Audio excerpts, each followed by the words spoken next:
Hey friends, hope you're all doing well.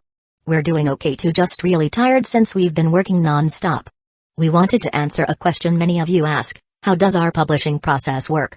Most of our audiobooks are first posted on Patreon as paid content. They stay behind a paywall for a few months. After that, they become free to access on Patreon forever. Then, a few weeks later, we upload them to other platforms like YouTube, Facebook, and Twitter, X. Lately, our community hasn't been growing much, and we could really use your help. Please share our site in your Facebook groups, Discord servers, Reddit threads, Twitter, X, or with any friends who might be interested. Every little bit helps and we really appreciate it. Thanks a lot for being with us and supporting what we do. After all, as the heir of Spirit Hall, she represented the entire institution. If she successfully recruited him, but her true identity was exposed in the future, Kion Renksu would inevitably find herself in an incredibly awkward situation. Salas, huh? Just you wait, I'll make sure you pay for this soon. Ma Yang had no goodwill towards Salas, who had dared to send assassins after him. He had already decided to hit Salas with a ruthless counterattack tomorrow. Even if he couldn't eliminate Salas outright, he would make sure the man remembered the lesson well. Of course, even if today's events hadn't happened, Salas would have had to learn this lesson sooner or later. So this was simply a case of wrong move, bad luck. As for Kion Renksu's scheme against him? Well, she was the strongest second-generation talent in the continent right now, and her grandfather was an invincible existence. He couldn't touch her, at least for now. He would just have to record this in his little notebook for the future. Ma Yang, I have yet to grow strong, but when I do, everything will change. Chapter 153, That Hurts, Bro. In a private room of a tea house, sipping tea, Kion Renksu quietly listened to Iron Flower's report. Subordinate has failed in my duties. I ask for punishment, young master. Having finished explaining why the plan had not gone smoothly, Flower looked ashamed, her face full of self-blame. There's no need for that. In life, how can everything go as planned? Just do your best. Kion Renksu waved her hand indifferently, brushing it off. The self-orchestrated life-saving grace had not been completed, but it wasn't a big deal. As Mu Ying's brother king, she would have plenty of opportunities to deepen their relationship in the future. Though that was how she reasoned with herself, Kion Renksu still made a mental note of Salas. It was true that they had underestimated Shui Binger's strength, and the hired assassins had not been strong enough to pose a lethal threat to Mu Ying and his companion. Moreover, Huo Lion Musa had been secretly protecting them. Even without Salas's interference, her self-directed plan would not have succeeded. But this was not something she could just let go of. She, Kion Renksu, wanted to recruit Mu Ying, yet that bastard Salas was trying to kill him. Was Salas trying to go against her? Kion Renksu was magnanimous. If it was an unintentional offense due to a lack of communication and did not cause any major consequences, she could forgive it this time. After all, no one is perfect, so who can be without fault? But all of this hinged on whether there were other consequences. And now, look what happened. The two soul saints sent by the Heaven Temple had been captured alive. Through interrogation, hypnosis, and other methods, Mu Ying and Blazing Academy would likely find out that the mastermind behind the attack was the Spirit Hall. Thankfully, she, Kion Renksu, had a dual identity. Otherwise, any future attempts to recruit Mu Ying, Blazing Academy, or Skywater Academy would probably be impossible. Of course, this still wasn't the most important issue. To Kion Renksu, the most critical point was that when the two Heaven Temple Soul Saints attacked, titled Luo Huo Lion Musa were able to intervene in time. That meant the two titled Luo had been secretly following Mu Ying and his companion. Otherwise, Kion Renksu refused to believe such a coincidence could occur. And since Mu Ying and his companion had been her luncheon guests today, that meant these two Luo had been guarding against her? Even if they were wary of assassination attempts from other factions, would it really require two titled Luo? A single one should be more than enough to handle any hidden threats within Heaven City. Could it be? I've been exposed? Kion Renksu couldn't help but speculate. As she pondered this, she felt as though she was falling into a dangerous situation. No, I need to have Grandpa send more experts. If I really am exposed, then I'll just seize power by force. Clenching her fist, Kion Renksu made up her mind. Meanwhile, in the dean's office at Shrek Academy, Daimabai, Tang-san, the top 5 teams in the preliminary round will advance to the qualifying and final stages. Tomorrow's opponent is Blazing Academy. My suggestion is to forfeit. What do you think? Yu Zhaogang scanned the Shrek team members before addressing Daimabai and Tang-san. Teacher, do we really have to forfeit? Tang-san asked reluctantly. Who was he, Tang-san? He was the only, self-proclaimed, Transmigrator in this world, the son of the mighty clear-skied Douluo, an innate full soul power genius with twin martial souls. He had already displayed such incredible talent, yet now, against Blazing Academy's team, he had to surrender without even fighting? This was suffocating, absolutely humiliating. Tang-san, don't act on impulse. We have to admit that the Blazing team is extremely strong. All of their main members are above level 40, and they even have 3 Soul Kings with 5 rings. We have no chance of winning. Moreover, if they decide to use excessive force in the match, our team will be placed at a severe disadvantage for the upcoming battles. If you're not satisfied with this, then let's secure our spot in the next round first. We can settle things with Blazing Academy in the qualifiers. Daimabai patted Tang-san's shoulder, speaking earnestly. For now, everything else could wait. The top 5 teams in the preliminaries would advance, and their priority was securing one of those spots. If they recklessly challenged Blazing Academy and ended up unable to continue in the tournament, that would be a disastrous loss. After struggling with his emotions for a long time, Tang-san finally nodded. There was no other choice. Their team was weaker, and to make matters worse, their opponent's attributes countered him. For the sake of the bigger picture, he had no choice but to endure it. If Mu Ying and his team were present at this moment, they would surely label Tang-san as someone already walking the path to his own demise. By the way, Oscar, Blazing Academy's blue-haired captain, is also a food-type soul master. Do you think his soul skill incantations are as weird as yours? Ma Hongjun asked Oscar curiously. Even though 4 rounds of the preliminaries had passed, Mu Ying had yet to use a soul skill in battle. His teammates were too strong, and their opponents were too weak. There simply had been no need for his food-type support. Weird? You're the weird one. Fatty, let's see if I ever let you eat my sausages again. Oscar said, clearly displeased. Haha, come on, Oscar, don't take it so seriously. Ma Hongjun laughed it off. Sure, Oscar's soul incantations sounded weird, but they were effective. Having something to eat was always better than having nothing at all. Speaking of Mu Ying from Blazing Academy, don't you all think it's strange? At this moment, Ning Rongarong spoke up. Strange? Hearing this, everyone turned their attention to Ning Rongarong. Ning Rongarong explained, if Oscar's soul power level were the same as Daimabai's, Tang-san's, and Zhao Wu's, reaching the soul ancestor realm, could Oscar become the captain of our Shrek team? This. Everyone was momentarily stunned. Exactly. Mu Ying was just a food-type soul master. How could he be the captain of Blazing Academy's team? After all, Blazing Academy had both Huo Wushwang and Huo Wu, 2 powerful soul kings. By logic, Huo Wushwang and Huo Wu should be the captain and vice-captain. Yet, the truth was that Mu Ying was the captain, with Huo Wu as his vice-captain. Maybe this Mu Ying has an unusual strength and has developed his own soul techniques? Tang-san speculated thoughtfully. That's not impossible. Daimabai nodded in agreement.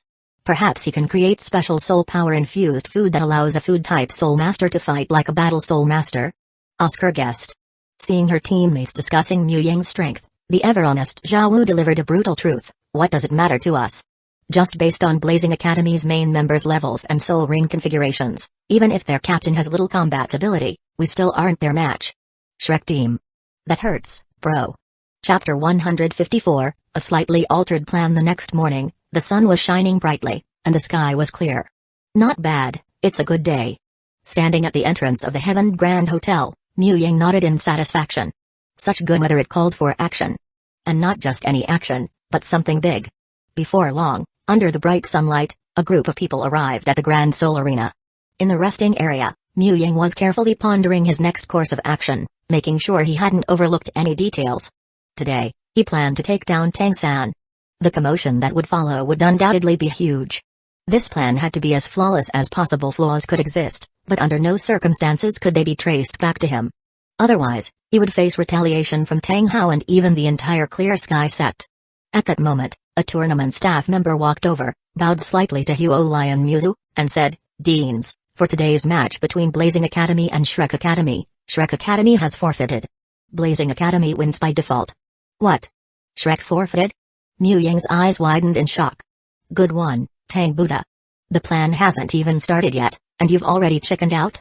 Mu Ying felt like he had punched a pile of cotton, completely powerless. He almost twisted his waist in frustration. TCH, looks like Shrek has a bit of self-awareness after all. Unlike Mu Ying, upon hearing that Shrek Academy had forfeited, Huo Wu lifted her chin and clicked her tongue. In her view, while the Shrek team was a dark horse and stronger than their previous opponents, they were still far from being a match for Blazing Academy. Forfeiting was the wisest choice. If Shrek had stubbornly gone ahead with the match, that would have been truly foolish. Shrek pulled out, so my plan. Mu Ying's face darkened as he silently contemplated whether he should change his approach. Give up on the plan? Not an option. If he abandoned the plan, Tang-san would still be a threat. After all, Tang-san was the protagonist of the original work, blessed with immense fortune. Even though Mu Ying had already intercepted his immortal herbs, there was still a chance that he could stage a comeback. Mu Ying was not about to make the same mistake as Bibi Dong, believing he had the upper hand, only to be overturned by Tang-san's destiny. As someone well versed in web novels, Mu Ying knew that protagonists were not normal beings. There was nothing a protagonist couldn't do. No matter how far ahead you thought you were, you could never let your guard down. The best approach was to eliminate him early, before he could grow. Moreover, giving up on the plan would be letting Salaz off the hook. If not for yesterday's assassination attempt, Mu Ying wouldn't have bothered with sabotaging Salaz or going after him so aggressively. But that bastard of all people to provoke, he had to provoke him? That was like stirring up a hornet's nest. Could he tolerate that? Absolutely not. There's a saying, revenge should not wait overnight. The fact that he had waited until the next day to retaliate was already him being patient. There was no way he would let this slide any further. However, with Tang-san out of the match, it was difficult to strike at him. If he tried something outside the arena and Tang Hao happened to witness it, then he would be welcoming a clear sky hammer straight to the face. But on the battlefield, it was different. In a match, using mental techniques was completely normal. As long as he didn't take Tang-san's life, Tang Hao likely wouldn't care too much. After thinking it through, Mu Ying decided to change his approach. If he couldn't strike at Tang-san directly, he could target the Heaven Soul Hall instead. He could manipulate a couple of unlucky rank 60 Soul Emperors from the Heaven Soul Hall and have them ambush Tang-san, who was only rank 40. If the attack caught him off guard, there was a real chance of success. And if the attempt failed, that would mean Tang Hao had intervened from the shadows. If his precious son was attacked, no matter what his original intentions were, Tang Hao would surely take down the assassins. And if his men were killed, Salaz being the head of the Heaven Soul Hall would definitely not take it lying down. The best outcome would be Tang-san's death. Even in the worst-case scenario, Mu Ying could use Tang Hao to severely damage Salaz, maybe even take him down completely. TSK, yet another flawless plan.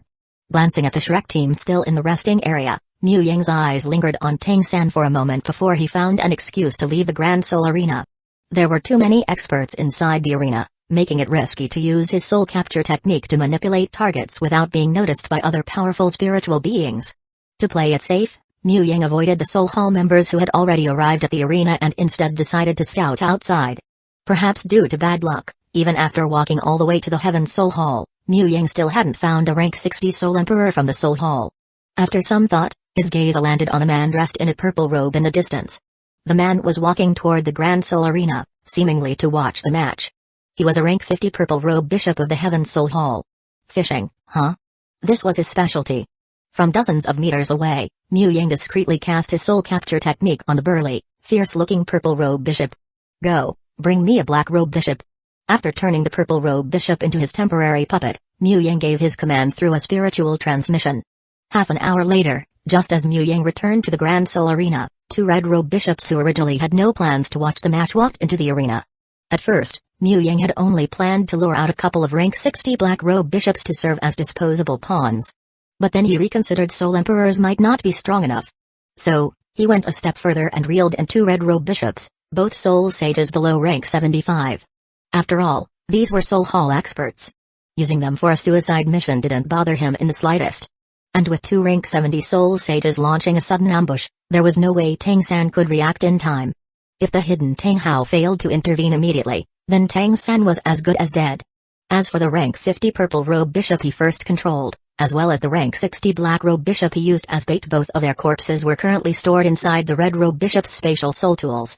Anyone experienced in assassination knew that while killing was easy, disposing of bodies was the real challenge.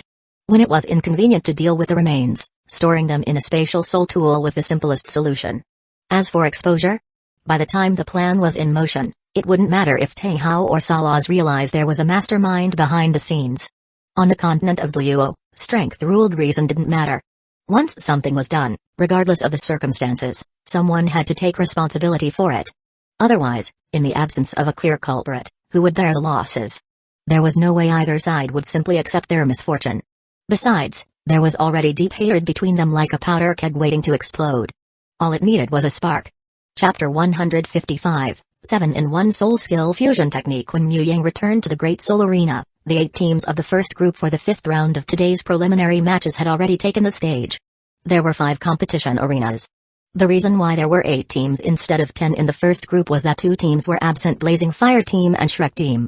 Since Shrek Academy had forfeited in advance, Blazing Fire Academy won automatically, meaning neither team needed to compete.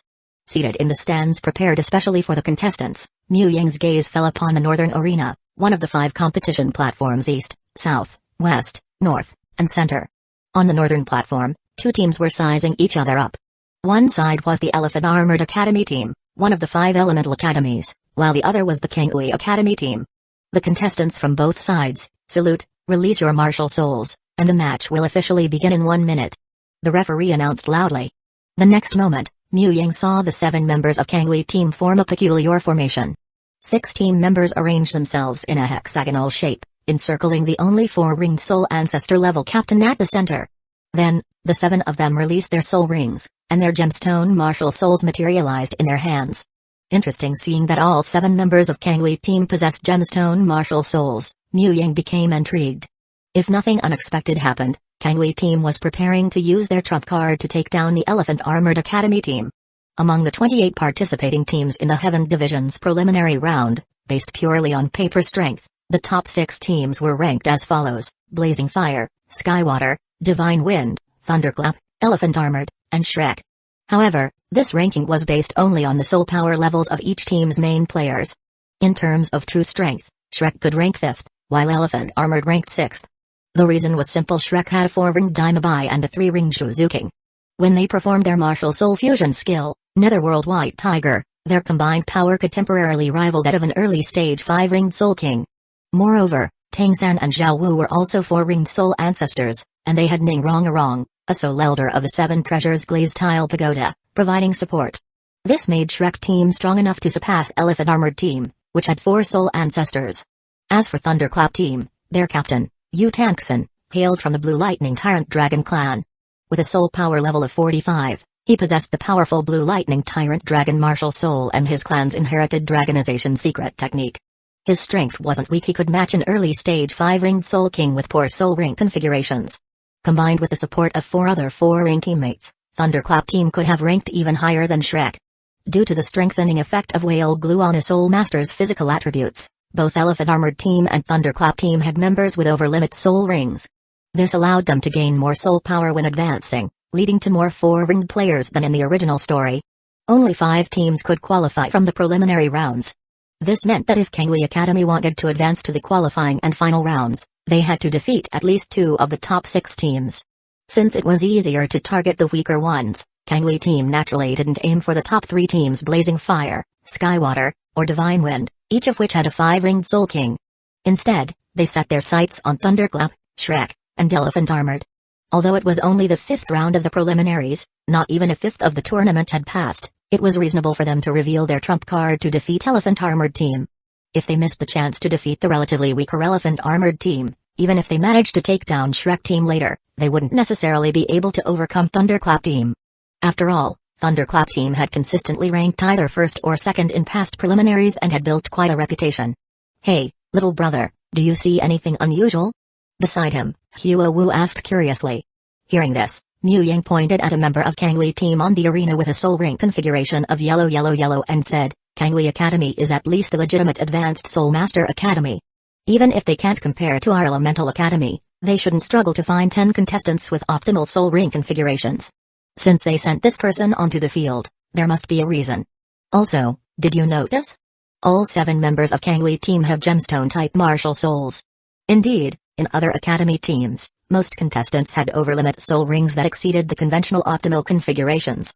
Yet Kangui Academy had suddenly sent out someone with a suboptimal soul ring setup, which seemed somewhat disgraceful." "Really?" Hueco raised an eyebrow and then hesitated before saying, "Could it be that all 7 of them can perform a martial soul fusion skill together?" Since it was related to martial souls, her first thought was a martial soul fusion skill. Mu Yang rolled his eyes. "You're overthinking it. Martial soul fusion skills are mostly limited to 2 people. I've only ever heard of one 3-person fusion skill. As for a 7-person fusion skill? Never heard of it, let alone seen it. That makes sense. Hueco laughed awkwardly. As Mu Ying had said, a 7-person martial soul fusion skill wasn't theoretically impossible, but throughout the vast history of the Soul Master world, not even a 5-person fusion skill had ever appeared. 4-person fusion skills had been recorded, but those were from thousands of years ago. Excluding the relatively common netherworld white tiger, the probability of 2-person fusion skills appearing was already around 1 in 10,000. The only recorded 3-person fusion skill was the golden holy dragon, making its occurrence about 1 in 100,000. Following that logic, the probability of a 7-person fusion skill was even lower than that of a soul master with innate soul power below level 1 ascending to the status of a legendary deity. Soon, the match on the northern platform between Elephant Armored Team and Kangui Team began. At the start, the burly members of Elephant Armored Team, led by their captain Hu Yanli, charged forward in unison. They looked like a moving fortress, pressing toward Kangui Team with overwhelming force. All 7 members of Elephant Armored Team were direct descendants of the Elephant Armored clan, towering and imposing, exuding a strong sense of oppression. Facing this overwhelming force, the 7 members of Kangui Team showed a faint trace of disdain in their eyes. In the next moment, 7 beams of multicolored light shot into the sky simultaneously. Centered around the gemstone martial soul of Kangui Team's captain, a massive, 30-meter-high pillar of 7-colored light emerged, enveloping all 7 members within it. Instantly, only that dazzling, vast radiance remained on the battlefield, and Kangui Academy's 7 members vanished completely within it. Immediately after, the 7-colored light column expanded, spreading across the entire arena. Multicolored radiance burst forth from it, appearing harmless yet mesmerizing. Many ordinary spectators couldn't help but be captivated, their eyes filled with fascination and confusion. Chapter 156, Elephant Armored Academy flopped again. Looking at the dazzling colorful light spreading across the northern battle platform, Hueco slightly parted her red lips, her eyes widening in shock. She could clearly tell that this was not a 7-in-1 martial soul fusion skill but rather a soul skill fusion skill. However, even though it was just a soul skill fusion skill, it was still quite remarkable. After all, this fusion skill involved 7 participants, making its power undoubtedly superior to an ordinary 2-person martial soul fusion skill. Moreover, this 7-in-1 soul skill fusion skill appeared to be a spiritual control type. Given Kangui Team's lineup of 1 soul ancestor and 6 soul elders, it was clear that any soul master below the 5-ring level would be completely unable to resist it. Even a 5-ring soul king might stumble under its influence. TSK, what a pity. Mu Ying sighed inwardly. Pity? What do you mean? Huo Shuang, standing nearby, asked. Kangui Team's overall talent is lacking. If they had innate soul power at level 6 or 7, just this 1 skill alone would be enough to establish them among the continent's top powerhouses in the future.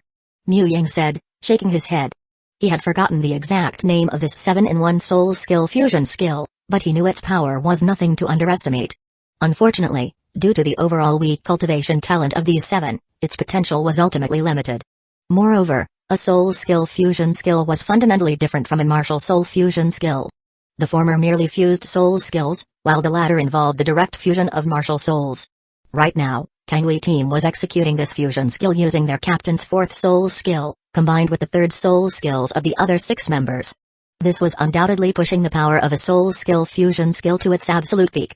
However, this didn't mean that when their soul power levels increased in the future, they would be able to maintain this fusion using their highest level soul skills. The only guaranteed combination for this soul skill fusion skill was specifically the captain's 4th soul skill and the 3rd soul skills of the other 6 members. Captain, that move from Kangui Team doesn't seem simple. Could we block it? Huo Yun asked in a low voice. PFFT, it's just Kangui. If we face them later, Our Lady Huo Wu can simply activate Repelling Fire Ring at the start. Even if it doesn't immediately knock all 7 of them off the stage, it will still disrupt their formation and break their skill. Mu Ying said dismissively. The battle platform had a diameter of 30 meters, and Huo Wu's 3rd soul skill, Repelling Fire Ring, was an instant cast ability that covered a range of 60 to 70 meters with a height of 3 meters. This kind of large area crowd control soul skill was practically a divine skill in tournament battles. Once Repelling Fire Ring was activated, no formation could hold, and without their formation, Kangui Team's 7-in-1 soul skill fusion skill would most likely fail. Of course, that was assuming Mu Ying didn't make a move himself. If he acted the moment the match started and hit one of them with True Illusion or Soul-Seizing Secret Heart, Kangui Team's trump card would be rendered useless regardless. As for using his overwhelming spiritual power to directly break through their spiritual control type fusion skill, that was unnecessary. He believed in showing mercy when possible. Kangui team had no enmity with him, so there was no need to turn them into fools on purpose. After a while, the massive pillar of 7-colored light on the platform gradually faded, the radiant glow receded, and everything around them became clear again, revealing the 14 members of both teams. However, unlike before the match, only Kangui Team's 7 members remained standing. The 7 burly members of Elephant Armored Team were now all lying unconscious on the stage. Seeing this, even before the referee could announce the result, Elephant Armored Academy's Dean, Huyanhong, immediately rushed onto the platform to check on his team's condition. His reaction was understandable. All 7 members of Elephant Armored Team were his juniors, and their captain, Huyan Li, was not only the direct grandson of his elder brother Huyan Zhen but also the most talented genius in the Elephant Armored clan. He carried the future hopes of their sect, so any mishap was absolutely unacceptable. Senior, no need to worry. We didn't go too far, they're just unconscious. Kangui Team's captain reassured the visibly tense Huyanhong. Kangui Team's 7 members were well aware of their own academy's limited strength. The Elephant Armored Academy and the powerful Elephant Armored clan behind them were entities they couldn't afford to provoke. Moreover, the Soul Master Tournament had strict rules against causing severe injuries or fatalities. They wouldn't dare to be too ruthless. Otherwise, even if the tournament committee didn't punish them harshly, their own academy wouldn't be able to handle the retaliation from Elephant Armored Academy and the Elephant Armored clan afterward. After carefully inspecting them and confirming that Huyan Li and the other 6 were indeed only unconscious without any severe mental trauma, just as Kangui Team's captain had said, Huyanhong finally breathed a sigh of relief. As long as there were no irreversible accidents, the outcome of the match didn't really matter. Losing in the preliminaries to a non-elemental academy was something Elephant Armored Academy had long been accustomed to. Moreover, losing to a rare 7-in-1 soul skill fusion skill wasn't particularly disgraceful. At this moment, the referee stepped onto the stage and announced the match result. Preliminary round, 5th match, Elephant Armored Academy vs Kangui Academy. Kangui Academy wins. This year's Soul Master Tournament. Elephant Armored Academy flopped again, looking at the 7 unconscious members of Elephant Armored Team being carried off the stage like dead pigs. Mu Yang couldn't help but sigh. Although Elephant Armored Academy had only lost 1 out of their 5 matches so far, it was already certain that they wouldn't be able to secure a spot for the next stage of the tournament. Neither the 4 Elemental Academies nor Shrek Academy were teams Elephant Armored Academy could compete with. As expected, there was a reason why some people excluded Elephant Armored Academy from the Elemental Academies, believing that only 4 Elemental Academies existed within the Heavened Empire instead of 5. Elephant Armored Academy's consistently poor performance in the Soul Master Tournament, frequently failing to advance to the knockout rounds, placed it on a completely different level compared to the other 4 Elemental Academies, which qualified for the knockout rounds every year. It was no surprise that some no longer considered Elephant Armored Academy as part of the Elemental Academies. I don't really know what's going on, but my father said that in recent decades, Elephant Armored Academy has been getting worse and worse. If this continues, they might really be excluded from the 4 Elemental Academies. Huo Wu said seriously. Glancing at her, Mu Yang whispered, have you ever considered the possibility that Elephant Armored Academy has already been excluded? Huo Wu. Well, now that she thought about it, that might actually be the case. Ever since the Elephant Armored clan became lapdogs of the Spirit Hall, the stance of Elephant Armored Academy had also shifted accordingly.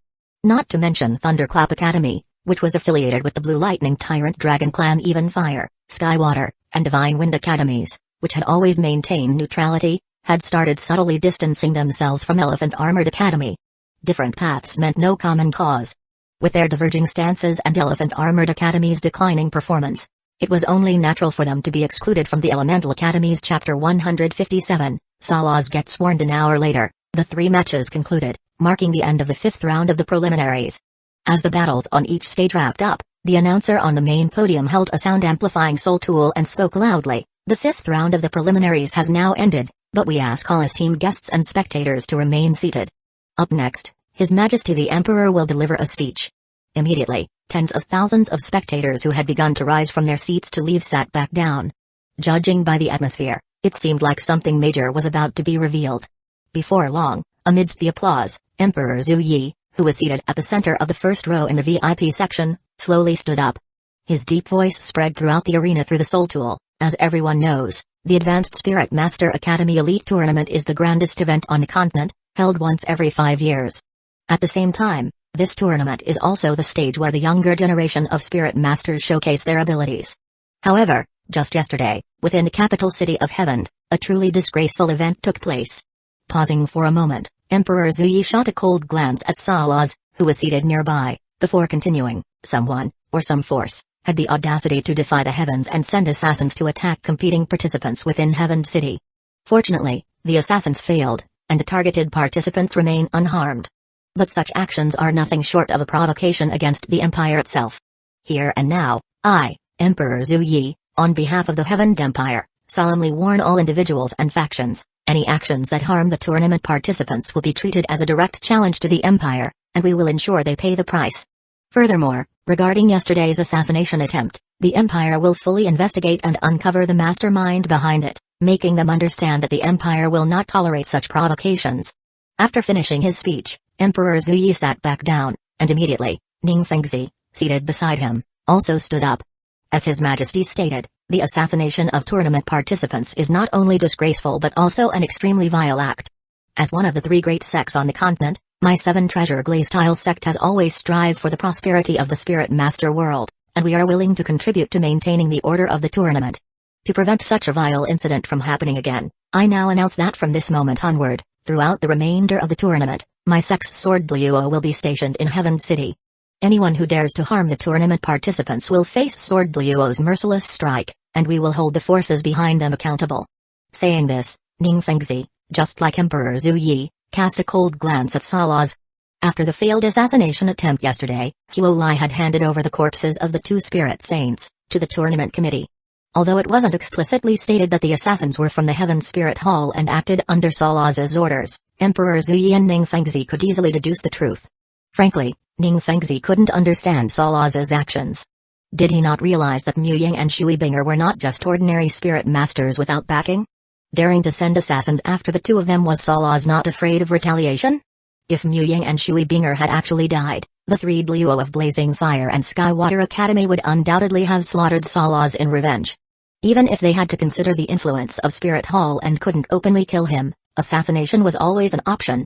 There might be some in the world capable of surviving the assassination attempts of three titled Douluo, but Salaz was certainly not one of them. Brother, is the Empire and a Seven Treasure Glaze Tile sect really this bold? Hearing Emperor Zuyi and Ning Fengzi's speech, Hueco couldn't help but turn to Mu Ying and ask. She was well aware of what had happened. Her little cousin and future sister-in-law had almost fallen victim to Spirit Hall's schemes. Naturally, she understood that Emperor Zuyi and Ning Fengzi's words were aimed at warning Salaz and Spirit Hall. Mu Ying smirked and whispered, Heaven and the Seventh Treasure Glaze Tile sect have always been at odds with Spirit Hall. It's not surprising that they wouldn't be polite. But this isn't really being bold. If they were truly bold, they would have just killed Salaz outright.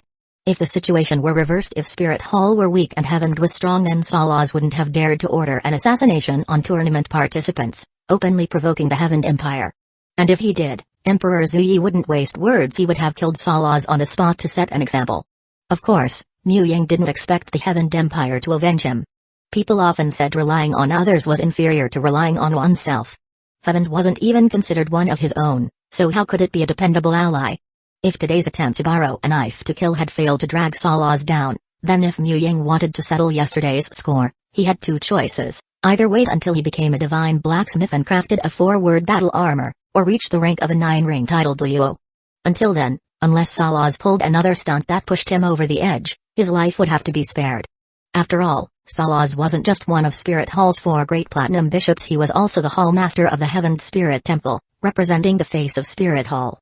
Unless Mu Ying's strength was overwhelming, he couldn't act rashly. A true 4-word battle armor, when worn by a titled Douluo, could skyrocket their strength to rank 99 Ultimate Douluo, instantly making them one of the strongest figures in the world. So far, he had 3 titled Douluo as strong allies. If he could forge 3 sets of 4-word battle armor, then that would mean 3 rank 99 Ultimate Douluo. With such power, even Keon Dalu, whose half-god status was somewhat questionable, wouldn't be a threat. As the saying goes, 30 years in the East River, 30 years in the West River. Never look down on a poor youth. For weaklings, this might just be empty encouragement with no real effect. 30 years later, a poor youth would likely just become a poor middle-aged man. Yu Zhao Gang, never look down on a poor youth, never look down on a poor middle-aged man, never look down on a poor old man. The dead should be respected. But for a genius soul master with extraordinary talent and just a little bit of a cheat, Mu Ying felt that the words from that Zhao Yan next door made a lot of sense. Once he achieved the rank of a 9-ring titled Douluo, the massive soul power boost from his second martial soul's high-year soul rings would allow him to rise to a high-level titled Douluo in no time. Reaching the rank 99 ultimate Douluo realm wouldn't be impossible. With the advantage of twin martial souls, as long as gods didn't interfere, he would be invincible in the mortal world. At that point, not only would punishing Salas no longer be a question of whether it would offend Spirit Hall, but Spirit Hall itself might even deliver Salas to him as an apology just to avoid the wrath of an overwhelmingly powerful being. Now, the real question is, if Salas pulls another stunt right after being warned, how will those two react? Will they ignore it, or will they hang Salas from a street lamp? Mu Yang glanced toward Emperor Zhu Yanning Fengzi in the VIP section, who had both subtly warned Salas. He was very much looking forward to their next move. Better take a few steps back, just in case blood splatters everywhere. Chapter 158, Don't Lower the Standard. Emperor Zhu Yanning Fengzi's speech sent shockwaves through the participating academy teams. Yesterday, Mu Yang was ambushed by 2 Soul Sage-level assassins. However, because Huo and the others swiftly subdued them, the incident didn't cause too much of a commotion. Naturally, those who hadn't paid much attention had no idea that someone had made a move against a tournament participant. Now that Emperor Zhu Yanning Fengzi had openly exposed the matter, everyone immediately felt a sense of unease. Assassinating tournament participants, such an act was utterly despicable. The leading teachers of the various academies, knowing that their own students were also geniuses, raised their vigilance to the highest level to prevent any villains from exploiting their weaknesses. Brother, who do you think was targeted? And who's behind it? On the stands, Zhao Wu blinked her eyes and curiously asked Tang-san. It's probably someone from Blazing Academy or Skywater Academy. As for the mastermind, it's most likely the one sitting next to Emperor Zhu Salas. Tang-san glanced in Mu Yang's direction and whispered. The tree that stands out in the forest will be toppled by the wind. He understood this principle well. Mu Yang, Huo Shuang, Huo Wu, Shui Binger, and Shui Yor, these 5 had displayed such astonishing talent that it was only natural for them to become targets of assassination attempts from other factions. As for the mastermind, it was obvious from how Emperor Zhu Yanning Fengzi had both glanced at Salas while delivering their warning, and how Salas himself had been sitting there with a dark expression, remaining silent the entire time. To be honest, Tang-san couldn't help but feel a little schadenfreude at this development. Mu Yang and the others had no ties to him, and they were even more outstanding than he was. Though he wouldn't go so far as to throw a banquet to celebrate their misfortune, he certainly didn't mind sitting back and enjoying the drama. With the matches over and the gossip taken in, the audience began to exit. There was only one passage leading out of the Great Soul Arena, and with the massive number of spectators, the entrance was bound to be overcrowded. Anticipating the congestion, the participating academy teams didn't rush to leave, opting instead to wait until the crowd had thinned. After all, many teams had female members, and squeezing through a crowd wouldn't be appropriate for them. At this moment, Flender gathered the Shrek students before him and instructed, "You all heard it just now, there have been assassination attempts on tournament participants. While this is partly because some people are too outstanding, that doesn't mean you can let your guard down. During the competition period, aside from when you're within the academy, you should never stray beyond my, Erlong's, or Teacher Zhao's line of sight. Don't give anyone the chance to take advantage of you." As soon as Flender finished speaking, Ma Hongjian panicked. The others could afford to stay put, but he couldn't. With the evil fire raging inside him, he still needed to help the poor young ladies out there escape their suffering. Everyone knew that those girls, who often went hungry and full at irregular intervals, usually had gambling fathers, sick mothers, or school-age younger brothers. If he didn't help them, who would? Before Ma Hongjian could protest, Flender added, "Fatty, bear with it for now. But if you really can't, just tell me, I'll take you there myself." Instantly, the Shrek students, well aware of Ma Hongjian's character, shot him looks of disdain. Not just at Ma Hongjian, but also at Flender. They weren't naive, each of them understood at least a little about the world. There was no way they believed that if Flender took Ma Hongjian to that kind of place, the lifelong bachelor would just stand by and watch. At this moment, Dynabai stepped forward, patted Ma Hongjian on the shoulder, and said, "Fatty, take my advice, stop going to those shady places. Go to a proper club instead. Even if you don't care about yourself, at least think about Dean Flender. Don't lower the standard." Ma Hongjian. Flender. This isn't about standards. After a long while, as the audience inside the Great Soul Arena had mostly dispersed, the participating academy teams began to leave one after another. Not far from the entrance of the Great Soul Arena, by the roadside, 2 red-clothed bishops of the Heavened Martial Soul Hall were discreetly observing the departing crowd, searching for their target. Before long, the Shrek group stepped out of the Great Soul Arena. Immediately, the two red-clothed bishops' eyes lit up. They exchanged a glance, then began chatting and laughing as if nothing was happening, ready to strike at Tang-san at any moment. At this moment, Tang-san was completely unaware that danger was approaching. By now, some time had passed since the match ended, and there weren't too many people at the entrance. As soon as they exited the gates, the Shrek group noticed two red-robed bishops standing by the roadside not far ahead. However, they didn't pay much attention to them. The Martial Soul Hall was a CO organizer of the Soul Master Tournament, and given the excitement surrounding the competition, it was perfectly normal for red-clothed bishops to come and watch. 30 meters. 20 meters. 10 meters. When the Shrek group, walking down the middle of the street, was less than 10 meters away from the two men, the bishops of the Heaven Temple made their move. Shadow Leopard, Possession. Fourth Soul Skill, Leopard Shadow Assault. Earth Wild Bear, Possession. Fourth Soul Skill, Wild Bear Giant Claw. In an instant, the two bishops activated their martial souls. With lightning-fast speed, they unleashed their fourth soul skills in a sneak attack aimed directly at the unsuspecting Tang-san. For attack-type soul skills, given the same level of strength, the older the soul ring, the stronger the power. However, the older the soul ring, the slower the activation speed. That's why they chose to use their fourth soul skills. With the strength of a 7-ring soul sage, even without any enhancement skills, just their fourth offensive soul skills at the best optimal age were more than enough to instantly kill a newly advanced 4-ring soul ancestor, let alone with a sneak attack. The sudden turn of events startled the Shrek group. Stop! How dare you! Damn it!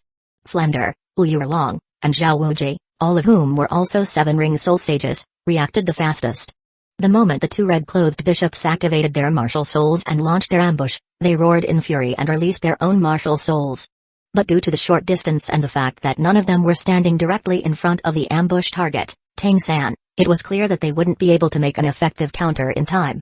However, just as the Black Leopard Shadow and the Earth Yellow Claw Shadow were about to land on Tang-san, the one standing beside him, Zhao Wu, moved. Zhao Wu's reaction speed was incredibly fast.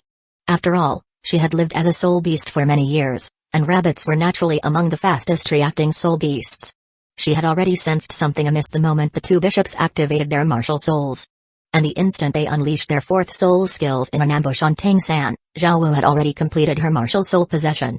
Just as the two fourth soul skills were about to strike Tang-san, Zhao Wu's fourth soul ring lit up. A golden glow burst forth around her as she stepped forward, positioning herself between Tang-san and the incoming attacks. Chapter 159, Committing a Crime Against the Wind. In the next moment, the Black Panther Shadow and the Earth Yellow Giant Claw struck Zhao Wu almost simultaneously. Boom! With a thunderous explosion, Zhao Wu, enveloped in golden light, was sent flying backward, knocking Tang-san away in the process. The two crashed onto the street 10 meters away, kicking up a cloud of dust. Cough cough. Slamming heavily onto the ground, Tang-san felt as if his entire skeleton was about to fall apart. A trace of blood seeped from the corner of his mouth. In contrast, despite taking the full brunt of two soul skill attacks, Zhao Wu remained completely unharmed. After all, her invincible golden body was an absolute defense skill. While it couldn't negate the force of impact, it was completely immune to any physical or energy-based damage below god level. Let alone the fourth soul skills of two 7-ring soul sages. Even a titled Daluo's 9th offensive soul skill wouldn't be able to harm Zhao Wu while invincible golden body was active. What? Seeing their ambush fail and their target, Tang-san, saved at the last moment by Zhao Wu, the two red-clothed bishops' expressions changed dramatically. However, as true experts, they quickly adjusted and charged toward Tang-san once more, determined to finish the kill. But unfortunately for them, the Shrek group had experts of their own. That brief moment of delay had given Flender enough time to flash in front of Tang-san to shield him, while Long and Zhao Wuji moved to intercept the two red-clothed bishops. Martial Soul Hall, are you seeking death? Long roared angrily at the two bishops before her. Back at the Great Soul Arena, Emperor Zhu Yanning Fengzi had just issued a warning. And yet, Martial Soul Hall had the audacity to attempt an assassination right after. Did they think nothing of the Heavened Empire and the Seventh Treasure Glaze Tile sect? This was nothing short of a direct slap to the faces of Emperor Zhu Yanning Fengzi. The Shadow Panther Soul Sage ignored Liu Erlong's words. Martial Soul Hall? What does Martial Soul Hall have to do with me? Right now, he was merely a servant of the great Lord Mu Yang.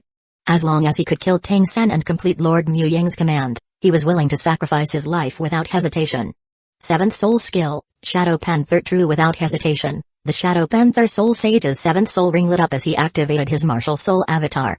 But just at that moment a torrent of sword energy, formed by countless sword auras, swept through the sky at incredible speed. With a brilliant flash of sword light, the Shadow Panther Soul Sage who had yet to fully activate his martial soul avatar was pierced through the chest by a barrage of sword beams, riddling his body with holes. Immediately afterward, the sword energy storm engulfed the Earth-Wild Bear Soul Sage. In an instant, blood, flesh, and shattered bones flew in all directions, as the red-clothed bishop of the Heaven Temple was slain on the spot. A seven-ring Soul Sage who hadn't even completed his martial soul avatar stood no chance against the sixth offensive soul skill of a level 96 titled Douluo. Sword Grandpa. The shocking scene left the Shrek group completely stunned. The surrounding passers-by were equally dumbfounded, only snapping back to their senses when Ning Rongarong let out a delighted cry.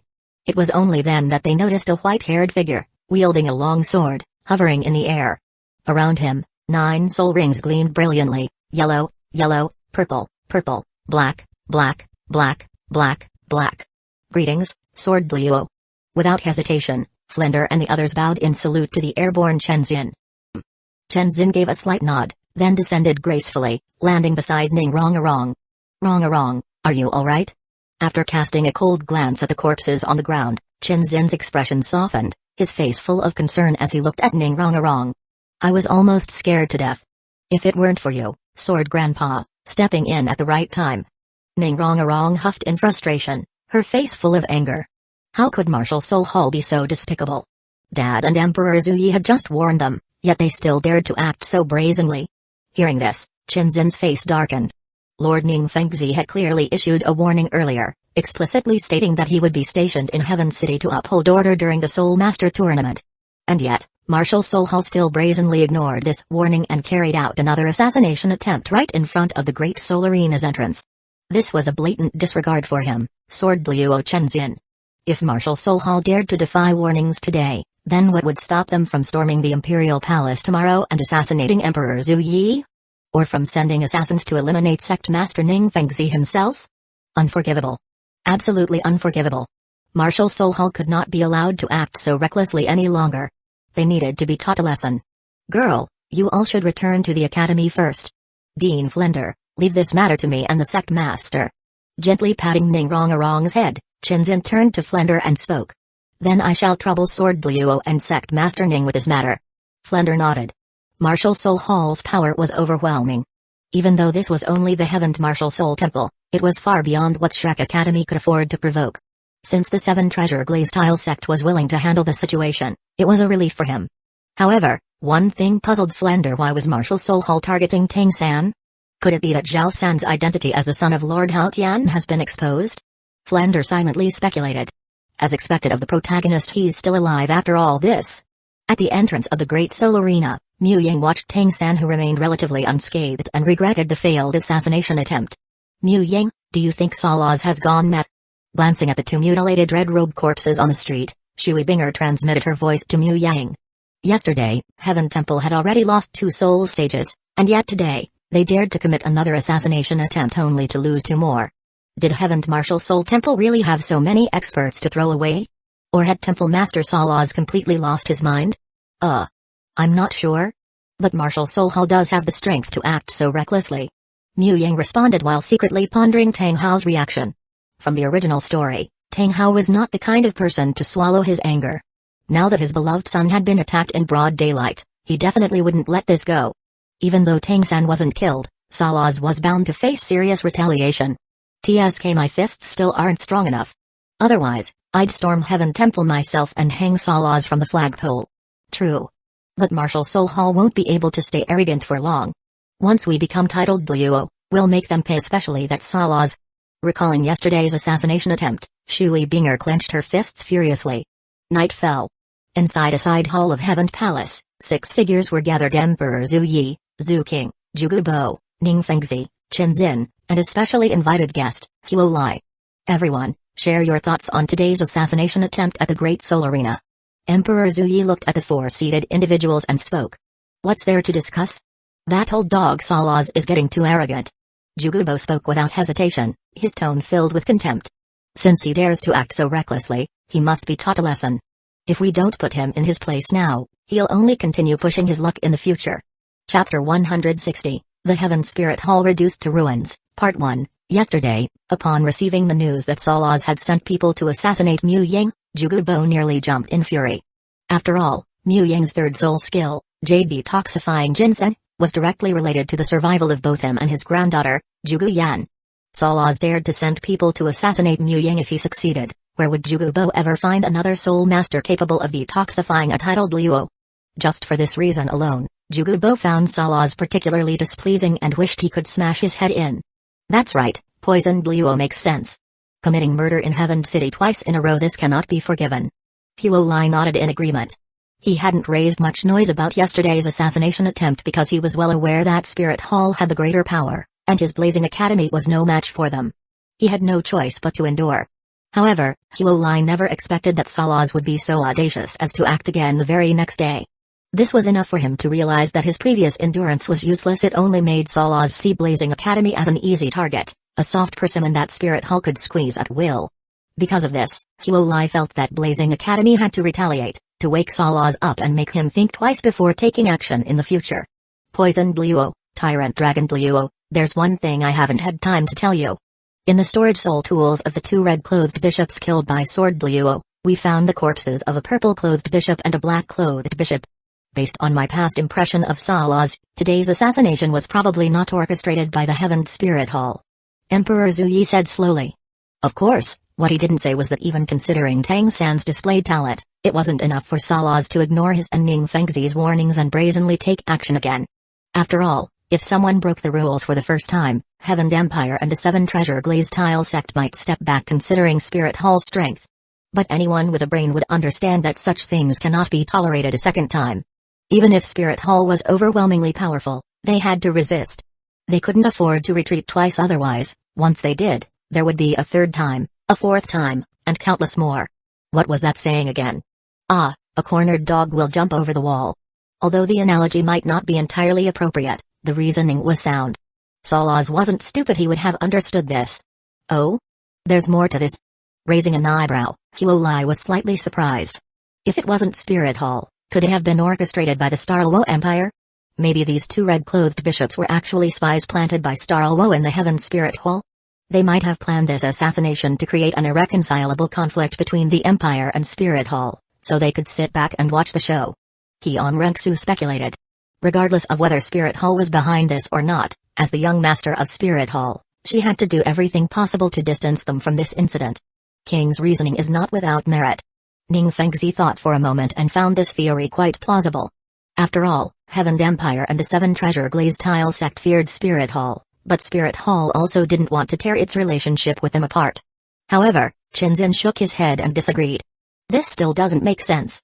I admit that Tang San's talent is outstanding, but it's not worth the Starluo Empire exposing and sacrificing two undercover agents just to frame Spirit Hall. And it's also not worth Spirit Hall risking a complete fallout with us just to target him.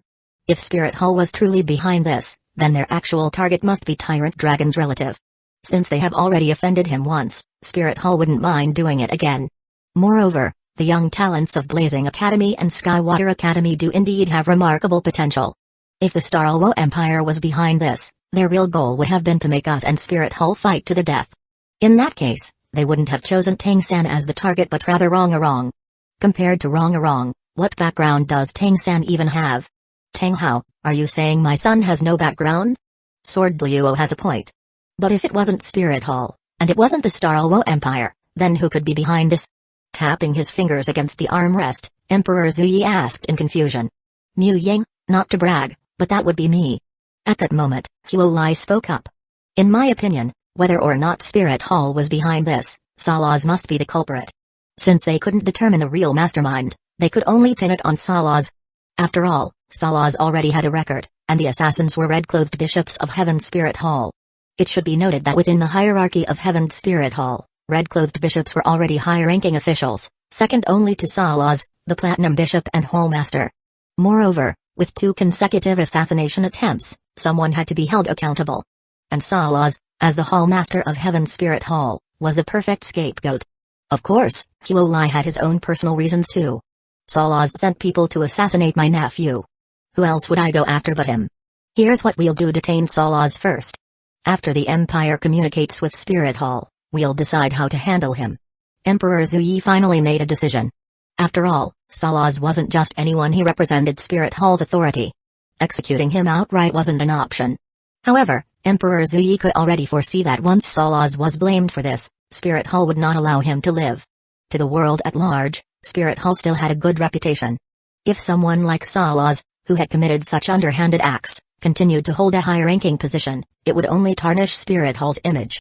At that moment, a terrifying aura suddenly erupted outside the palace. In an instant, disregarding formalities, Chinzin, Huolai, and Jugubo immediately flashed to the window, leaped out, and soared into the sky. Under the bright moonlight, they looked toward the southern central part of Heaven City where Heaven Spirit Hall was located. There, in the sky, a massive black figure appeared, encircled by yellow, purple, black, and red soul rings. In the hands of this enormous black figure was a gigantic hammer, radiating dark light and as large as a mountain.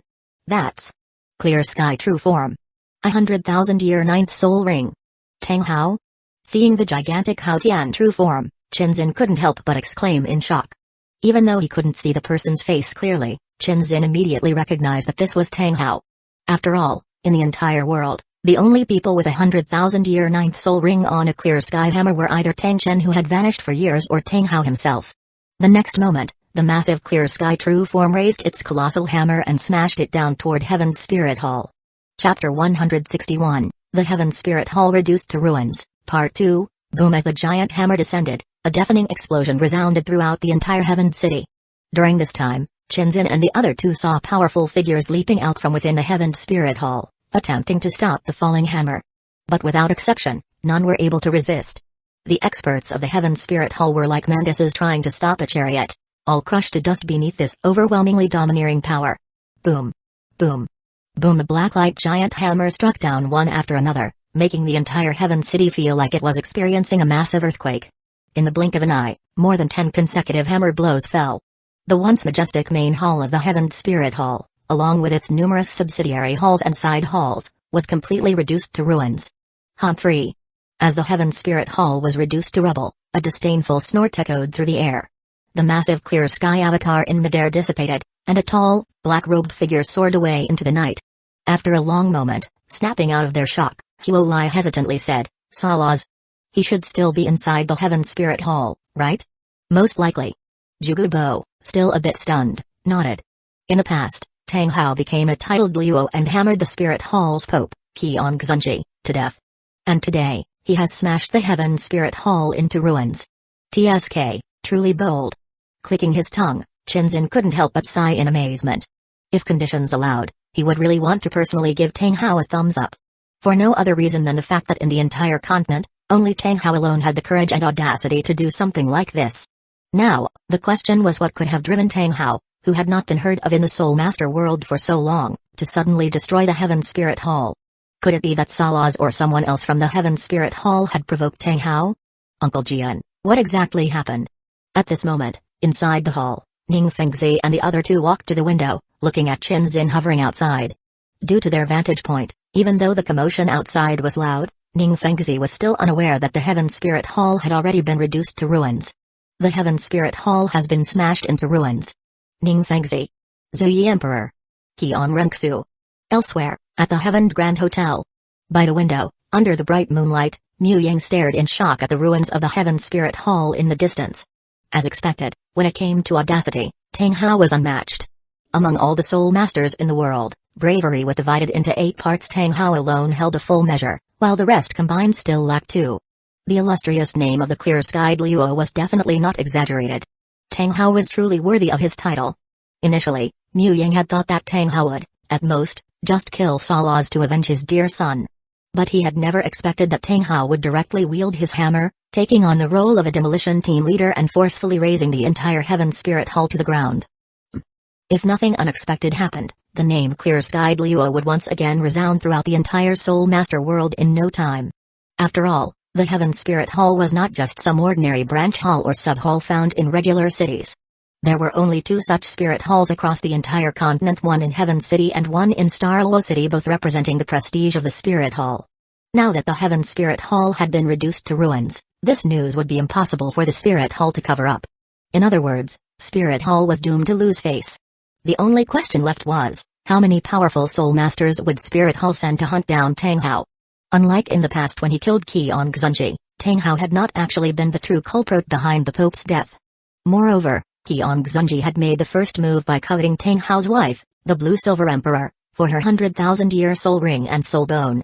Since Spirit Hall knew they were in the wrong back then, Qian Dalu did not launch an all-out pursuit. Otherwise, with Tang Hao's strength at the time, he could never have escaped from the pursuit of Qian Dalu, a demigod-level expert. After all, Qian Dalu and Tang Chen had only ever been slightly apart in strength, at most a half-step difference. And the newly advanced titled Luo Tang Hao? He was nowhere near Tang Chen's level. But now, Tang Hao had directly hammered the Heaven Soul Hall into ruins. With her face slapped, Bibi Dong would not show Tang Hao any mercy. Otherwise, Spirit Hall would inevitably be labeled as incompetent. Salas, may you rest in peace, Mu Yang silently said in his heart. If nothing unexpected happened, Salas was already smashed into a pancake. Since Tang Hao had already made his move, then there was no reason for him to spare Salas, the culprit.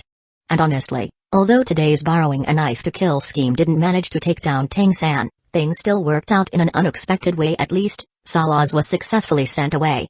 His painstaking efforts hadn't been in vain. It didn't matter whose knife was borrowed, nor did it matter who exactly was cut down. The crucial point was that the knife was borrowed, and the person had been slain by it. In this way, the borrowing a knife to kill strategy was not a failure but a success, just with some differences from the original plan. Mu Yang, do you think Clear Sky Luo just avenged us? At this moment, Shui Binger turned to Mu Yang and asked. Originally, Shui Binger wouldn't have recognized that the one who acted was Tang Hao. But just because she didn't know didn't mean Mu Yang didn't. Not exactly. Hearing this, Mu Yang was momentarily speechless before quickly shaking his head. This was clearly the result of his brilliant strategy. There was no way he was going to let Tang Hao take the credit. Shui Binger blinked. Why not? Binger, this matter is complicated. It's not as simple as it seems on the surface. Just remember, we don't owe Tang Hao anything. Mu Yang said with a serious expression. If Tang Hao ever found out the truth behind today's events, forget about repaying a favor, he'd probably swing his hammer straight at him. Shui Binger. At Shrek Academy. On the dormitory rooftop, a large group of students had gathered, drawn by the enormous commotion caused by Tang Hao's destruction of the Heaven Soul Hall. Whoa. That should be the Heaven Soul Hall, right? That Luo was insanely strong. Although Tang Hao had already left, the powerful and domineering Clear Sky avatar he had displayed earlier left an indelible impression on Ma Hongjun. Father, you really have been protecting me in the shadows. Looking toward the direction of the Heaven Soul Hall, Tang San couldn't help but think to himself. Tang San could tell that the massive black figure in the sky earlier was none other than the Clear Sky Hammer Martial Soul's 7th soul skill Clear Sky avatar. And today, after he was ambushed by the Red Robe Bishop of Spirit Hall, the Heaven Soul Hall was destroyed that very night. There was no doubt in his mind it had to be his father avenging him. At this moment, Tang Hao's towering figure as a father was deeply imprinted in Tang San's heart. So this was the kind of man his clear-skied Luo was strong beyond imagination. There was nothing more to say. Just that crimson 100,000-year 9th soul ring alone was something no ordinary titled Luo in the Soul Master world could compare to. At least among the titled Luo he had encountered so far, not a single one possessed a 100,000-year soul ring. At this moment, Tang San couldn't help but feel proud and honored to have such a powerful father. Chapter 162, This is the Starluo Empire's Conspiracy. This night was destined to be a sleepless one for the residents of Heaven City. Especially those living around the Heaven Soul Hall. Although Tang Hao hadn't directly smashed their houses with his hammer, the intense tremors and shockwaves caused by his demolition of the Soul Hall had severely affected the nearby streets and buildings. It could be said that while Tang Hao's destruction of the Heaven Soul Hall made Emperor Zuyi feel as refreshed as drinking an ice-cold bottle of soda on a scorching summer day, it also left behind a huge mess. However, since Tang Hao had removed a thorn from his side by demolishing the Heaven Soul Hall, Emperor Zuyi was willing to cover the damages caused by his actions. Cracked streets and houses turned into dangerous ruins? Just send people to repair the streets and rebuild the houses. A few gold soul coins were nothing, just take them from the royal treasury. Inside a side hall of the Imperial Palace, Huo Lai, Jugubo, Ning Fengzi, and Qin Xin had not yet left. However, the topic of conversation among the 6 people in the hall had shifted. Instead of investigating the true culprit behind today's assassination attempt or deciding how to deal with Salas, they were now discussing why Tang Hao had demolished the Heaven Soul Hall. To be honest, the 6 of them were somewhat confused by Tang Hao's actions. As for identifying the real mastermind behind the assassination and handling Salaz, these matters no longer held much significance. Since Salaz was already dead, then naturally, he had to be the culprit. Moreover, considering Spirit Hall's strength and Salaz's high status, letting the matter go with his death was not entirely unreasonable. Besides, compared to the shocking news of Tang Hao demolishing the Heaven Soul Hall, those two minor issues seemed insignificant. You think Tang Hao simply doesn't like Spirit Hall? Jugubo, who didn't know much about Tang Hao, asked. Hearing this, Ning Fengzi shook his head slightly. That's unlikely. Tang Hao has been in seclusion for years. If there was no other reason, he wouldn't have acted so recklessly. Suddenly, Qin Xin thought of a key point and hesitantly said, Tang San's surname is also Tang. Do you think? If I remember correctly, Tang San's martial soul is Blue Silvergrass, right? After a moment of hesitation, Emperor Zuyi caught on to the meaning behind Qin Xin's words. There were plenty of people with the surname Tang in the world, and since Tang San's martial soul wasn't the Clear Sky Hammer, the two of them were unlikely to be father and son. Twin martial souls? Thinking of Mu Ying, who possessed twin martial souls, Huo blurted out. But he quickly shook his head. No, Blue Silvergrass is far too inferior to the Clear Sky Hammer. There's no basis for it to be part of a twin martial soul set. At this moment, Ning Fengzi added, as far as I know, Tang San is still quite young. Right now, he should be around 14 years old, which coincides with the time when Tang Hao withdrew from the Soul Master world. Father, teacher, 3 Luo, in my opinion, we can set aside the question of whether Tang San has twin martial souls for now. But there is no doubt that he is Clear-Skied Luo's son. Zhu King voiced his thoughts. First, the Heaven Soul Hall represents Spirit Hall's face. There's no way Tang Hao wouldn't have foreseen the consequences of destroying it. If they weren't father and son, he had no reason to act this way. Second, as Sword Luo and teacher mentioned, Tang San's surname is Tang, and his birth date coincides with the time when Clear-Skied Luo disappeared from the Soul Master world. Third, and most importantly, without the bloodline of a powerful expert or any other special conditions, how could Tang San, at the mere age of 14, have cultivated to the 4-ring soul ancestor level with a Blue Silvergrass martial soul? After all, Blue Silvergrass is widely recognized in the Soul Master world as a trash martial soul. Qian Renxu revealed her deductions. At this moment, Qian Renxu's expression remained calm on the surface, but in her heart, she wished for Tang Hao's immediate death. In her understanding, her father, Qian Xunji, had been severely wounded by Tang Hao back then and later succumbed to his injuries. Regardless of why her father had led people to besiege Tang Hao in the first place, she had a blood feud with him. Now that Tang Hao had demolished the Heaven Soul Hall, as the heir of Spirit Hall, Qian Renxu naturally hated Tang Hao even more. Old grudges remained unsettled, and now new ones had been added. How could Qian Renxu not hate Tang Hao? She even placed Tang San on her list of targets for elimination. Without a doubt, based on Tang San's displayed talent, he was a rare genius on the continent, and there was even the possibility that he possessed twin martial souls. Qian Renxu understood the potential of twin martial souls very well.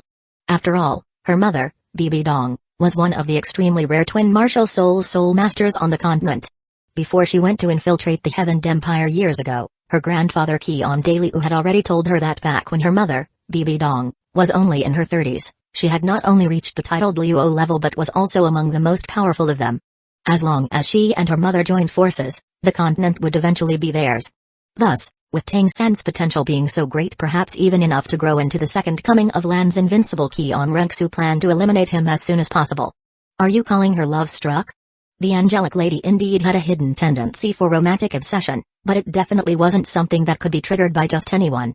At the very least, in his current state, without having awakened the Blue-Silver Emperor bloodline and with his average appearance, Tang San wasn't qualified.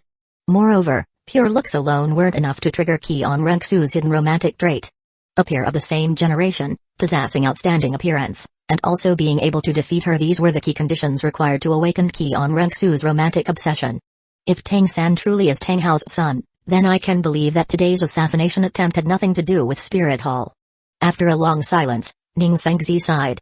If Spirit Hall had known about Tang Hao and Tang San's father-son relationship, they would never have acted rashly. After all, Spirit Hall was well aware of Tang Hao's strength. If they really intended to target Tang Hao and Tang San, they would have laid an inescapable trap and dispatched multiple titled Luo elders to suppress them. How could they allow the Heaven Soul Hall to be reduced to ruins without even a single titled Luo elder from Spirit Hall arriving? It seems that this assassination attempt was, in all likelihood, orchestrated by Star Luo. The goal was to assassinate Tang San and use Tang Hao's fury to drag the reclusive Clear Sky sect into the conflict, forcing them into a confrontation with Spirit Hall. Likewise, once Clear Sky sect enters the fray, being weak and isolated, they would inevitably seek allies. At that point, the Starluo Empire could step in, unite the various forces on the continent, and launch a collective crusade against Spirit Hall. With Spirit Hall's strength alone, they wouldn't be able to withstand the combined assault of the other factions on the continent. Once Spirit Hall, the greatest obstacle, is eliminated, the Starluo Empire, whose military power surpasses that of the Heaven Empire, would then have the conditions necessary to unify the continent. Humphrey, Starluo truly harbors the ambitions of a wolf.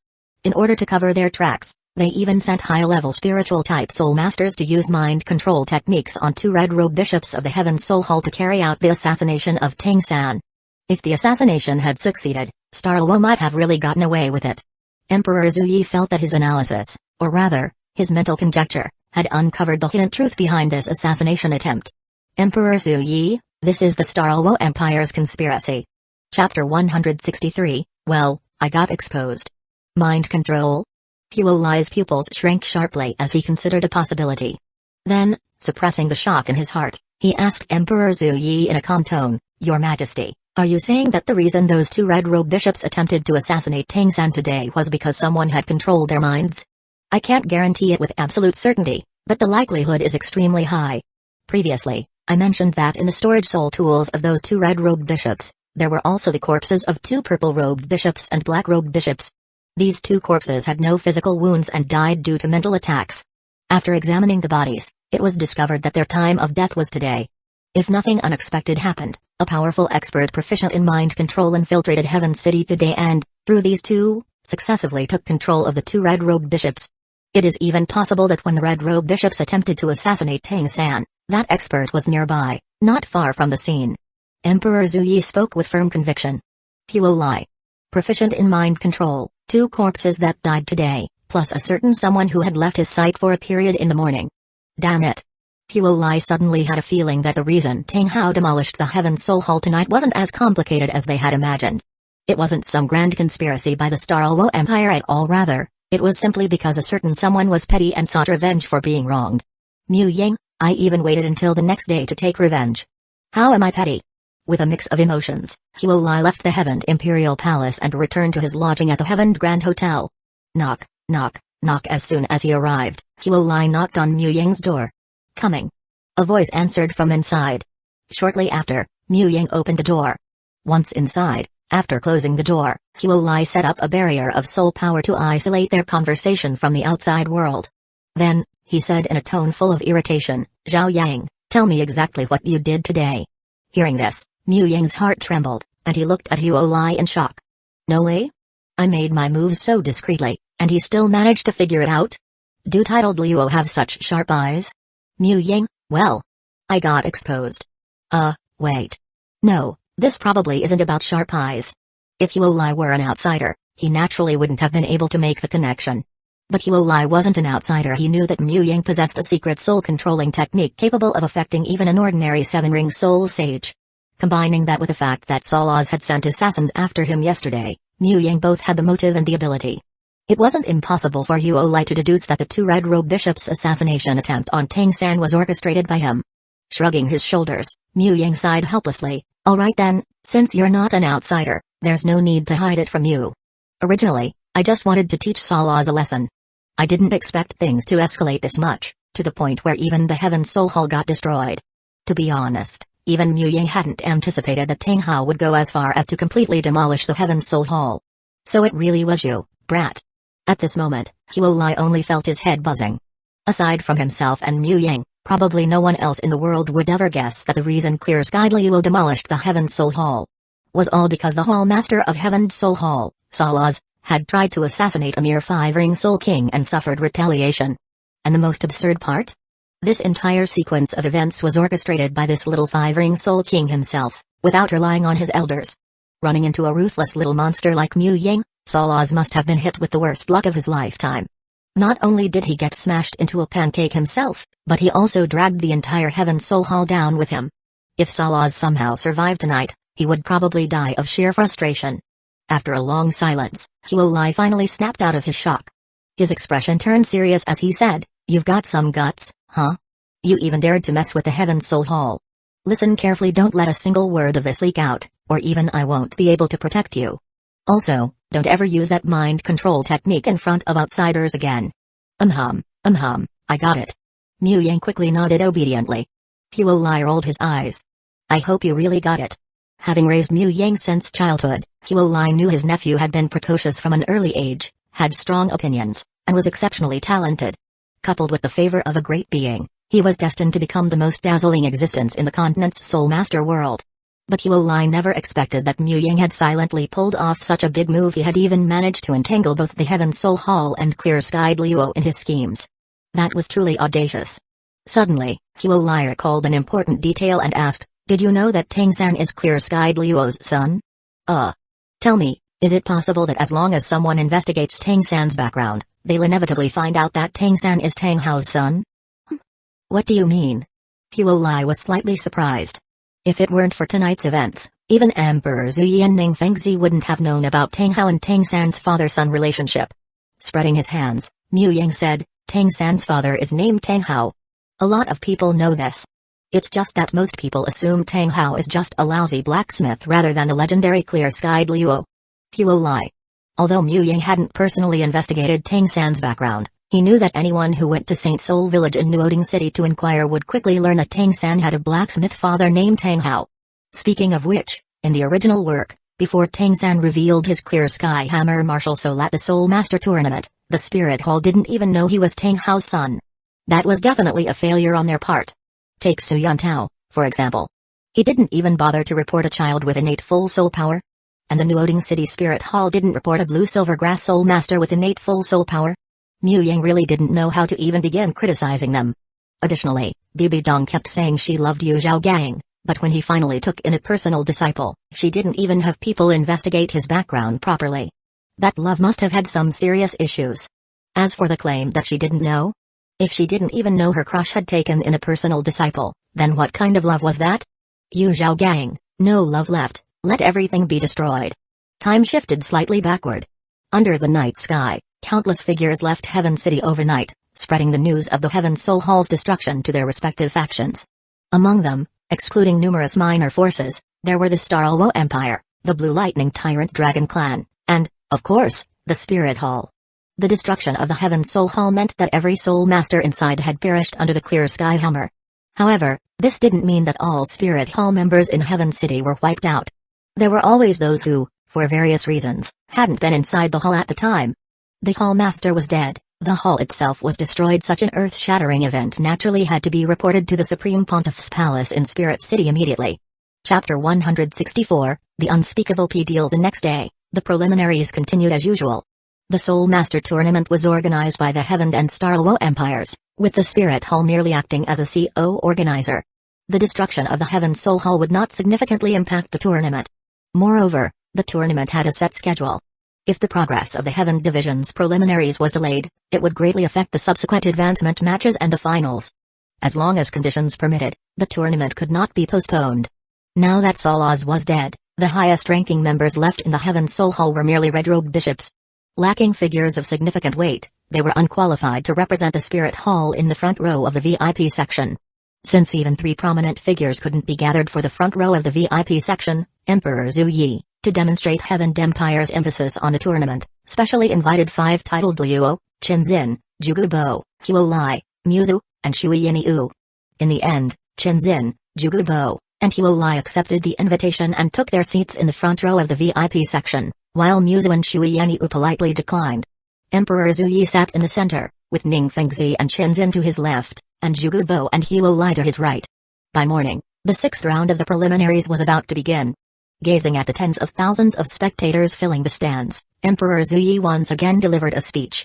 He officially addressed the malicious assassination attempt that occurred outside the Great Spirit Arena after yesterday's matches. While condemning the unknown mastermind behind it, he also issued another warning to various factions on behalf of the Heaven Empire. Given that the Spirit Hall had already suffered a severe blow, not only had the Platinum Bishop and Hall Master Solaz perished, but even the Heaven Soul Hall had been reduced to ruins. Emperor Zuyi chose to spare them some face. He did not explicitly direct blame at the Spirit Hall, considering its immense influence. Of course, With tens of thousands of spectators present, many well-informed and sharp-minded individuals were among them. Even if they hadn't personally witnessed the assassination attempts of the past 2 days, they could still deduce that both incidents were inextricably linked to the Heaven Soul Hall. And as for last night's destruction of the Heaven Soul Hall, it was clear that Hall Master Salaz had brought it upon himself, ultimately suffering retaliation from the target's powerful elder. The logic was simple: Soul Masters placed great importance on lineage and inheritance. Most talented Soul Masters came from the Soul Master families, so it was perfectly normal for them to have a powerful and protective elder in their family. Additionally, according to some unofficial sources, the one who destroyed the Heaven Soul Hall last night was none other than the legendary clear-skied Luo himself. This was the same man who had once hammered the former Supreme Pontiff of the Spirit Hall to death. Was it really surprising that he had now wiped out the Heaven Soul Hall? In the 6th round of the preliminaries, Blazing Academy was up against a formidable opponent. After yesterday's match, Musa had drawn lots on behalf of Blazing Academy. When she returned, Mu Ying already knew who their opponent would be today. It was none other than Divine Wind Academy, and their match was scheduled as the second battle of the day. Originally, Mu Ying thought that Feng Ziyoshan, the infamous bootlicker, would surrender outright. After all, not only was he known for fawning over others, but he was also Hua Wu's defeated opponent. But surprisingly, even after the first match had started, there was still no news of Divine Wind Academy forfeiting. Well, it made sense. In the original story, Divine Wind Academy was strong while Blazing Academy was weak, so Feng Ziyoshan could casually surrender on behalf of his team. At that time, their withdrawal wouldn't be seen as a sign of weakness. Everyone knew it was simply Feng Ziyoshan going easy on Blazing Academy. However, now the situation was reversed. Blazing Academy was the stronger team, while Divine Wind Academy was weaker. Even if Divine Wind Academy wasn't a match for Blazing Academy, they couldn't forfeit outright. As one of the renowned Elemental Academy teams, how could they justify such an act? Moreover, among the 28 teams in the Heaven Division preliminaries, aside from their own Divine Wind Academy, only Blazing Academy and Skywater Academy had 5 Ring Soul Kings. The rest of the teams were at most 4 Ring level, and even then, not all of their main members were at that level. Even if some main members sustained significant injuries in their match against Blazing Academy and couldn't recover immediately, it wouldn't be a major issue. At the very least, one of the 5 qualification spots for advancement was guaranteed for Divine Wind Academy. Since Divine Wind Academy hadn't forfeited, it wasn't bad news for Mu Ying and Blazing Academy. If they had surrendered, then the plan he had devised would have fallen apart before it even began. Feng Ziyoshan, it's almost our turn to go on stage. Aren't you going to at least try to bribe me, the team captain? At this moment, Mu Ying, who had memorized the script flawlessly, smiled as he teased Feng Ziyoshan. Bribe you? That wouldn't be right. As much as I want to defeat Zhao Wu, I, Feng Ziyoshan, refuse to resort to such underhanded methods. As he spoke, Feng Ziyoshan puffed out his chest and glanced at Hua Wu beside him. He wanted to win, yes, but he had to win fair and square, not through trickery. Listen to yourself. Have you been listening to too many twisted arguments? Forcing things won't lead to happiness? Wrong. Completely wrong.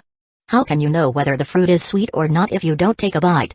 Even if it's not sweet, it can still quench your thirst. Seeing that Feng Ziyoshan wasn't taking the bait, Mu Ying's expression shifted as he spoke in a deep and meaningful tone. Let's talk about this in private. After hesitating for a moment, Feng Ziyoshan finally gave in to temptation and pulled Mu Ying aside.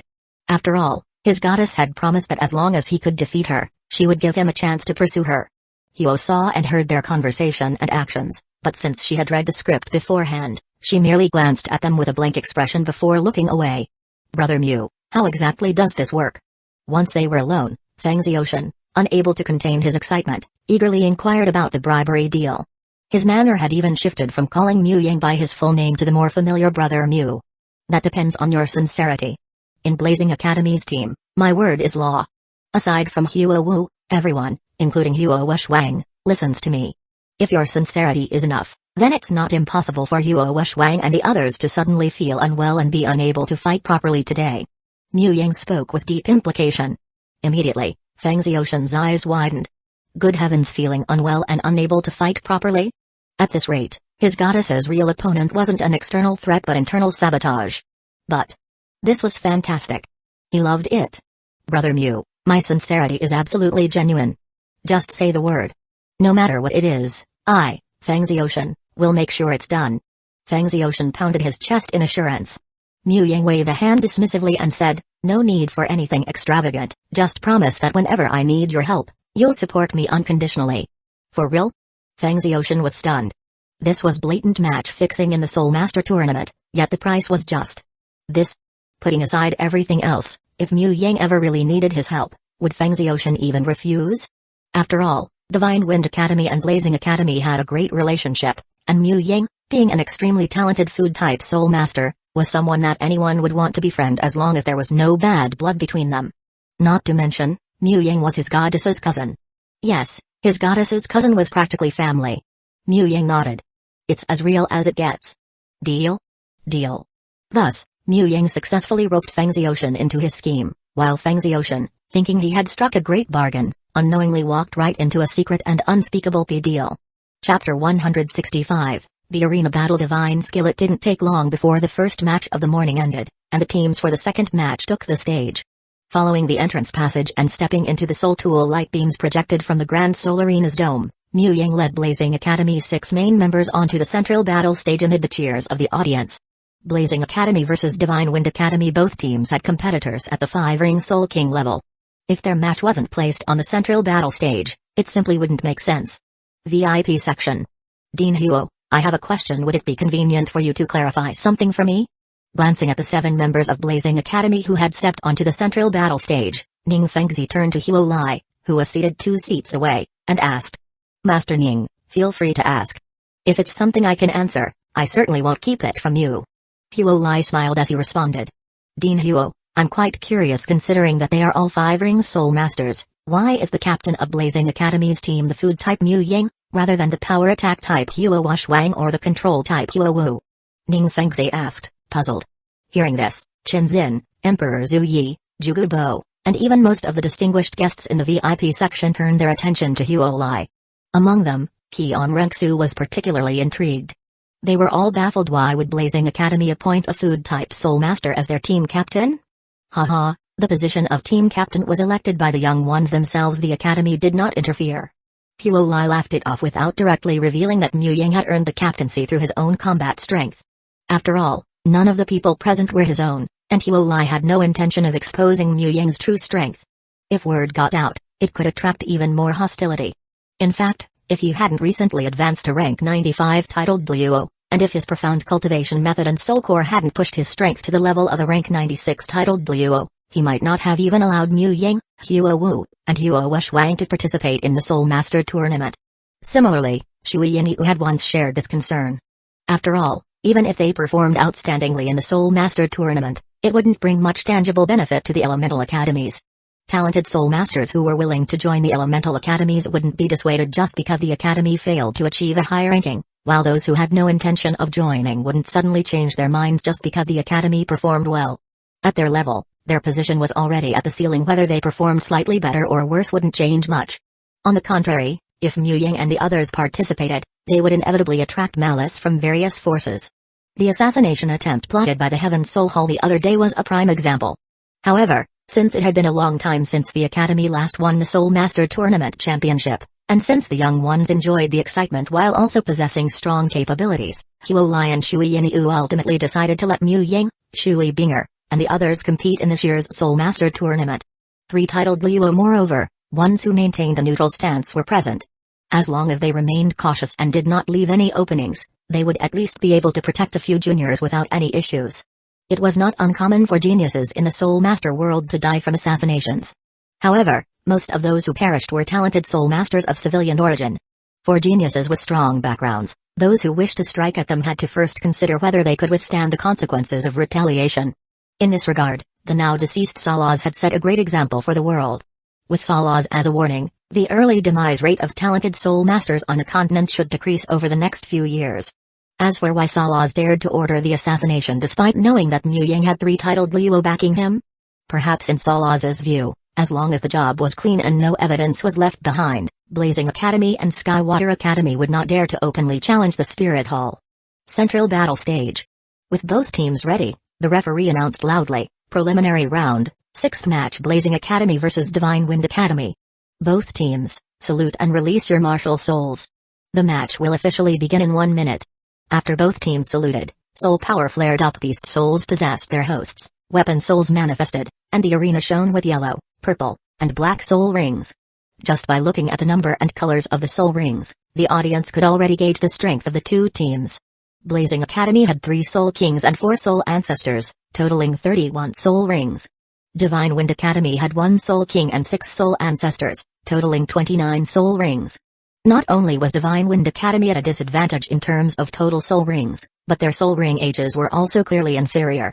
Mu Ying, Hua Wu, and Hua Shuang of Blazing Academy all had 10,000-year 4th and 5th soul rings. And that was after Mu Ying deliberately disguised his soul ring colors. Otherwise, Blazing Academy would have had 7 10,000-year soul rings. In contrast, Divine Wind Academy's Soul King, Feng Ziotian, had a 4th soul ring that exceeded the conventional optimal ratio limit. However, due to the lack of methods to effectively enhance spiritual power, his 4th soul ring had not reached the 10,000-year mark. It was merely a deep purple with a hint of black, still falling short of 10,000 years. Yet, what puzzled the audience was Blazing Academy's bizarre battle formation. It was understandable for the team's food-type Soul Master and 2 support members to stand at the rear near the edge of the arena, but why were the 3 Power Attack and Agility Attack Soul Masters also positioned in the back? Even more strangely, their Control-type Soul Master was standing alone at the front, more than 10 meters away from the rest of the team. Seeing Blazing Academy's formation, Feng Ziotian inwardly thought, "Old pal, you're the real deal," and felt immense gratitude toward Mu Yang. Feng Ziotian, this match is in the bag. At that moment, he was already fantasizing about his future life with his goddess, even contemplating what names to give their children. Match, begin. The 1-minute preparation time quickly passed. After announcing the start of the match, the referee swiftly retreated from the arena, leaving the stage to both teams. Go, Sister Hua Wu. It's all up to you. At the very start, Mu Ying, acting as the cheerleader, gave a command to Hua Wu before stepping forward to shield Hua Shuang and the other 4. 3rd soul skill Repelling Fire Ring. Ignoring Mu Ying's playful words, Hua Wu's gaze locked onto Divine Wind Academy. Her 3rd soul ring gleamed as soul power surged, and a dazzling ring of fire instantly erupted. The 3rd soul skill, Repelling Fire Ring, had no offensive power. However, it could push all opponents within its range outward. The specific repelling distance and the ability to differentiate between allies and enemies depended on the user's strength and control. The skill's area of effect spanned a diameter of 60 to 70 meters with a height of 3 meters. Given that the Soul Master Tournament's battle stage was only 30 meters in diameter, this move was practically a map-wide attack. Chapter 166, Hua Wu I'm Going to Fight 7. Part 1, Flames burst forth as a golden red ring of fire instantly swept across the entire competition stage. As the ring of fire passed through Mu Ying and the other 6, it did not exert any repelling force on them, seemingly nothing more than an illusory visual effect. However, things were entirely different for Feng Ziotian and the rest of the Divine Wind team. The moment the ring of fire reached them, a powerful repelling force struck them off guard. Without exception, every single one of them was sent flying by this overwhelming force. The competition stage itself was not large, and while the members of the Divine Wind team were not standing at the very edge, they were not at the center either. Under the influence of the repelling force, all 7 of them were hurled toward the boundary of the competition stage. According to the rules of the Soul Master Tournament, if a competitor is knocked out of the stage and touches the ground outside the boundary, they are considered eliminated. Seeing himself about to be flung out of the stage and crash to the ground, Feng Ziotian activated his 3rd soul ring at the critical moment. His 3rd soul skill, Gale Twin Wings, was released, causing a pair of massive cyan energy wings to unfurl from his back. With a few powerful flaps, he counteracted his momentum, adjusted his posture, and flew back into the air above the stage. However, while Feng Ziotian was able to use his flight-based soul skill to escape elimination, the rest of the Divine Wind team did not possess such abilities. Aside from a single 4-ringed soul ancestor with the blue-feathered eagle martial soul, 5 members of the Divine Wind team crashed onto the ground outside the competition stage, eliminated by Hua Wu's opening move Repelling Fire Ring. Compared to her counterpart in the original timeline, this version of Hua Wu possessed a Phoenix Fire Shadow Martial Soul that surpassed the Fire Shadow Martial Soul in quality. With her soul skills enhanced by an additional 5,000 years of cultivation and a soul power level more than 1 rank higher, Repelling Fire Ring had become an unparalleled ability in tournament matches. Anyone who failed to evade it or lacked the ability to fly was essentially doomed to elimination upon being hit. After all, the competition stage was simply too small. Even if Hua Wu activated Repelling Fire Ring while standing at the very edge of the stage, opponents at the opposite boundary would still be within its area of effect. Seeing 5 of his teammates eliminated in an instant, Feng Ziotian, who had been brimming with confidence after striking a deal with Mu Ying, was utterly dumbfounded. At that moment, He finally understood why Hueco, despite possessing powerful offensive soul skills, was classified as a control system soul master. The answer lay in this single skill: repelling fire ring. In a true battle to the death or a fight without spatial restrictions, repelling fire ring would not have been nearly as overwhelming. At best, it would have been considered a strong control-type ability. However, within the confines of a limited space, and an exceptionally small one at that, its effectiveness was multiplied several times over. Hueco curled a finger at Feng Ziyoshin, gesturing for him to come forward. The Divine Wind Academy was ranked either first or second among the elemental academies. Hueco refused to believe in such rankings. Moreover, she had never forgotten that during a past gathering at Blazing Fire Academy regarding the secret of whale glue, Feng Ziyoshin had once mocked her academy with a broad, dismissive statement. The grudge-holding Hueco had remembered that ever since. Now, in accordance with their plan, she was prepared to take down the entire Divine Wind team by herself. Of course, this was not about humiliating Divine Wind Academy, it was about proving the strength of Blazing Fire Academy's younger generation. By showcasing the Academy's power, they aimed to make Divine Wind Academy's leadership realize that not only did Blazing Fire Academy currently boast 2 titled duos, but its younger generation also had immense potential. This display of strength would serve as the foundation for their ultimate goal, merging Blazing Fire Academy, Skywater Academy, and Divine Wind Academy into a newly unified Elemental Academy. Likewise, Mu Ying's earlier scheme to entrap Feng Ziyoshin was meant to facilitate this plan. After all, Feng Ziyoshin was not only the captain of this year's Divine Wind team but also the personal disciple of Divine Wind Academy's headmaster, Feng Zhen. More importantly, he was regarded as a top-tier genius, groomed by the Academy's leadership as the next headmaster. If Feng Ziyoshin lent his support to the merger, the resistance from Divine Wind Academy's upper ranks would be significantly weakened. It was akin to the situation where even the Crown Prince had defected. What motivation would the officials have to continue resisting? At this moment, Feng Ziyoshin's expression was graver than ever. Originally, he had entered this match brimming with confidence, believing he had an overwhelming advantage in a 7-on-1 fight. Yet, with just a single move, Hueco had nearly erased that advantage. His self-assurance in defeating her was now shattered. Though it was still technically a 2-on-1 fight, with himself and a single foreign teammate remaining, Feng Ziyoshin knew that the odds were completely against him. In fact, he had virtually no chance of winning. He was well aware of Hueco's strength. They had fought before, and he had lost badly. With her powerful martial soul, absurdly high-level soul rings, ingenious self-created soul techniques, and a soul power rank significantly higher than his own, Hueco had every possible advantage except for flight. She utterly outclassed him in every aspect. Under these circumstances, how could he possibly claim victory? First soul skill: Wind Blade Formation. Despite his doubts, Feng Ziyoshin did not intend to surrender. His first soul ring glowed as he swung his clawed hands, launching 10 semicircular cyan wind blades toward Hueco on the stage below. No matter how powerful Hueco was, he had to fight. He needed to recognize the gap between them so he could train even harder in the future. This was the way of the Soul Master. If he surrendered outright, wouldn't that just make his goddess look down on him? Phoenix Fire Mirror.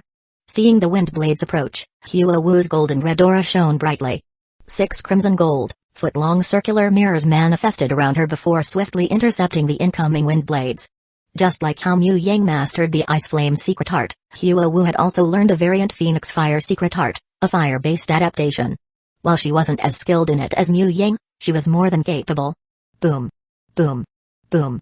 Under Hueco's precise mental control, the 10 wind blades clashed against the Phoenix Fire mirrors. Of the 6 mirrors, only one was shattered, meaning Feng Ziyoshin's first soul skill had barely managed to destroy a single defensive layer. In the next moment, Hueco's soul power surged, instantly reforming a new golden red mirror to restore the Phoenix Fire mirror formation to its optimal state of 6. Meanwhile, Feng Ziyoshin's remaining teammate had not been idle. His 4th soul ring glowed as his wings flapped rapidly, unleashing a storm of densely packed cyan energy feathers that rained down upon Hueco. Seeing this, Hueco's expression sharpened. She retracted the Phoenix Fire mirrors that had blocked the wind blades, causing them to rapidly expand. The 6-foot-long mirrors merged in pairs, forming 3 3-foot-long mirrors that arranged themselves into a triangular shield to protect her from the barrage of soul power-infused feathers. Chapter 167, Hueco, I'm going to defeat 7. Part 2, Ding ding ding ding. In an instant, the blue soul power feathers rained down continuously, creating a series of dense collisions, yet they failed to pierce through the defense of the 3 enlarged Phoenix Fire mirrors. The Ice Flame mirror secret technique, which shares the same origins as the Phoenix Fire mirror but differs in soul power attributes, would have even surpassed an ordinary 10,000-year defensive soul skill if Mu Yang had used it.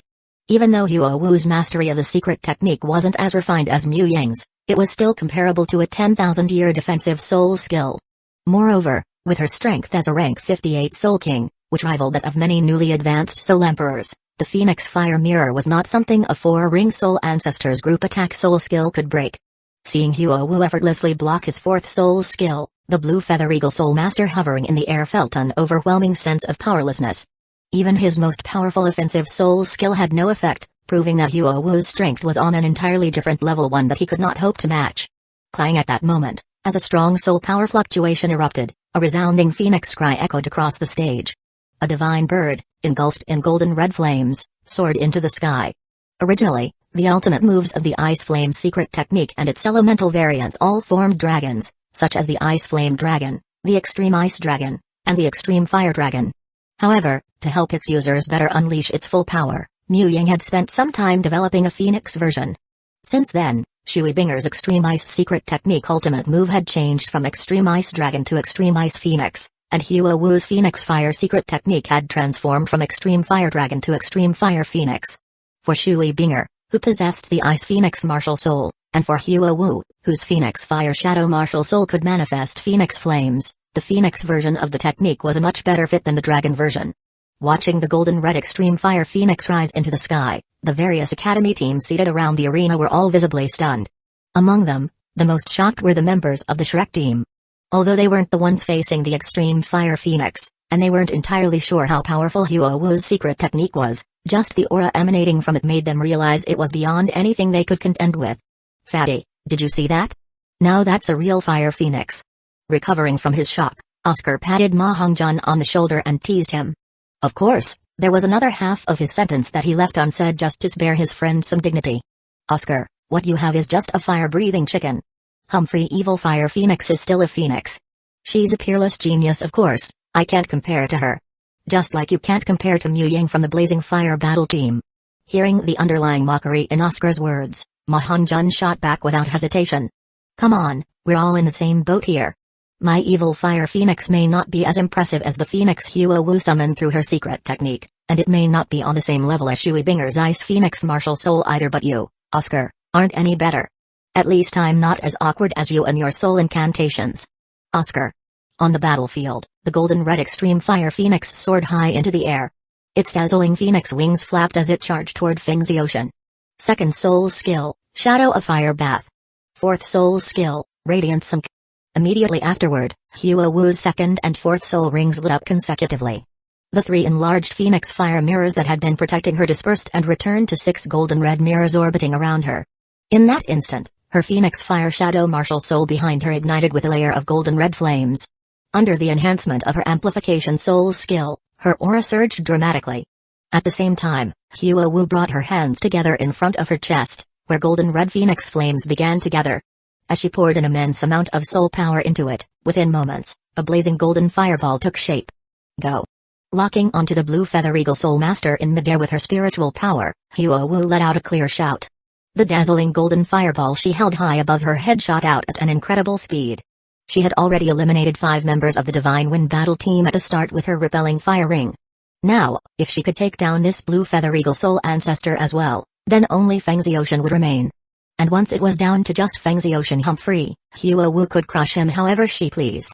Not good. Sensing the terrifying fire attribute energy contained within the golden fireball, the Blue Feather Eagle Soul Master's expression changed dramatically. His wings flapped rapidly, propelling him to dodge at full speed. He had no intention of taking it head-on. Was he joking? Even though this was only Huo-Wu's 4th soul skill, its soul ring was 10,000 years old, and it was unleashed by a 5-ring Soul King. He was merely a rank 42 soul ancestor. What could he possibly do against it? Even his toughest body part, his head, wouldn't survive the impact. However, to his horror, just as he dodged, the golden fireball abruptly changed direction, continuing to chase after him as if it had some kind of homing ability. The Blue Feather Eagle Soul Master had guessed correctly. Huo-Wu's 4th soul skill, Radiant Sun, not only allowed her to absorb fire-type soul power from allies to enhance its power, but also had a locking effect, making it nearly impossible to evade unless one had a special countermeasure. As the dazzling golden fireball rapidly expanded in his vision, the Blue Feather Eagle Soul Master, who no longer had time to dodge, felt a chilling fear of death creeping into his heart. At this moment, as he prepared to meet his end, A stray thought flashed through his mind. I'm already over 20 years old and still single. I haven't even had a girlfriend yet. But just then, the golden fireball suddenly came to a halt in midair. A moment later, as if it had deflated, its overwhelming power quickly diminished. Then, the golden hue faded, and the fireball transformed into golden red phoenix flames before dispersing completely. Hueco's voice rang out across the battlefield, "Step down yourself." Hueco knew that with the power of her 10,000-year fourth soul skill, Radiant Sun, she could easily kill a rank 42 agility-type Soul Master. However, in the Soul Master tournament, killing was not allowed. Besides, the Divine Wind Academy and the Blazing Fire Academy had a good relationship. Even if this were not a tournament, she wouldn't actually kill him. Her ability to make Radiant Sun collapse and dissipate at will was thanks to her years of diligent practice with the Phoenix Fire secret technique. Unlike soul skills, which functioned more instinctively, secret techniques required conscious control, meaning that long-term training naturally improved her ability to regulate her soul power. Had this been years ago, even though Radiant Sun was her own skill, she wouldn't have been able to control it with such precision. Hearing her words, the Blue Feather Eagle Soul Master, who had nearly met death just now, quickly nodded. He shot Feng Xiaoshan, who was still struggling against the extreme fire phoenix, a "you're on your own" look before descending outside the arena. They were all people with dignity. Since Hueco had spared him, he had no reason to be ungrateful. Chapter 168, Hueco, I'm going to take on 7. Part 2, Feng Xiaoshan, how about now? After eliminating another member of the Divine Wind team, Hueco controlled the Extreme Flame Phoenix in midair, temporarily halting her attack as she turned to ask Feng Xiaoshan. Hearing this, Feng Xiaoshan wore a bitter expression. He had always known that Hueco was stronger than him. However, in Feng Xiaoshan's estimation, with 6 4-ring teammates assisting him, a 7-on-1 situation should still give them a considerable advantage.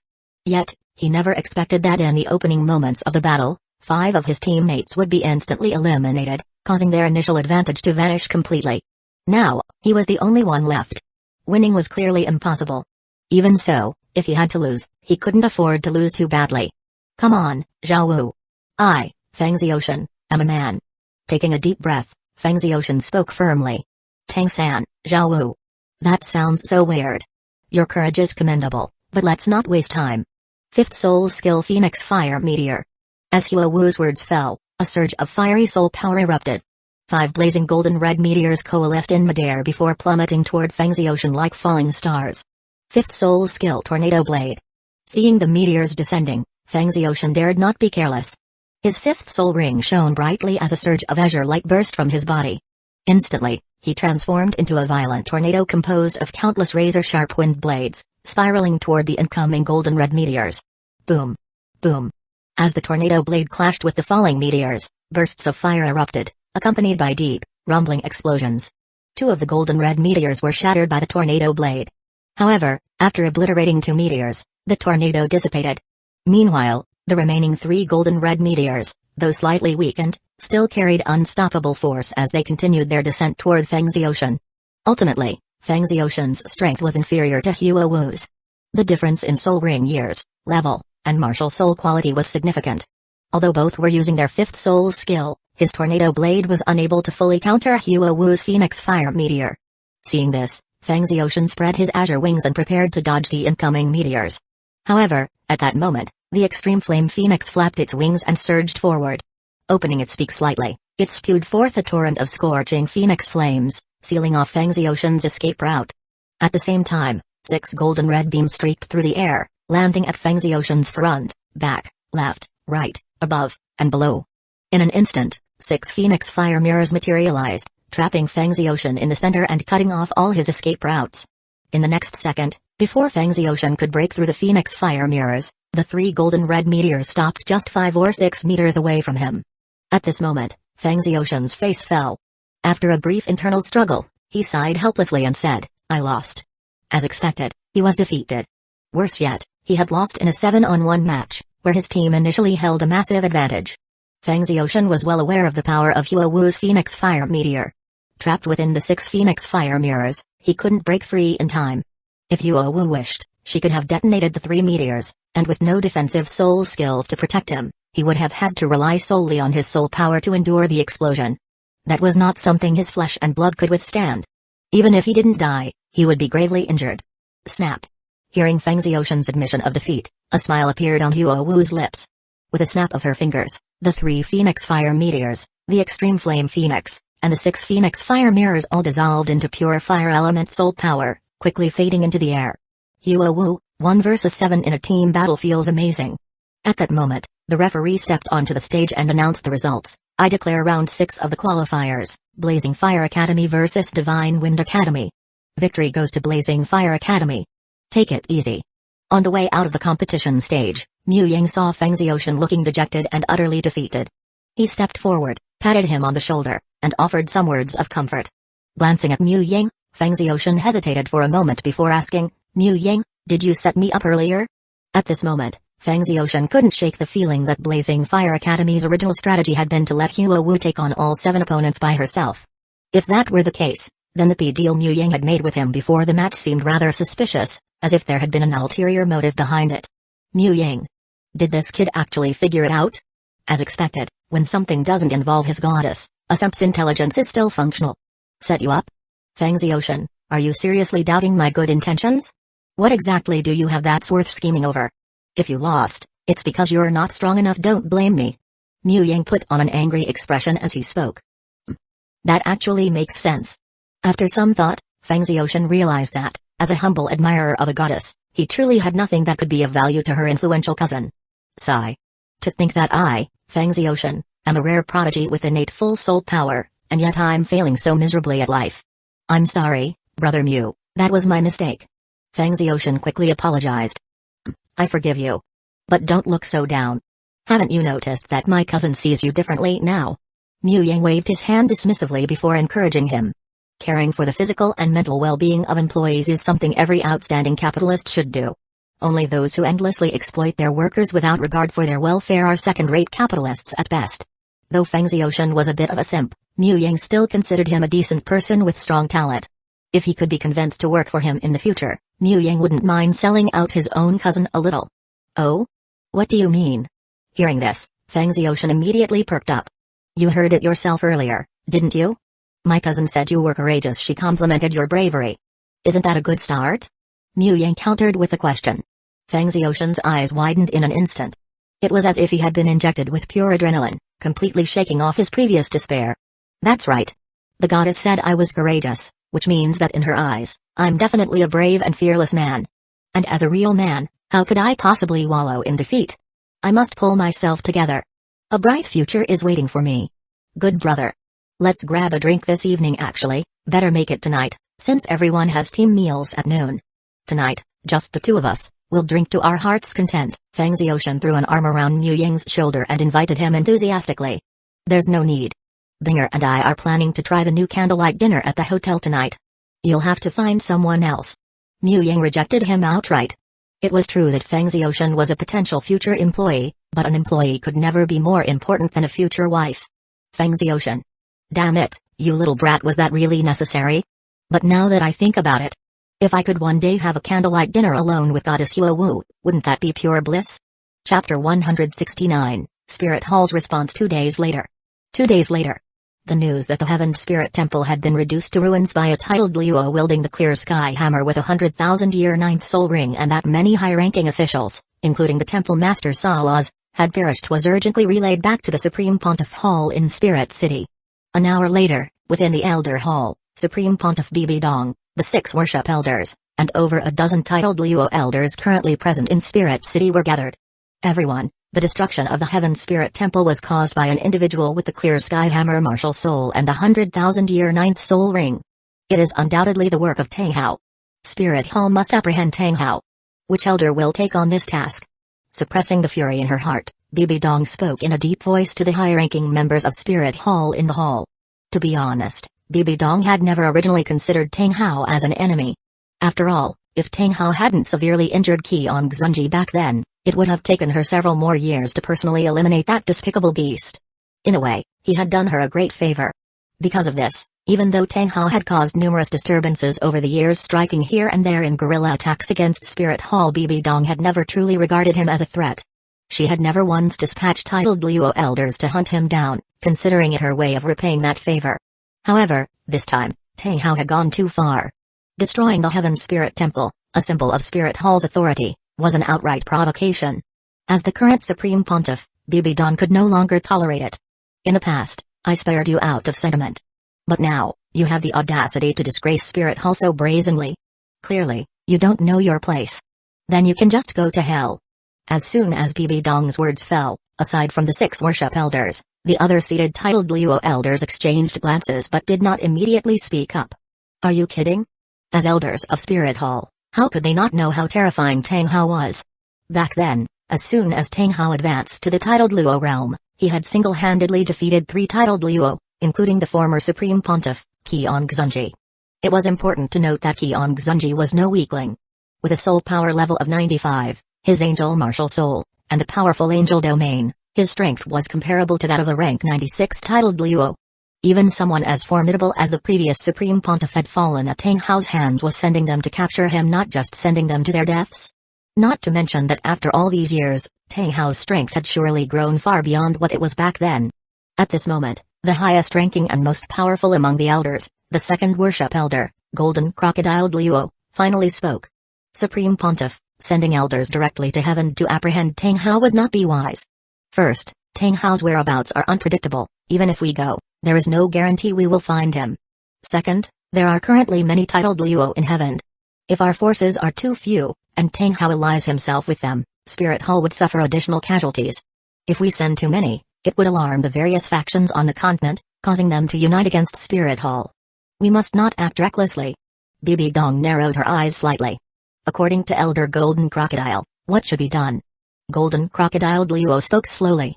According to the intelligence report, the reason Tang Hao destroyed the Heaven Spirit Temple was that Salaz had ordered an assassination attempt on his son, Tang San. According to the original plan for the Continental Spirit Master Academy tournament, this year's finals are to be hosted by the Starluo Empire. If Tang San's academy team qualifies in the preliminaries, we should have Starluo transfer the hosting rights of this year's finals to Spirit Hall. As it happens, Supreme Pontiff, you intend to reward the Golden Generation with soul bones. We can use those 3 soul bones as the championship prize. Starluo would surely agree to the arrangement. If Tang San comes to Spirit City for the competition, Tang Hao will undoubtedly follow him in secret. At that time, we can arrange for our experts to intercept them on the way and eliminate them both. Of course, if Tang Hao and Tang San do not fall for the trap, we can later send our experts to Heaven City. Either way, these 2 must die. As he spoke, a glint of cruelty flashed in Golden Crocodile Luo's eyes. The intelligence report he referred to naturally came from Qian Renxu. However, the usurpation plan carried out by Qian Renxu was one of Spirit Hall's top secrets. Among those present, only the 6 worship elders and Bibi Dong were aware of it, so it was not appropriate to disclose it to the other elders. That was why Golden Crocodile referred to her using a codename. Tang Hao had forcibly demolished the Heaven Soul Temple and wiped out everyone affiliated with it. Such an open provocation could not be tolerated. Spirit Hall could not allow Tang Hao to continue running free. He had to be made an example of. Otherwise, every random cat or dog would dare to challenge them in the future. Moreover, Qian Renxu had reported that Tang San most likely possessed twin martial souls. Golden Crocodile Luo, fully aware of the potential of twin soul masters, had no intention of allowing Tang San, who could become Spirit Hall's greatest enemy in the future, to live. He had no desire to see the Clear Sky clan produce another Invincible on-land powerhouse, or worse, an even stronger version of one. Humphrey. Golden Crocodile Elder, do you even realize that Heaven has produced several peerless geniuses? Bibi Dong let out a cold snort, clearly displeased with Golden Crocodile's idea of offering soul bones as the championship reward for the tournament. On the very first day of the tournament, Salaz had already reported the general details about Mu Ying and the others. The Golden Generation trio was indeed strong, and they even possessed a martial soul fusion ability. However, their opponents also included 5 Ring Soul Kings, who might have hidden trump cards of their own. If the Spirit Hall team failed to win the championship, Spirit Hall would not only suffer an internal loss but also lose face publicly. Supreme Pontiff, didn't you claim that the Golden Generation is exceptional? Golden Crocodile Luo sneered. Rewarding soul bones was fine, but only if they proved their worth. If they couldn't even surpass their peers from other factions, what right did they have to receive soul bones? Bibi Dong was furious. She never said the Golden Generation would definitely lose. It was just that soul bones were precious, especially the 60,000-year head soul bone she had prepared for her own disciple, Huo Yina. Since their opponents were strong, she didn't want to take unnecessary risks. Yet unexpectedly, Golden Crocodile had turned her hesitation into a weapon to mock her. Supreme Pontiff, the matter is settled. Besides, Tang Hao was once the young master of the Clear Sky clan and must have top-quality soul bones on him. Even if the golden generation is not as skilled, as long as we lure Tang Hao out, we will not lose out on soul bones. Golden Crocodile Douluo waved his hand dismissively, his tone carrying a hint of mockery. To a powerhouse of Golden Crocodile Douluo's caliber, any soul bone below the 100,000-year level was nothing more than an ordinary resource. Even if the golden generation failed to win the championship and their soul bones were taken by outsiders, it wouldn't matter. As long as they accomplished their goal of eliminating Tang Hao and the highly talented Tang San, it would all be worth it. After all, it was just 3 soul bones. Spirit Hall had a deep foundation and could afford such a loss. As for the so-called geniuses from the elemental academies of the Heaven Empire, Golden Crocodile didn't take them seriously at all. When it came to talent, among all the soul masters on the continent, who could compare to the young miss? Did they even understand the value of an 8-rank 20 soul power? Did they understand the significance of inheriting a god's position? Unless they were like Bibi Dong, possessing twin martial souls, no matter how talented they were, by the time they grew strong enough to threaten Spirit Hall, his young miss would have already ascended to the position of angel god. At that point, under the divine power of a god, what difference would a few peerless Douluo make? They would all still be mere ants. Chapter 170, the approaching end of the qualifiers. Time flew by, and in just over half a month, the final round of the qualifiers arrived. At Heaven Great Soul Arena, the last match of the last round was about to take place. On the competition stage, the referee scanned both teams before announcing loudly, Round 27 of the qualifiers, Shrek Academy vs Kangli Academy. Both teams, salute, release your martial souls, and the match will begin in 1 minute. After both teams finished saluting, in an instant, beast souls possessed their users, dual souls manifested, and yellow, purple, and black soul rings shone brightly across the stage. Zhao Wu, follow the plan. Tang San whispered to Zhao Wu, who stood at the front of their formation. Zhao Wu didn't reply but simply nodded, making an okay hand gesture. This match was crucial for both Shrek Academy and Kangli Academy. Both teams had forfeited their matches against Blazing Academy, Skywater Academy, and Divine Wind Academy. After all, these 3 teams had 5 Ring Soul Kings, and all their main members were above level 40, making victory impossible. Rather than getting beaten up on stage, it was better to concede and face the next battle in top condition. Against the remaining 2 teams of the 5 Elemental Academies, Thunderclap Academy and Elephant Armored Academy, Shrek Academy had secured victory against Elephant Armored Academy through their Nether White Tiger fusion ability and seamless teamwork. Similarly, Kangli Academy had defeated Elephant Armored Academy with their 7-in-1 soul fusion technique. However, both teams had lost to Thunderclap Academy. Before Mu Ying's unexpected rise, Thunderclap Academy was either the strongest or the second strongest among the 5 Elemental Academies. In past Soul Master tournaments, Thunderclap Academy had an even higher chance of becoming the top-ranked Elemental Academy than Divine Wind Academy. Although their current Thunderclap team had no 5-ring competitors, their strength remained formidable. Even Shrek Academy's Nether White Tiger, which could rival a level 50 Battle Soul Master, was completely held back by Yu Tankson, who had activated the Dragon Transformation secret technique. Ultimately, Shrek Academy lost due to their overall weaker team strength. As for Kangli Academy, while their 7-in-1 soul fusion technique was indeed powerful, its flaw was too obvious. The moment the match began, Thunderclap Academy disrupted their formation before they could execute the technique, easily securing victory. After 26 rounds of matches, both Shrek Academy and Kangli Academy had identical records, 26 matches, 22 wins, and 4 losses. Thus, the outcome of this 27th and final round was critical for both teams. Victory would secure them one of the 5 qualifying spots for the next stage, the ranking tournament and finals, while defeat would mark the end of their Soul Master tournament journey. Mu Yang, who do you think will win? From the stands, Shui Binger asked Mu Yang. Shrek. Kangli's weakness is too obvious. Mu Yang answered without hesitation. Because of the large number of participants, Kangli Academy's 7-in-1 soul fusion technique required a fixed formation to activate, making it inflexible. At the start of the match, any quick cast ranged attack or control ability could easily disrupt their formation, preventing them from executing their fusion technique. More importantly, even if they managed to activate the technique, Tang San could still break it. Although compared to the original story, Tang San's spiritual power was significantly weaker due to not consuming the Autumn Water Dew. He had trained in Purple Demon Eye since childhood. Even without the Autumn Water Dew, his spiritual power was at least on par with elite 5-ring Soul Kings. Breaking Kangli Academy's spiritual type soul fusion technique wouldn't be a problem for him. Hearing this, Shui Binger nodded in agreement. For her, dealing with Kangli Academy was ridiculously easy. She could just unleash an ice-sealing soul skill at the start, restricting any one of their members, instantly disrupting their soul fusion technique. Without it, Kangwi's lineup of 1 soul ancestor and 6 soul elders was barely stronger than some random no-name academy team. By the way, Mu Ying, in the ranking tournament, you won't go easy on us again, right? Suddenly, Shui Binger looked at Mu Ying seriously. A few days ago, after the day's matches concluded and the lottery results were announced, Mu Ying had directly forfeited on behalf of Blazing Academy as their team captain. With Blazing Academy's forfeit, Skywater Academy advanced without a fight. After today's first match, Skywater Academy finished the qualifiers with a perfect record of 27 wins and 0 losses, taking first place. Blazing Academy, with 26 wins and 1 loss, ranked second. Third place went to Divine Wind Academy, with 25 wins and 2 losses, followed by Thunderclap Academy in fourth with 24 wins and 3 losses.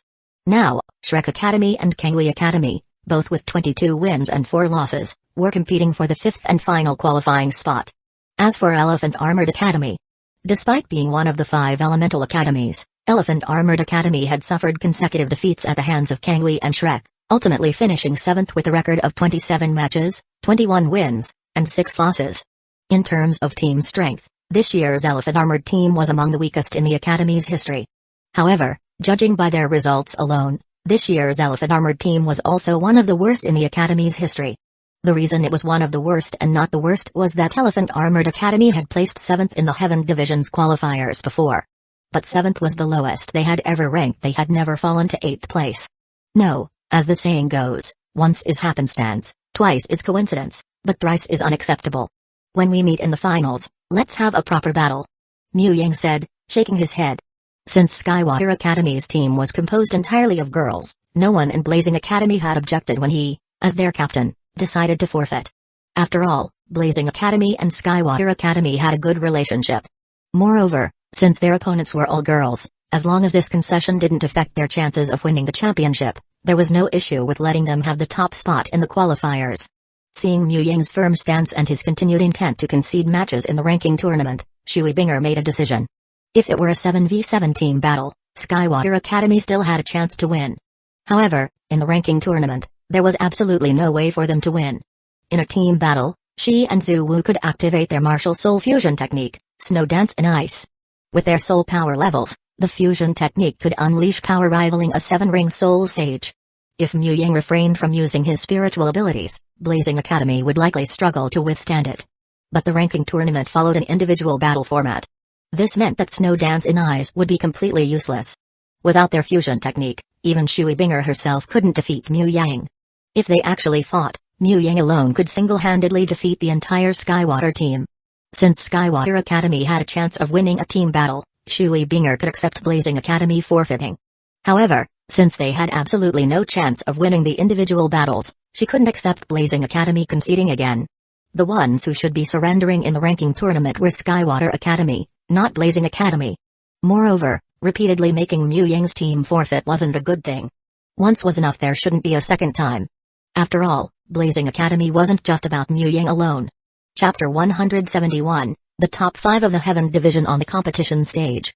Match, begin. With the referee's announcement, he swiftly retreated from the stage, marking the start of the decisive battle to determine which academy would claim the 5th spot in the Heaven Division qualifiers. Second soul skill, Charm. The moment the match began, as the 7 members of Kangwi Academy raised their gemstone martial souls in unison, preparing to unleash their 7-in-1 soul skill fusion technique, Zhao Wu, standing at the forefront of the Shrek formation, activated her second soul ring. A flash of pink light flickered through her eyes. An invisible yet powerful spiritual force surged forward, crossing a distance of over 10 meters and descending upon the consciousness of one of Kangwi Academy's shorter team members. In an instant, that team member's movements stalled. The second soul skill, Charm, was a spiritual control type ability that confused and delayed an opponent's actions. Moreover, Zhao Wu was a 4-ring soul ancestor, while the Kangwi team member she targeted was merely a 3-ring soul elder. The gap in their spiritual power was significant. After being hit, the Kangwi member stood frozen in place. The 7-in-1 soul skill fusion technique of Kangwi Academy required perfect coordination among all 7 members to be executed. With one member incapacitated, the technique was immediately disrupted. If they wanted to unleash their trump card, they would first have to free their controlled teammate. However, it was clear that Shrek Academy would not give them that chance. While Zhao Wu used charm to control an opponent and disrupt the fusion technique, the other 6 members of Shrek Academy launched an all-out assault. Third soul skill, Spiderweb Restraint. Third soul skill, White Tiger Vajra Transformation. Third soul skill, Phoenix Fireline. First soul skill, Ghostly Stab. Third soul skill, Devil Ape Golden Body. Third soul skill, Heavenly Wolf Transformation. A massive blue-silver spider web shot out, ensnaring Kangui Academy's captain, their only 4-ring soul ancestor. At the same time, Dai Mabai, Ma Hongjun, Zhu Zuking, Tai Long, and Huang Yuan charged forward. In order to possess their 7-in-1 soul skill fusion technique, Kangui Academy had selected a team entirely composed of gemstone martial soul users. However, aside from those who specialized in control, most gemstone martial souls were suited for support or healing, making them largely ineffective in direct combat. Without their fusion technique as a trump card, Kangui Academy's lineup 1 soul ancestor and 6 soul elders, 3 of whom were support type, was no match for Shrek Academy's 3 soul ancestors and 4 soul elders. In less than a minute from the start, with their 7-in-1 soul skill fusion technique disrupted, Kangui Academy suffered a crushing defeat at the hands of Shrek Academy. However, despite their devastating loss and yet another failure to advance to the ranking tournament, the 7 members of Kangui Academy were still far better off than their counterparts in the original timeline, where they suffered mental backlash and became mindless husks. Due to the 2 severe assassination attempts that had taken place early in the qualifiers, Emperor Zuyi of the Heaven Empire had issued a strict warning to all factions, forbidding any attacks on participating students during the tournament. Furthermore, the demolished Heaven Spirit Hall served as a stark warning. As a result, this year's villain did not dare to target Tang-san and had behaved cautiously throughout. Without a grudge from an assassination attempt, Tang-san still held disdain for Kangui Academy due to past conflicts but had no intention of crippling them during the match. After all, if he had left all 7 opponents mentally crippled, the tournament committee would have certainly launched an investigation, making it difficult for Shrek Academy to explain themselves. Moreover, with a different match order than the original timeline, Kangui Academy's trump card had long been exposed. All these factors combined ensured that while they lost, their fate was nothing more than a simple defeat in battle at the hands of Shrek Academy. Round 27 of the qualifiers, Shrek Academy vs Kangui Academy. Shrek Academy is victorious. Congratulations to Shrek Academy for advancing to the ranking tournament. With the outcome decided, the referee stepped forward and announced the results. There were 28 participating teams, with each round featuring 14 matches, 5 in Group 1, 5 in Group 2, and 4 in Group 3. However, among the 4 matches in Group 3, only the battle between Shrek and Kangui was worth watching. The other 3 were merely weak teams clashing, and regardless of their results, they had no impact on the ranking tournament. Thus, with the Shrek vs Kangui match concluded, the top 5 teams of the Heaven Division qualifiers were officially determined. Danshui Academy, with a perfect 27-win record, ranked first. Blazing Academy, with 26 wins and 1 loss, ranked second. Divine Wind Academy, with 25 wins and 2 losses, ranked third. Thunder Academy, with 24 wins and 3 losses, ranked fourth. Shrek Academy, with 23 wins and 4 losses, ranked fifth. With the Heaven Division qualifiers officially concluded, the next event was the award ceremony, where the top 5 teams would receive their ranking tournament qualification certificates and rewards. Afterward, under the guidance of event staff, all participating teams from the 28 academies lined up in an orderly fashion at the center of the competition stage. The award ceremony will now begin. May the captains and vice-captains of Danshui Academy, Blazing Academy, Divine Wind Academy, Thunder Academy, and Shrek Academy step forward to receive their qualification certificates and prize money. At the podium, a host holding a voice-amplifying soul device announced in a loud voice. As Danshui Academy ranked first, their captain Shui Binger and vice-captain Shui Yewer were the first to ascend the stage. Shrek Academy, ranked fifth, had its representatives Daimabai and Tang-san step onto the podium last. While standing silently on stage, waiting for the awards to be presented, Mu Yang suddenly felt a gaze directed at him from a short distance away. Turning his head, Mu Yang saw Tang-san staring at him with a look of deep curiosity. Seeing this, Mu Yang responded with a gentle smile, inwardly wondering if his plan to manipulate others into eliminating his enemies had been exposed. Otherwise, why would Tang Buddha be staring at him like this? However, Mu Yang was unaware that Tang-san was not thinking about that at all. Instead, he merely felt that Mu Yang was not simple. Among the 10 people on stage, all were either Battle Soul Masters or Control-type Soul Masters, except for Mu Yang, who appeared to be a non-combat support-type Soul Master, making him stand out. Of course, after witnessing the Blazing Academy vs Divine Wind Academy match earlier, in which Hueco used a profound self-created secret technique to overpower Feng Zioxian, Tang-san had already gained some insight. He had a rough idea of why Mu Yang, rather than Hueco or Huo Shuang, was the captain of Blazing Academy.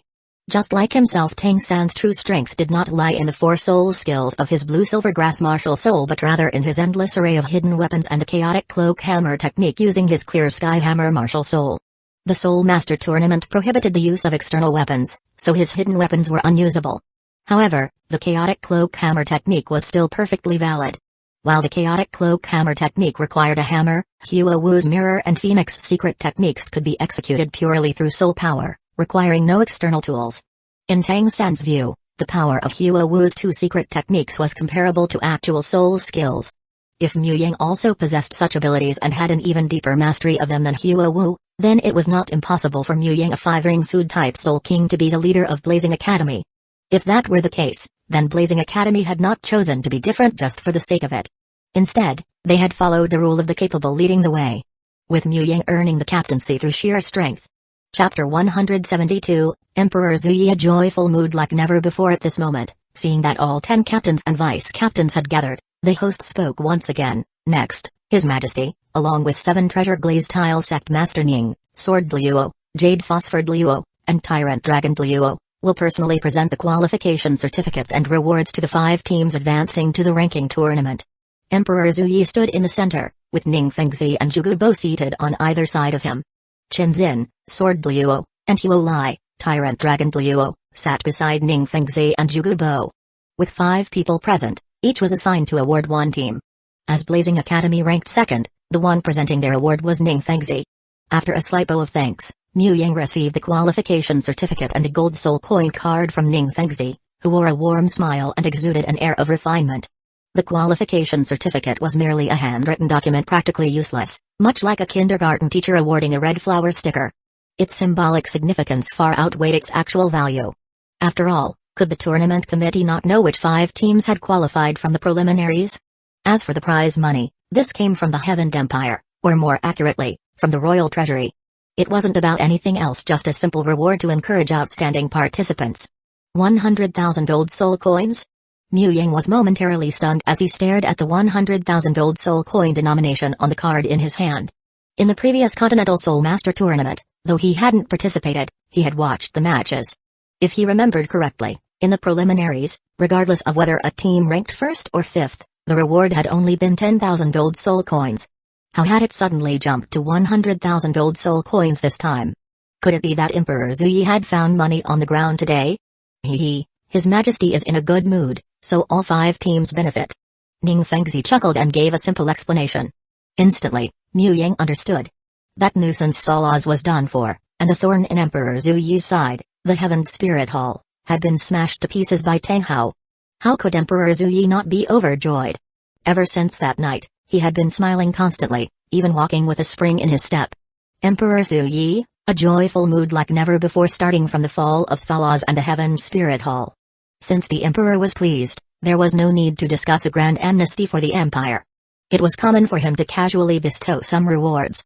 Besides, even with 100,000 gold soul coins per team, the total prize for all 5 teams was only 500,000 gold soul coins. For Emperor Zuyi, ruler of the Heaven Empire, this was nothing more than a drop in the ocean. TSK. You all should be thanking me. Sweeping his gaze across the 5 teams, Mu Yang secretly spoke to the other participants in his heart. If not for his clever scheme of manipulating others to eliminate his enemies, Tang Hao wouldn't have destroyed the Heaven Spirit Hall. If Tang Hao hadn't done that, Emperor Zuyi wouldn't be so happy. And if Emperor Zuyi weren't this happy, then the prize money for the 5 qualifying teams would have likely remained at the same modest level as in past tournaments. Of course, Mu Yang was also well aware of the saying, good deeds should not be credited to oneself. Such small favors were best left unmentioned, lest he end up on the receiving end of a giant hammer. With the awards presented to all 5 teams, the host then handed the floor to Emperor Zuyi. Slowly rising from his seat, Emperor Zuyi swept his gaze over the representatives of the 5 advancing teams, pausing for a few extra seconds on those who had already reached the 5-ring Soul King level: Shui Binger, Shui Yoer, Mu Yang, Huo Wu, Feng Zioxian, and Tang San, before finally smiling and speaking. First of all, to the elites of the Empire, I offer my congratulations.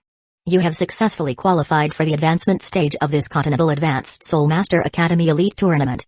As the Supreme Ruler of the Heaven Empire, I am proud of you all. You are the future hope of the Empire. Furthermore, as captains and vice-captains, your strength has played a crucial role in your team's success. Therefore, I have decided to confer upon you 10 individuals the noble title of Viscount, while the rest of your team members will receive the title of Baron. Once you graduate, the gates of the Imperial Court will always be open to you, and your fiefs will be officially allocated after your graduation. The titles of Baron and Viscount that Emperor Zuyi was granting were not mere honorary titles like those given to soul masters who pledged allegiance to the Heaven Empire after reaching the 3-ring level.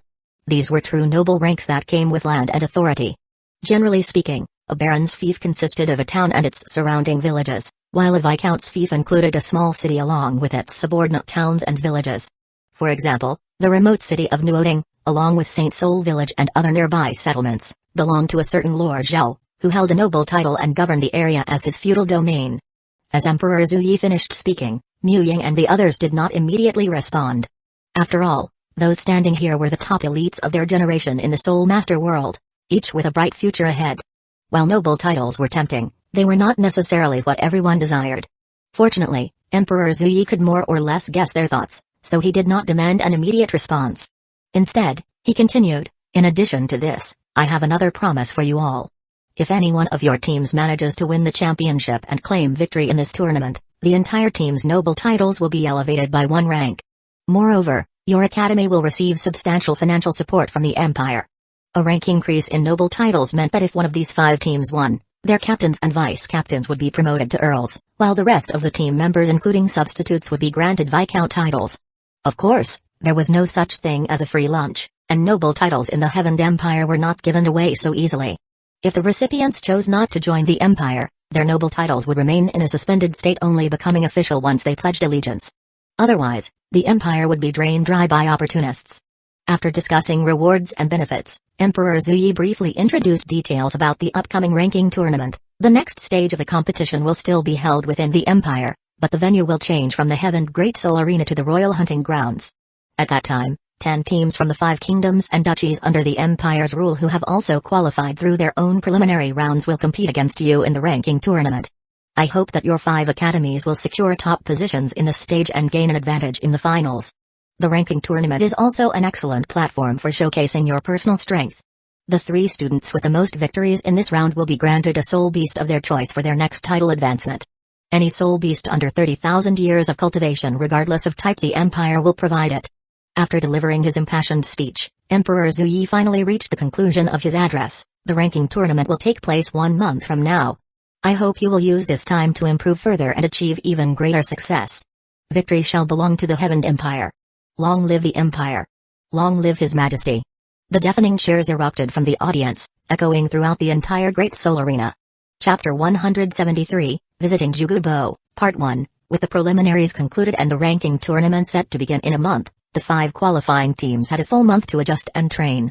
Early the next morning, Mu Ying took Shui Binger to visit Jugu Mansion, seeking an audience with Jugubo. Back when the preliminaries ended yesterday, Mu Ying had already mentioned to Jugubo that he would be visiting today, so it wasn't an abrupt visit. Mu Ying, do you have some kind of connection with Jade Phosphored Luo? On the way to Jugu Mansion, Shui Binger curiously asked Mu Yang. Jugubo's title was somewhat unique. Poison was his official title, but since the word poison carried a negative connotation, most people referred to him as Jade Phosphor instead as a sign of respect. He's our great benefactor. Mu Yang glanced around cautiously, then sent a mental transmission. Our great benefactor? Shui Binger blinked in confusion, not fully understanding. I can't go into details, but just remember he's someone we owe a great deal to. If there's ever a chance to help him in the future, we should do our best. Mu Yang didn't explain further. The favor from the Immortal Herb Elder was something he alone needed to remember. There was no need to inform Shui Binger, who wasn't aware of it. Even though Mu Yang's talent meant he was destined for greatness with or without immortal herbs, those priceless treasures had greatly accelerated his path to power. Moreover, while his natural talent was high enough that the boost from immortal herbs wasn't too significant, the same couldn't be said for Shui Binger, Hua Wu, and the others. Without the enhancements from immortal herbs, their soul power levels would have fallen far behind him long ago. Of course, immortal herbs had their limits. The fact that all 7 members of Shrek became gods couldn't be credited entirely to the herbs. Tang San becoming a god? That was because he had the protagonist template, he was naturally destined for it. Zhao Wu? That was because the Azura God King chose Tang-san as his successor, and she was essentially a supporting attachment. Oscar? He was a food-type soul master born with innate full soul power, likely the first in recorded history, which led to him being favored by the food god. Ning Rong Arong? Similar to Zhao Wu, she benefited from Oscar. Since Oscar inherited the food god's position, the nine-colored goddess, the food god's wife, passed her godhood to Ning Rong Arong. As for Dai Mabai, Zhu Zuqing, and Ma Hongjun, in Mu Ying's opinion, they were simply swept along for the ride. If Tang-san hadn't ascended as the sea god, and if he hadn't merged his Azura inheritance with Zhao Wu's support, then those three wouldn't have become gods even with immortal herbs. Before Qian Renxu, only two gods had appeared on the Douluo continent in thousands of years: sea god and angel god. Across such a vast time span, countless genius soul masters had emerged. Even those who consumed immortal herbs wouldn't necessarily rank among the top prodigies. Dai Mabai, Zhu Zuqing, and Ma Hongjun reaching title Douluo at just over 20 years old was purely because of Tang-san. The only reason they inherited divine positions was because the previous gods recognized Tang-san's status as the dual inheritor of the sea god and Azura god. Oh, Shui Binger nodded, even though she didn't fully understand. Before long, the two arrived outside Jugu Mansion. Just as they reached the entrance, before they could even step forward, a slightly thin figure emerged from the mansion gates. It was none other than Jugubo himself. By all rights, as a senior, Jugubo didn't need to personally greet younger visitors, especially when the gap between his power and theirs was still immense. They were nowhere near his 9-ring titled Luo level. However, the sheer talent that Mu Ying and Shui Binger had displayed was enough for Jugubo to lower his seniority and personally receive them. Jugubo personally coming out to welcome Mu Ying wasn't without reason. Mu Ying was destined to become a food type titled Luo, and more importantly, he possessed a food type soul skill capable of detoxification. In the future, both Jugubo and his granddaughter, Jugu Yan, would face the backlash of their snake venom, and when that time came, Mu Ying's help would be crucial. As for Shui Binger, her exceptional talent was even more astonishing. At such a young age, she was already not far from reaching 6 rings. Even innate full soul power paled in comparison to her potential. As long as she didn't perish prematurely, her future status among the continent's powerhouses was guaranteed, well worth a 9-ring titled Luo treating her with respect. Greetings, senior. Mu Ying and Shui Binger bowed politely. Haha, no need for such formalities. Jugubo waved it off with a laugh, then teased Mu Ying, kid, why aren't you off whispering sweet words to your little girlfriend? What brings you to this old man's place? Senior, I've come bearing a gift today. Mu Ying paused briefly, then added with a smile, I guarantee you'll like this present. A gift? Jugubo was momentarily stunned, then his expression turned somewhat strange. By logic, Mu Ying didn't owe him anything. If anything, he was the one who would need Mu Ying's help in the future. If someone were to be giving gifts, shouldn't it be him instead? Why was it the other way around? So then, the question arose, why was Mu Ying giving him a gift? Because he was a titled Luo? That didn't make sense. Blazing Fire Academy had, by some stroke of luck, produced 2 titled Luos in recent years, both of whom were closely related to Mu Yang. Even Skywater Academy had a titled Luo, who was Shui Binger's relative. Jugubo was well aware of his own limitations. Even though he had been a titled Luo for many years, his soul power wasn't particularly high, his soul ring configuration wasn't ideal, and he wasn't skilled in one-on-one combat. Among those 3 titled Luos, he wasn't even confident in defeating one, let alone facing 2 or 3 at once. He'd likely have no chance of escape. Clearly, Mu Ying wasn't giving him a gift just because he was a titled Luo. After all, if Mu Ying encountered a problem that Huo Lai and the others couldn't solve, then Jugubo wouldn't be able to help either. However, Jugubo was an optimistic man. Since he couldn't figure out Mu Ying's intentions, he decided not to dwell on it. Instead, he warmly invited the 2 into the mansion. Inside the hall, Mu Ying and Shui Binger sipped tea while Jugubo intently flipped through the Soul Core secret method. A long while later, after roughly skimming through it, Jugubo set the book down. Kid, is this method really as miraculous as it claims? Rubbing his temples and suppressing his shock, Jugubo asked with a serious expression. Mu Ying nodded. Of course. My aunt and Binger's aunt both broke through to rank 90 by condensing a soul core. So that's why. Jugubo suddenly understood. Huo Lai, Muzu, and Shui Yinyu had all become titled Luos within just a few short years. Jugubo had long found it puzzling. After all, reaching titled Luo was no easy feat. Take the Elemental Academy as an example. It was common for them to have no resident titled Luo at all. If even 1 or 2 titled Luos emerged across 10 generations of deans, it was already impressive. Chapter 174, Visiting Jugubo, Part 2, Look at the Blue Lightning Tyrant Dragon Clan, one of the three great clans on the continent. They only have one 9-ring titled Douluo, their clan leader, Aizen. Yet, what about Blazing Fire Academy and Skywater Academy? Each of these two academies combined already has 3 titled Douluos. Just in terms of numbers, they are on par with the Blue Lightning Tyrant Dragon Clan and the 7 Treasure Glaze Tile sect combined. Although titled Douluos are rare, 8-ring soul Douluos are far easier to find. For soul masters below rank 90, there are no bottlenecks between minor levels. As long as they accumulate enough soul power, they can naturally advance. With this soul core secret method, as long as someone reaches 8-ring soul Douluo, and as long as they accumulate soul power to the peak of rank 89, if they can successfully condense a soul core, then advancing to 9-ring titled Douluo is practically guaranteed. Senior, for you, the benefits of the soul core secret method go beyond what's recorded in the manual. Mu Yang smiled as he spoke. Jugubo raised an eyebrow. There's more? Although Senior never mentioned it, I can still guess why you need soul power food with an extremely high detoxification capacity. The problem you face is actually quite common among soul masters with poison-type beast martial souls. However, most of them aren't very strong, and the toxins produced by their martial souls aren't that potent. Plus, since they only use martial soul possession, the residual toxins in their bodies are minimal and can be cleared with ordinary detoxification methods. But Senior, you are a titled Douluo, and the Jade Phosphor Serpent Emperor's poison is one of the most potent toxins in the world. Without a detoxification method of the same level, clearing it would be nearly impossible. That said, besides using equally powerful detoxification soul skills, there are 2 other ways to resolve your issue. As he spoke, Mu Yang raised 2 fingers. Condensing a soul core is one of them, isn't it? Jugubo asked eagerly. As for having his weakness exposed, he didn't mind. Mu Yang wasn't the only person who could see through his problem, but Mu Yang was the only one who had a solution. Exactly. Mu Yang nodded and continued, Senior, the issue you face is different from being poisoned by a snake bite. At its core, it's simply the residual poison-type energy left in your body after using martial soul possession. The reason condensing a soul core can solve this problem is that a soul core is formed by highly compressed soul power, and its attribute can be determined by the person condensing it.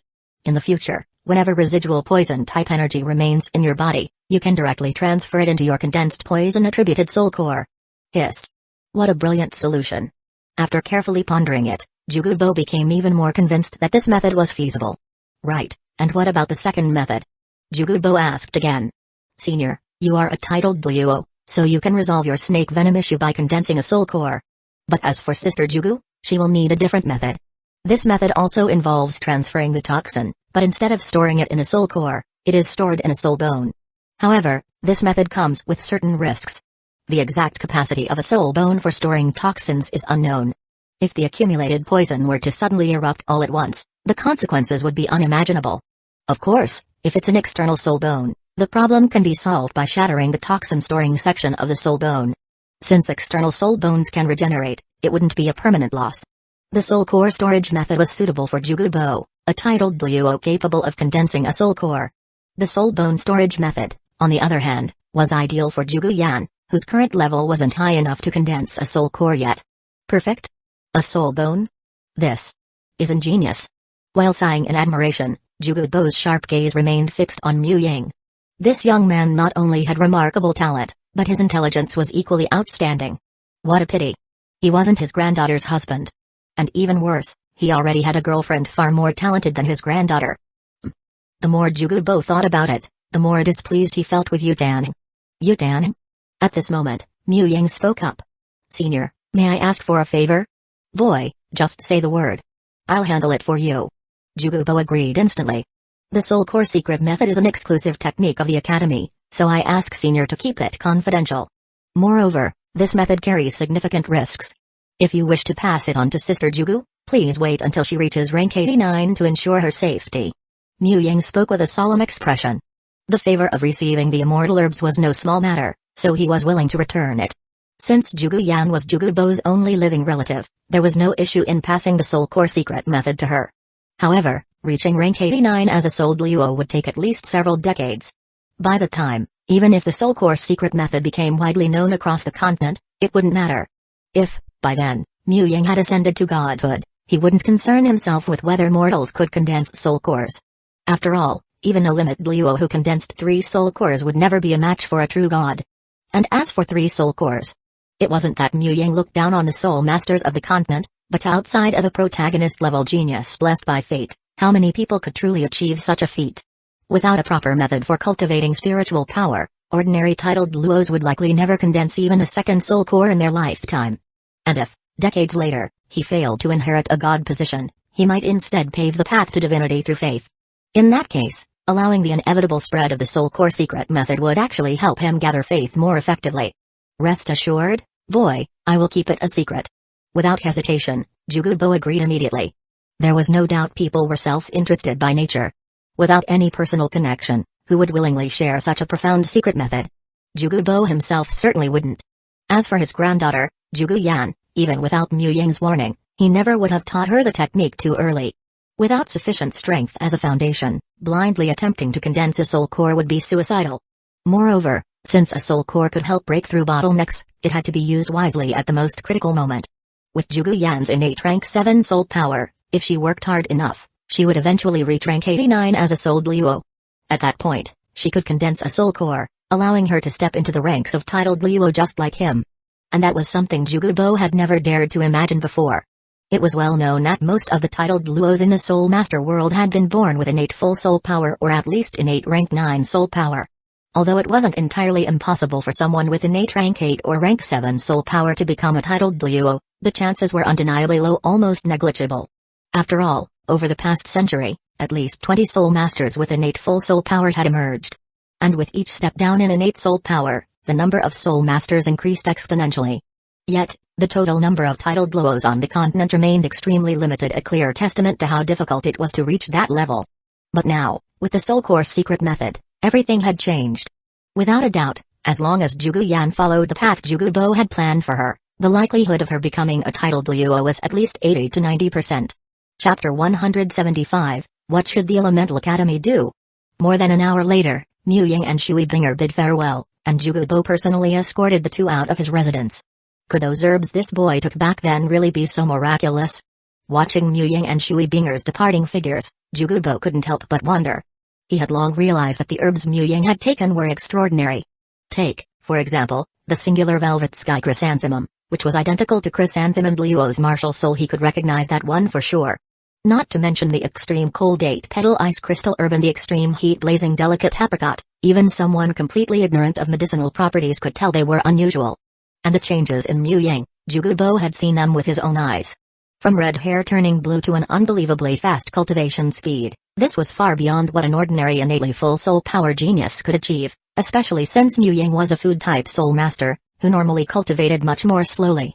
Moreover, it wasn't just Mu Yang. Huo Wu, Huo Shuang, Shui Binger, and Shui Yuer had all been advancing at an abnormal rate as well. Could it be that everything was due to those special herbs? No, that can't be right. Even with those herbs, the changes shouldn't be this drastic. Jugubo quickly shook his head, denying his own guess. Take, for example, that singular velvet sky chrysanthemum. If it was truly that miraculous, wouldn't Chrysanthemum Luo have already reached the heavens? Although Jugubo himself was no match for Chrysanthemum Luo, he also didn't see Chrysanthemum Luo as that overwhelmingly strong.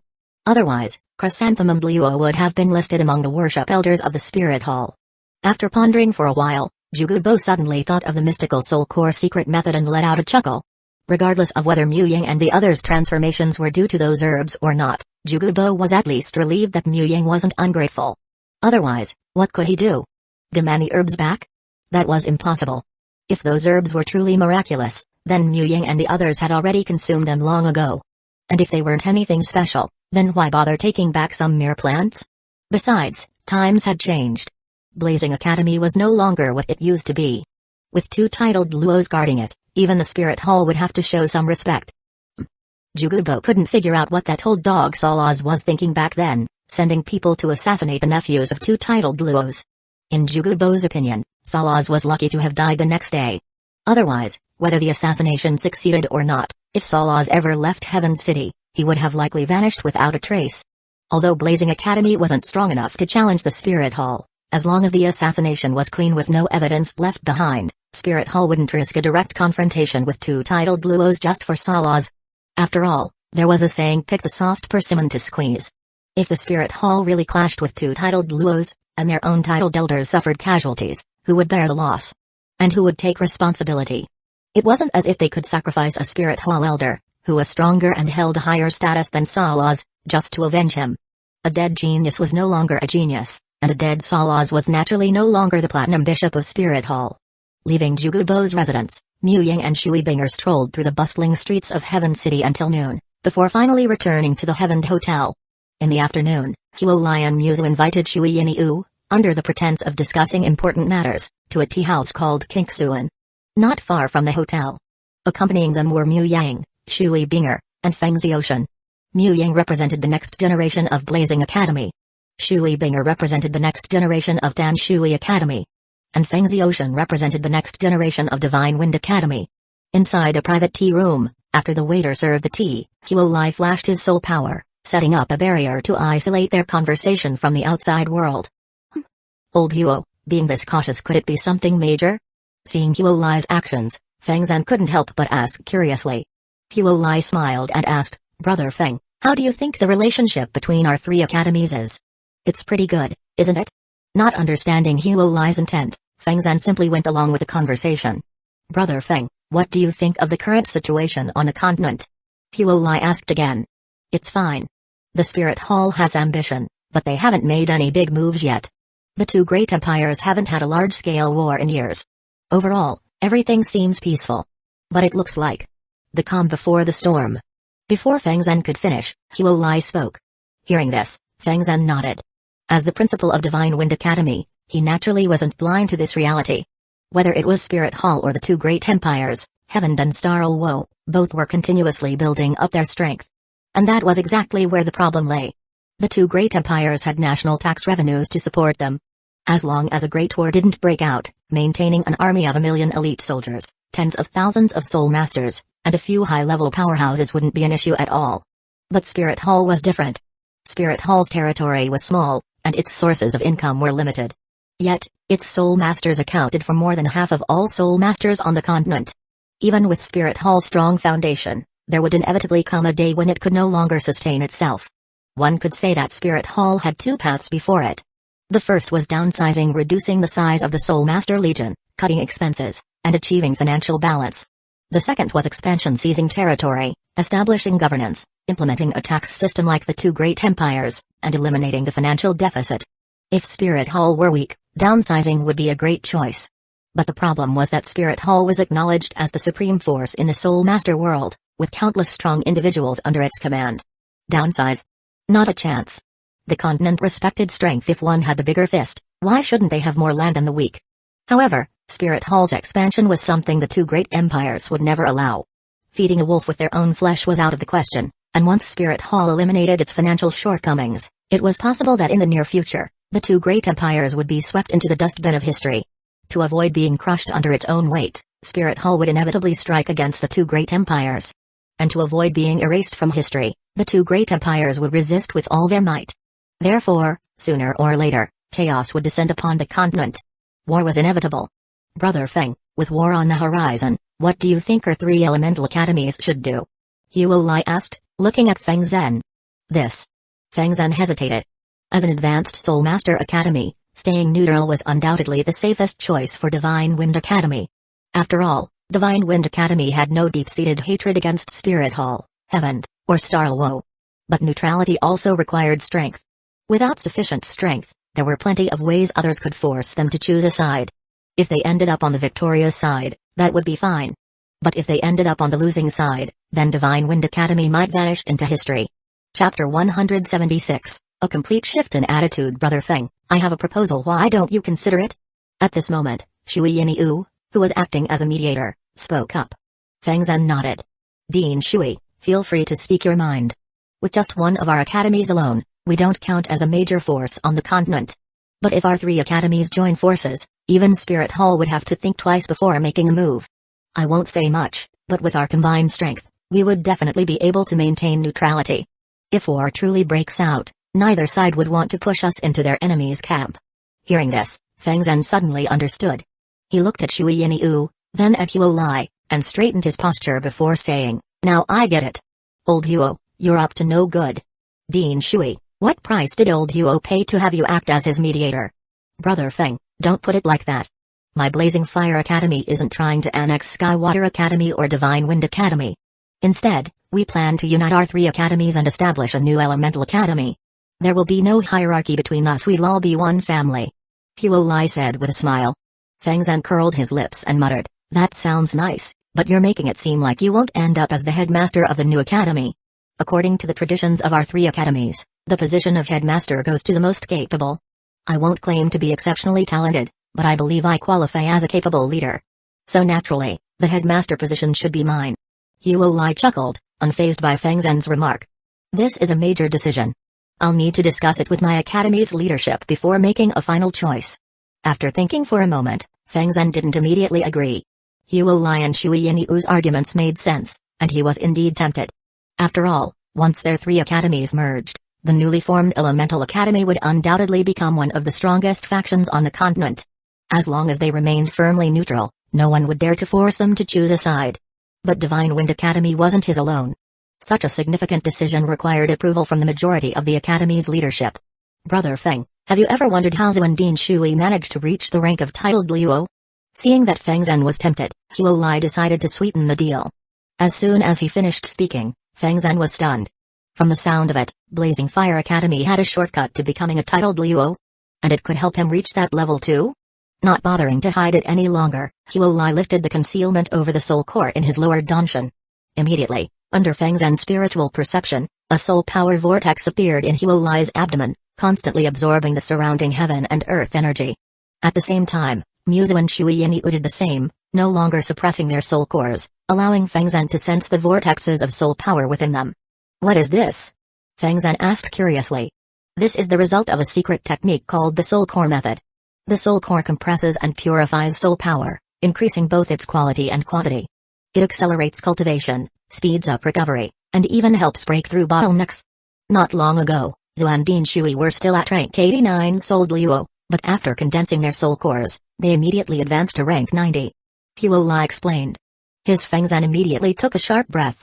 This soul core method is simply defying the heavens. Everyone knew that the reason why reaching titled Luo was so difficult for a rank 89 souled Luo was because of the bottleneck at the peak of rank 89. Unlike the small rank-ups between rank 81 to rank 89, which only required accumulating soul power, the jump from rank 89 to rank 90 was an enormous hurdle. If condensing a soul core could directly break through this bottleneck, then wouldn't that mean that as long as someone could reach rank 89, they could become a titled Luo by forming a soul core? How many rank 89 souled Luo were there in the Luo continent? Feng Zhen wasn't sure of the exact number, but he knew there were far more than just 100. After all, just the 7 Treasure Glaze-style sect alone had more than a dozen elders above rank 80. If this soul core method were to spread, then within the next 10 to 20 years, the number of titled Luo in the Soul Master world would double or even triple. Unlike top-grade soul bones, which were rare resources, this secret method was just knowledge, and replicating knowledge came at nearly zero cost. Brother Feng, I see that you've already reached rank 88 souled Luo. To be frank, once our new academy is established, this soul core method will be freely available to all rank 89 souled Luo within the academy, as well as a select few geniuses. Brother Feng, don't you want to become a titled Luo? Huo asked with a smile. Teacher, if you ask me, you should just agree with Dean Huo. At this moment, Feng Ziyoshan, who was sitting beside Feng Zhen, suddenly spoke. Merging the 3 elemental academies? This is actually happening? If the 3 academies merged, wouldn't that mean he could see Huo every day? Just for that reason alone, Feng Ziyoshan was ready to raise both hands and feet in agreement. Feng Zhen was his teacher. If it meant he could be with his goddess, betraying his teacher just this once didn't seem like a big deal. You brat, shut up. Feng Zhen glared at Feng Ziyoshan. Brother Feng, even Ziyoshan agrees with my proposal. Why don't you reconsider? Oh, I almost forgot to mention Zhao Yang is not ordinary at all, and both Zhao Yang and Binger's true strength is far beyond what you see on the surface. I can confidently say that, across the entire continent, they will be the most dazzling figures in the future. Huo said meaningfully. Feng Zhen's gaze immediately shifted to Mu Ying and Shui Binger. After a long moment, as if realizing something, Feng Zhen narrowed his eyes and asked Huo, are you sure? Why would I lie to you? Huo countered. Martial soul fusion technique? Feng Zhen asked tentatively. Huo smiled and said, not just that. Having known Feng Zhen for decades, Huo trusted his character. After all, the advantage was on their side. As long as Feng Zhen joined, they would all win in the end. Without an irreconcilable conflict of interest, no one would sabotage their own future. Not just that? Feng Zhen's eyes widened. He had said not just that instead of no. Which meant a martial soul fusion technique definitely existed. But Phoenix and Ginseng? That didn't seem like a combination that could result in a martial soul fusion technique. Unless Mu Ying had twin martial souls? And the martial soul that formed a fusion technique with Shui Binger's Ice Phoenix was actually his second martial soul? If that were the case, then everything made sense. It explained why Mu Ying, despite being from Blazing Fire Academy, spent so much time at Skywater Academy. It also explained why Shui Yinyu agreed to the merger and even acted as a mediator. So in the end, Shui Yinyu was preparing to hold on to her future nephew-in-law's golden thigh. Mu Ying and the others had soul ring configurations that surpassed the optimal ratio, proving that twin martial soul users weren't doomed to failure. It was just that past twin martial soul users hadn't found the right cultivation method.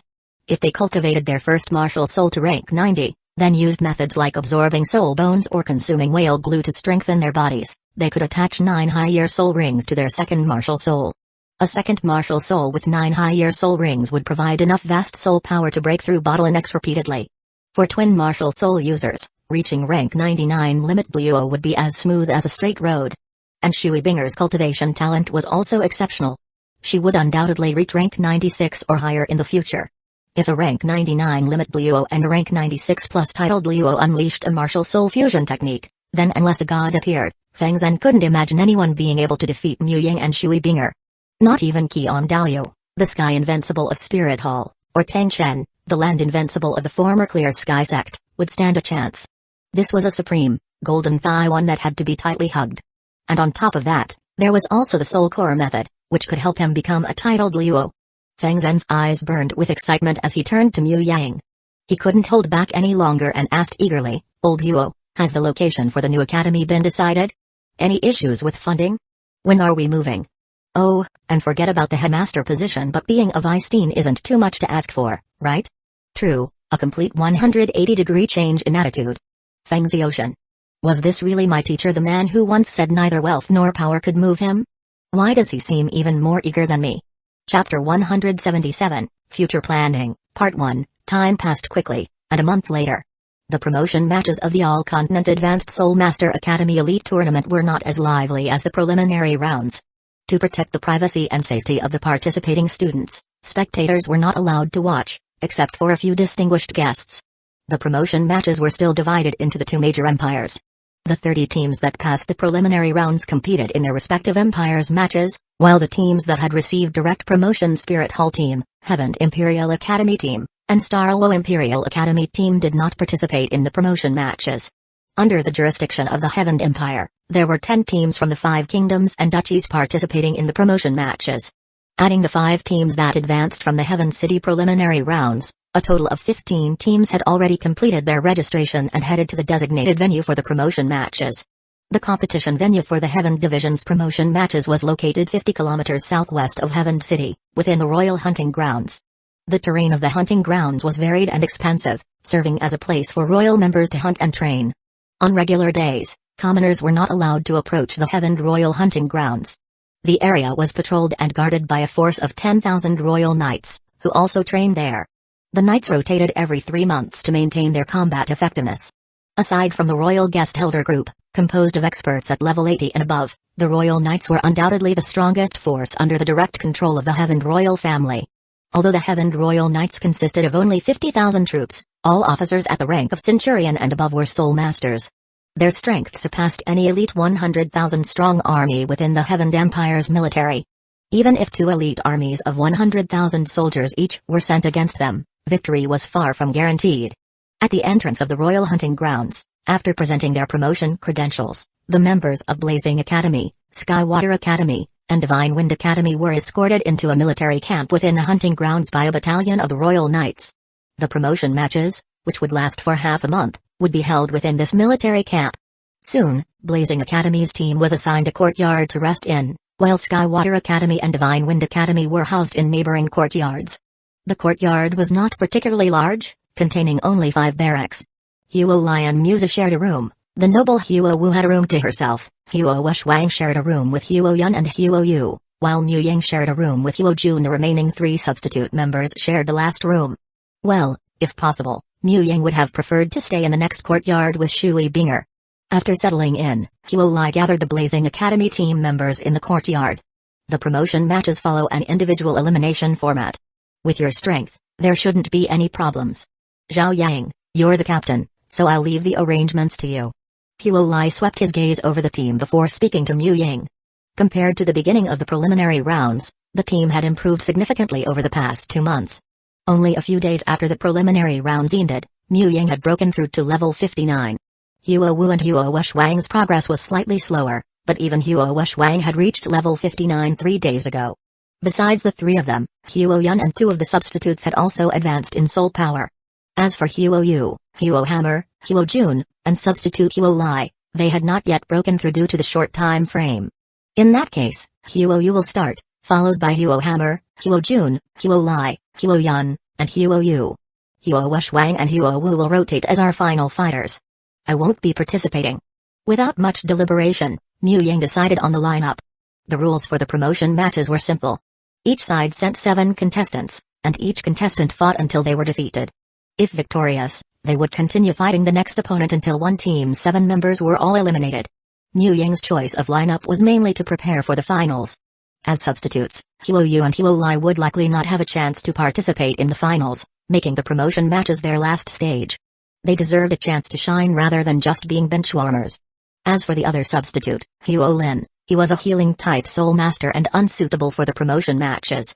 Since the promotion matches were individual battles rather than team battles, sending an ordinary support-type soul master into a match would essentially be sending them to their defeat. As soon as Mu Ying finished speaking, he was met with grateful looks from his teammates. They were all young, eager to prove themselves. Their captain's thoughtful arrangements showed that he was undoubtedly a great leader.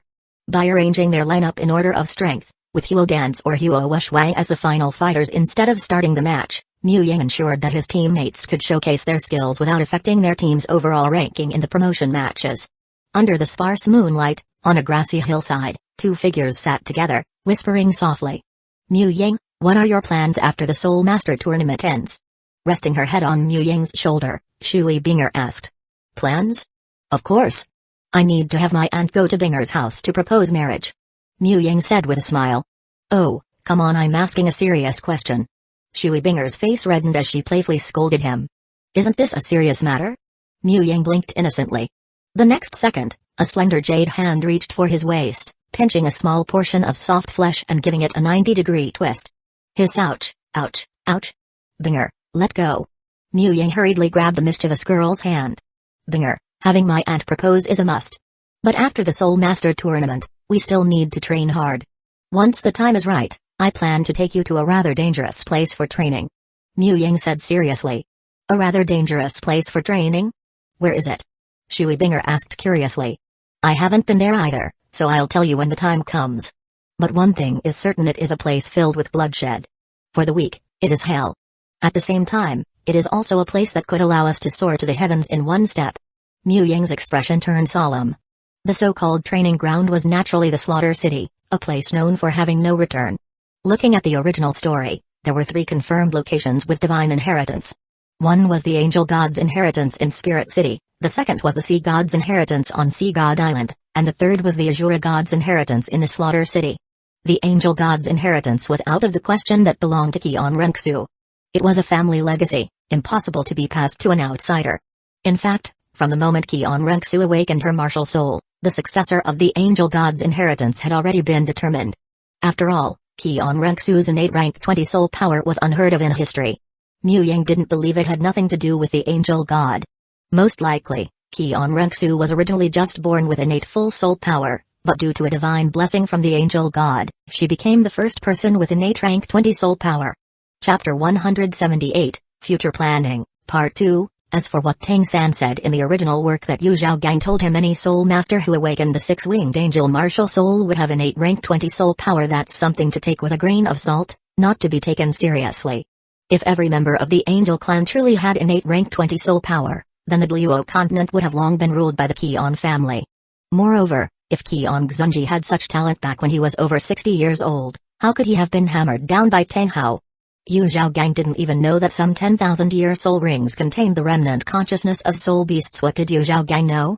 The Angel God's inheritance had no place for outsiders, but the Azure God's inheritance and the Sea God's inheritance could both be inherited by soul masters who originally had no connection to these two gods. Although the original work didn't explain it in detail, in Mu Yang's view, the Killing God domain was the key to unlocking the Azure God trials, and to inherit the Sea God's position. The first step was obtaining the Sea God's heart, also known as the national treasure of the Heaven Empire, the vast sea cosmic shroud. Without strength on par with Qiyang Dalu, Mu Yang couldn't openly prevent Qiyang Renxu from ascending to godhood, nor could he stop Bibi Dong from inheriting the Rakshasa god's position. Otherwise, he wouldn't be able to withstand the retaliation of Qiyang Dalu, the current half-god. If both of them became gods while he remained immortal, it would be obvious that the Daluo continent would fall under the rule of the Spirit Hall. His only shortcut to godhood before these two was to take the same path as them, becoming a god by inheriting a divine position. Without relying on tricks, even a twin martial soul master couldn't inherit two divine positions. And honestly, one divine position was enough. Therefore, between the Azure God's inheritance and the Sea God's inheritance, he had to choose one. The Azure God was a supreme god king, while the Sea God was a first-rank god. Did he even need to think about which one to choose? The Slaughter City was a place he had to go.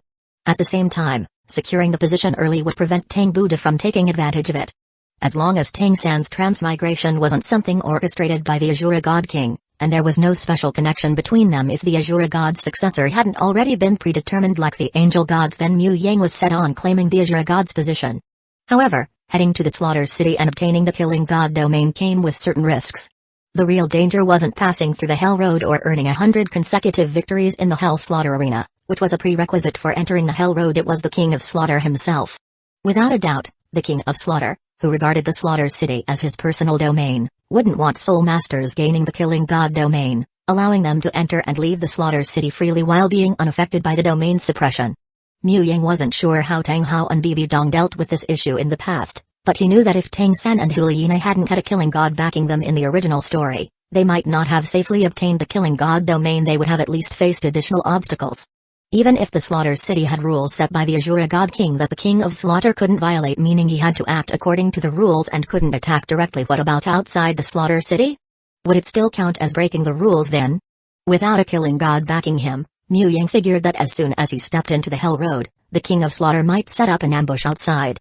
To be safe, he could go to the Slaughter City, but he had to prepare countermeasures against the King of Slaughter. He didn't need to defeat him, but he had to at least be able to escape. Fortunately, while the King of Slaughter was once the so-called unrivaled on-land Tang Shen, he had long since been parasitized by the blood-red nine-headed Bat King, preventing him from displaying the full strength of an ultimate Daluo or even a half-god. Judging from how the King of Slaughter had to be wary of Tang Hao in the original story, and based on his later displayed strength, Mu Yang estimated that the King of Slaughter's power was at most on par with Qianjun, Jiangmo, or Chenxian. At present, Mu Yang and Shui Binger were nowhere near being his match. Even with their battle armor stacked on top of their martial soul fusion technique, they could barely hold their own against a weak-titled Daluo like Shilong. However, once they advanced to 6 rings and became Soul Emperors, upgrading their Ice Flame battle armor and Ice Phoenix battle armor into proper 2-word battle armor, they would at least be able to escape from the King of Slaughter. A 6-ring Soul Emperor wearing 2-word battle armor could fight at the level of an 8-ring Soul Daluo.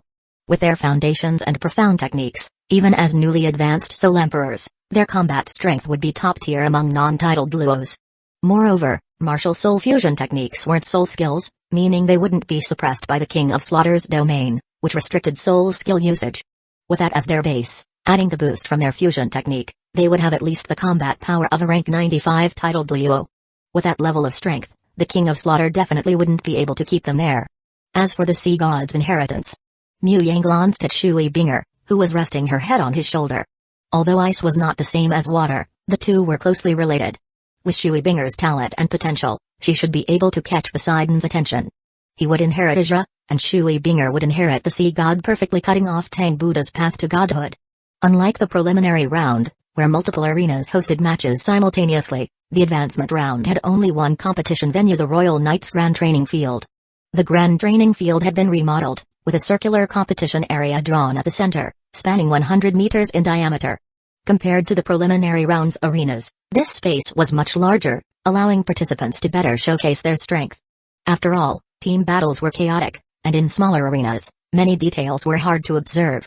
However, in the advancement round's individual elimination format, Strengths and weaknesses were much easier to distinguish. On the northern side of the grand training field, a temporary VIP stand had been built, serving as both the guest and referee seating.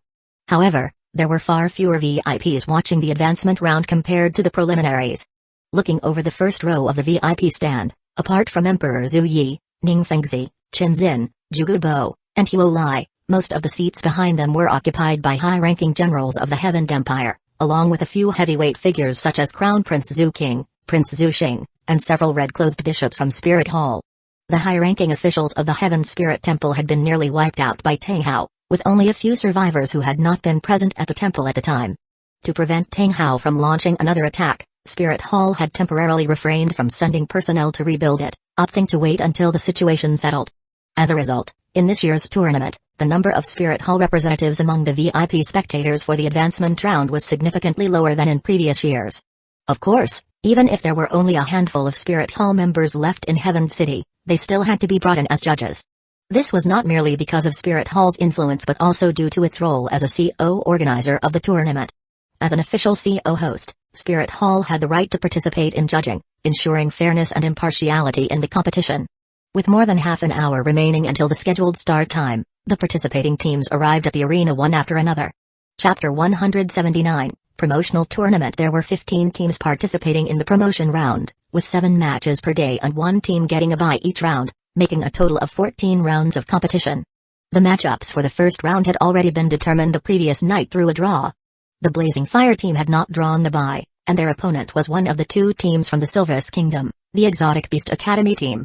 Their match was scheduled as the 4th of the 7 matches for the day. Scanning the competition, Mu Yang noticed that the teams from the 5 kingdoms and duchies were still significantly weaker than the Elemental Academy teams. Not to mention the powerhouse teams of Blazing Fire, Skywater, and Divine Wind Academies. Just Thunderclap Academy alone was already leagues ahead of these teams. For instance, the Exotic Beast Academy team, which was Blazing Fire team's first round opponent, had only one 4-ring soul ancestor, while the rest of the members were all 3-ring soul elders. And this wasn't just the case for Exotic Beast Academy. The remaining teams were in a similar situation. Even the strongest among them, the Plant Academy team, only had 3 4-ring soul ancestors. If Elephant Armored Academy, which failed to qualify in the preliminary round of the Heaven Division, were placed among these 5 kingdoms and duchies, they would undoubtedly be a dominant force. Barring any surprises, the top 5 rankings in the Heaven Division advancement round should be identical to those of the preliminary round. Boss, our opponent is the Blazing Fire team. Should we? Among the Exotic Beast Academy team, a thin young man turned toward his burly captain and spoke. Immediately, the rest of the Exotic Beast Academy members focused their gazes on him. Although he hadn't finished his sentence, they all understood what he meant. Humphrey. How can you be so spineless? Before the captain could respond, the team's vice captain, Mengren, snorted coldly, her face filled with anger. I heard that this year's Blazing Fire team is extraordinary. All of their main team members have reached at least level 40, and their lineup includes 3 5-ring Soul Kings. We have no chance at all. The thin young man shrank his neck slightly but still explained his reasoning. Hearing this, the rest of the Exotic Beast Academy team fell silent. With all their main players above level 40 and 3 5-ring Soul Kings, even if they didn't count Mu Yang, a food-type Soul King, the Blazing Fire team could still field a lineup with 2 Soul Kings and 5 Soul Ancestors. With such strength, what could the Exotic Beast Academy team possibly do? If their opponents sent out Huo Shuang or Huo Wu as the first player, their entire team would likely be wiped out in a 1 versus 7 match, suffering a crushing defeat. After a long silence, the burly captain sighed and finally said, "Let's at least try to put up a decent fight. This is our first match in the advancement round, and forfeiting right away would be an ill omen. If this were the second round or any later match, facing an opponent far superior in strength, Exotic Beast Academy would undoubtedly choose to forfeit rather than suffer a one-sided beating. But since this was their first match, conceding at the start would feel like a terrible omen. Even if they lost, they couldn't afford to lose too disgracefully." Half an hour later, Emperor Zhu Yi rose from his seat in the VIP section and spoke loudly through a soul device. "I hereby declare the official start of the Heaven Division promotion round. Over the next 14 days, I hope each academy team will give their best performance and display the true spirit of Soul Masters. Long live! Long live! Long live!" As soon as Emperor Zhu Yi finished speaking, the royal knights surrounding the training field raised their lances high and roared in unison, their voices booming like a landslide. Shortly after, the first match began. The first team to take the stage was none other than the Divine Wind Academy team, and their opponent was the Barak Academy team from the Barak Kingdom. The match progressed quickly. Among Soul Masters, whenever there was an overwhelming gap in strength, the outcome was often decided in an instant. Whoever had the stronger soul skills and higher soul power level could easily overpower their opponent. After all, in one-on-one matches, there was no opportunity for martial soul fusion techniques. Everything depended on one's own strength, and those with hidden trump cards were extremely rare. The Divine Wind team showed no mercy to the Barak team. They went all out from the very beginning, sending their captain, Feng Xiaoshan, as the first player. Against Feng Xiaoshan, a 5-ring assault-type Soul King, the Barak team, whose highest-ranked member had only just reached the 4-ring Soul Ancestor level, had absolutely no chance. In just 10 minutes, Feng Xiaoshan used his overwhelming strength to finish the match, achieving a 1 versus 7 victory and completely wiping out the Barak Academy team. And that 10-minute duration even included the time taken for the Barak team members to enter the arena and the pre-match preparations. If only the battle time was counted, Feng Xiaoshan had defeated all 7 opponents in less than 3 minutes. As time passed, 3 matches concluded, and it was finally time for the Blazing Fire Academy team to face the Exotic Beast Academy team. Captain, do your best. As the match was about to begin, the members of the Exotic Beast team cheered for their captain. Without any grand words, the burly captain of the Exotic Beast team simply nodded silently and walked steadily into the arena. Unlike most teams, the Exotic Beast team had arranged their 7 members in descending order of strength. The reason for this was simple: to avoid losing too embarrassingly. From their perspective, if the Blazing Fire team, like the Divine Wind team, sent out a 5-ring powerhouse like Huo Wu or Huo Shui as the first player, then no matter how they arranged their lineup, they would inevitably be wiped out. After all, a single Soul Ancestor with 6 Soul Elders would stand no chance in a battle of attrition against a 5-ring Soul King. However, if the Blazing Fire team didn't start with a 5-ring Soul King, then their chances of securing at least 1 or 2 wins would significantly increase. Since the outcome was already decided, they had to try to lose in a more respectable manner. Very soon, as the Exotic Beast team's captain stepped onto the field and saw that the Blazing Fire team's first player was neither Huo Wu nor Huo Shui nor even a 4-ring Soul Ancestor, but rather a 3-ring Soul Elder, he immediately breathed a sigh of relief. A 4-ring versus a 3-ring advantage in his favor. Regardless of anything else, at the very least, their team wouldn't suffer a complete wipeout. Not only did the burly captain relax, but the rest of the Exotic Beast team members also felt relieved. Even their team leaders secretly felt grateful toward Blazing Fire Academy. There was no doubt that Blazing Fire Academy had the ability to wipe them out. This was evident from the first match between Divine Wind Academy and Barak Academy. Blazing Fire team was stronger than Divine Wind team, and Barak Academy team was stronger than Exotic Beast Academy team. Since Divine Wind team had completely crushed Barak team, Blazing Fire team could have easily done the same to Exotic Beast team. Yet, Blazing Fire team had chosen not to do so, demonstrating the noble conduct expected of one of the Empire's top elemental academies.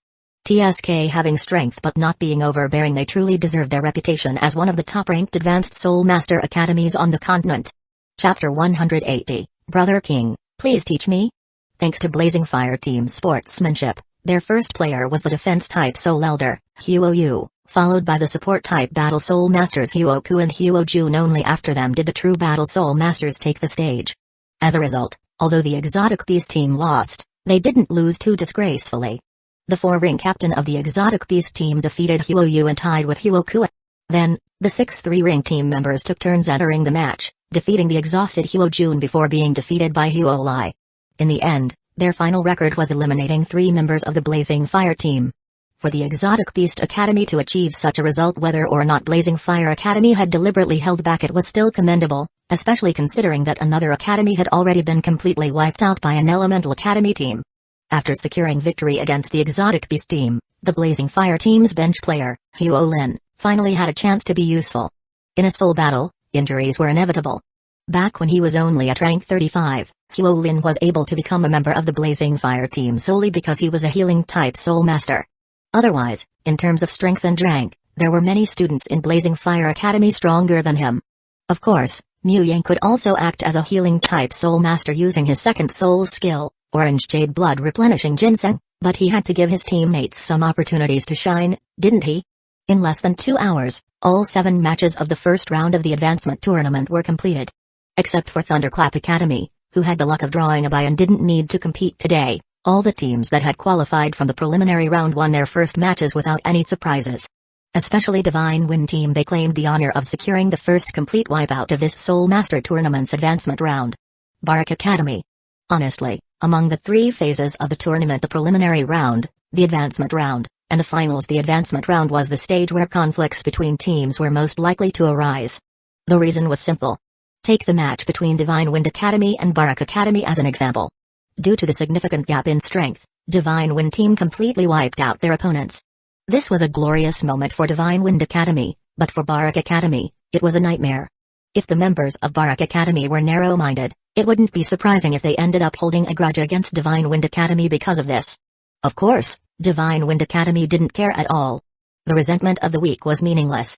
Even though Barak Academy held a status in Barak Kingdom equivalent to that of Heaven Imperial Academy within the Heaven Empire, at the end of the day, Barak Academy was merely a kingdom-affiliated academy. In terms of faculty and influence in the Soul Master world, they were far inferior to Divine Wind Academy, one of the elemental academies. Beyond Barak Kingdom, how many Soul Masters had even heard of Barak Academy? After the match concluded and the Blazing Fire team returned to their camp, they soon received a visitor. Brother King, Sr. Mu Yang stepped forward and greeted Plastic Brother Keon Renksu, as well as the burly female bodyguard standing behind her, leading them into the courtyard. Perhaps Keon Renksu had taken a liking to his potential. During the preliminary round and the 1-month rest period before the advancement tournament, she had approached him multiple times. Although Keon Renksu never explicitly demanded that he join the Heaven Empire, her words always carried the implication of, "Follow me, and you'll have a bright future." So, Mu Yang wasn't particularly surprised that she came looking for him again. After preparing some tea, the two sat on stone stools in the courtyard and casually chatted. After a long time, once enough small talk had been exchanged, Keon Renksu finally brought up the real topic. "Brother, you need to be careful from now on." "Oh? What do you mean?" Mu Yang raised an eyebrow, curious. Keon Renksu's expression grew solemn as she explained, "The Soul Master Tournament is hosted by the two great empires and organized by the Spirit Hall. Because of this, the finals of the tournament are prepared in turns by these three forces, rotating between Heaven City, Starluo City, and Spirit City. Brother, you may not know this, but originally, this year's tournament finals were scheduled to be held in Starluo City, as it was Starluo Empire's turn to host. However, something changed on the Spirit Hall's side. For reasons unknown, they managed to take the hosting rights from Starluo Empire at some cost. As a result, this year's tournament finals have been moved from Starluo City to Spirit City." Hearing this, Mu Yang pretended to be deep in thought for a moment before asking, "Could this be a trap for Clear Sky Luo?" Earlier, during the preliminary rounds, the Spirit Hall sent assassins after Tang-san. If Clear Sky Luo is indeed Tang-san's father, then it makes sense that he would retaliate by destroying the Spirit Hall's sacred hall in Heaven City that very night. Now, with the finals being moved to Spirit Hall's headquarters, it's likely they're planning to trap Clear Sky Luo there, isn't it? But then again, what does the Spirit Hall's grudge against Clear Sky Luo and Tang-san have to do with me? Keon Renksu shook her head. "That's not quite right. Brother, you and Binger possess extraordinary talent, yet you don't belong to the Spirit Hall. Given your potential, it's inevitable that they'll see you as a future threat. If it weren't for Clear Sky Luo destroying the Spirit Hall's sacred hall in Heaven City, they might not have acted so aggressively. After all, they still have to consider their public image. But now that this has happened, the Spirit Hall will undoubtedly send powerful individuals against Clear Sky Luo.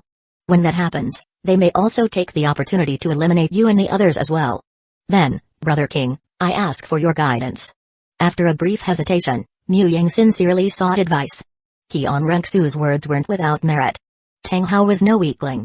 If the Spirit Hall truly planned to ambush him, they would certainly deploy at least one of their worship elder powerhouses, perhaps even more than one.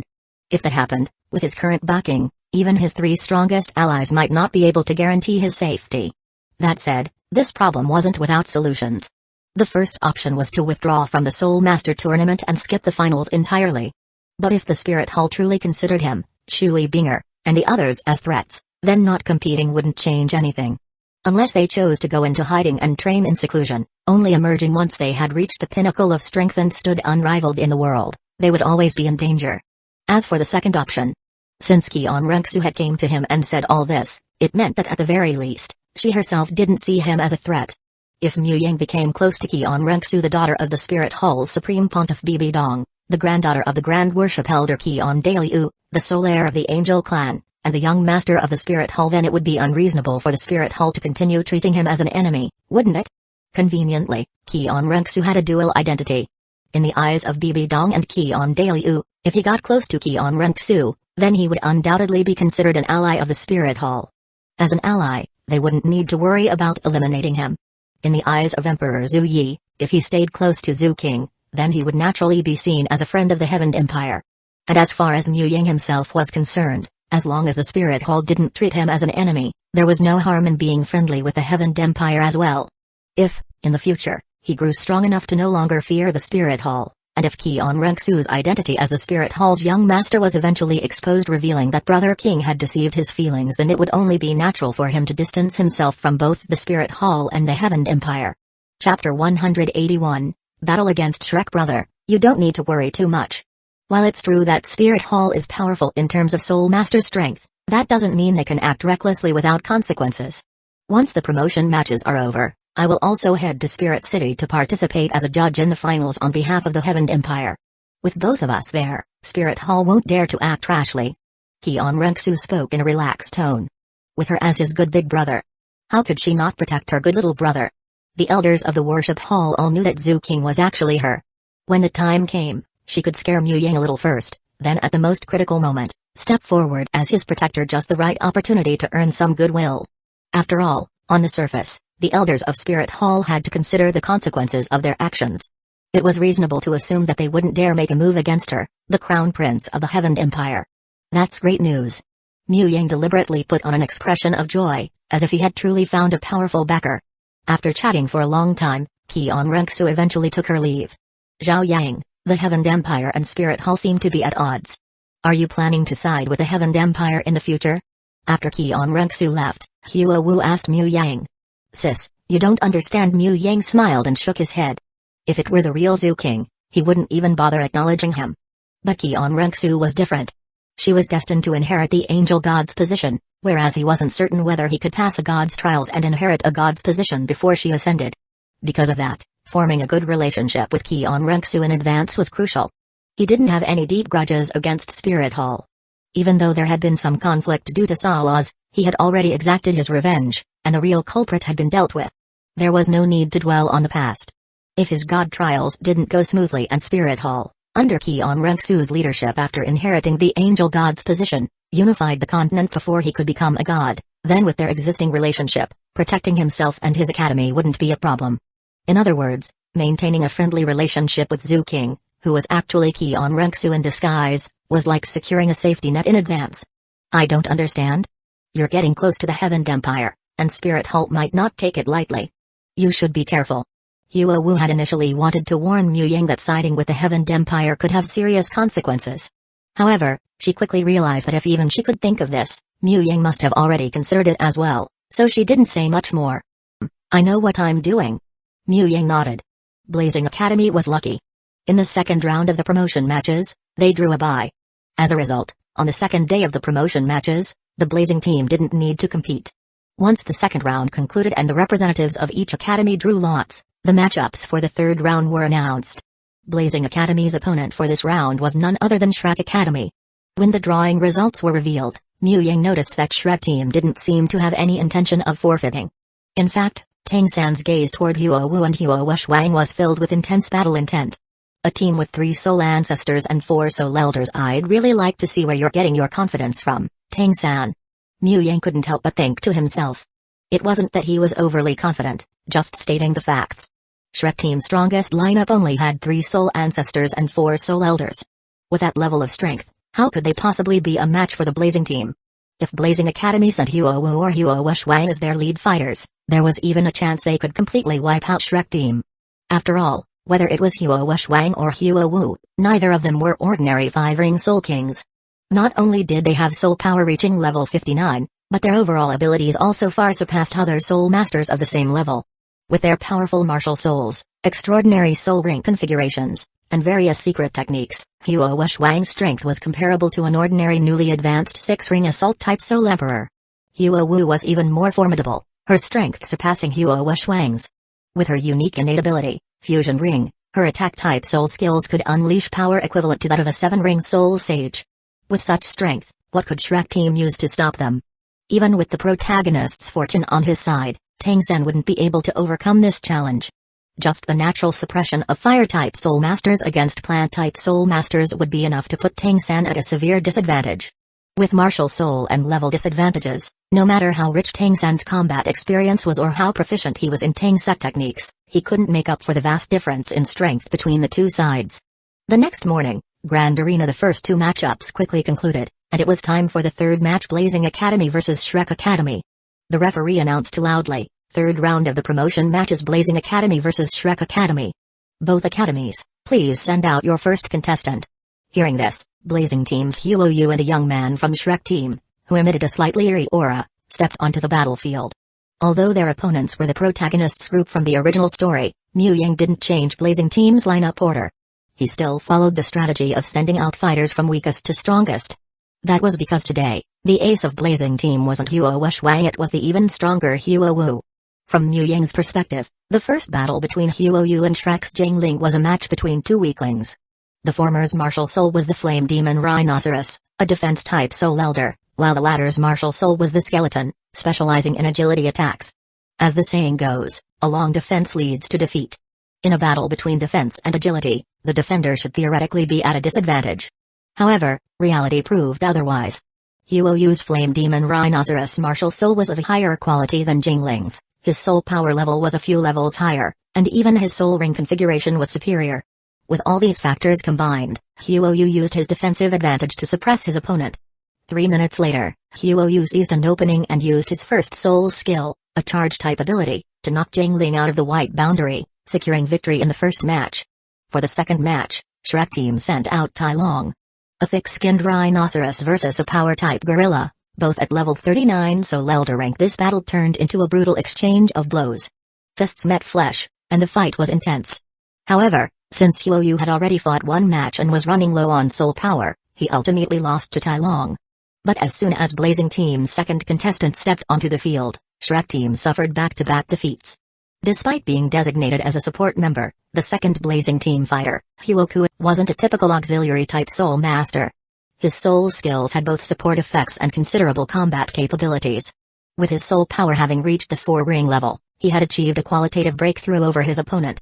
Using this advantage, Hueco defeated both Tai Long and Zhu Zuking. However, due to his dwindling soul power, he was eventually taken down by Ma Hongjun, who had the advantage of flight. Minutes passed, and the battle situation became increasingly unfavorable for Shrek Team. Chapter 182, 3 moves after consecutively defeating Hueco, and Huojun, the only remaining members of the Shrek Team were Tang San, Dai Mabai, and Zhao Wu, who was currently on the battlefield. In contrast, the Blazing Team still had 4 members yet to take the stage, all of whom were stronger and tougher opponents. Their disadvantage was clear.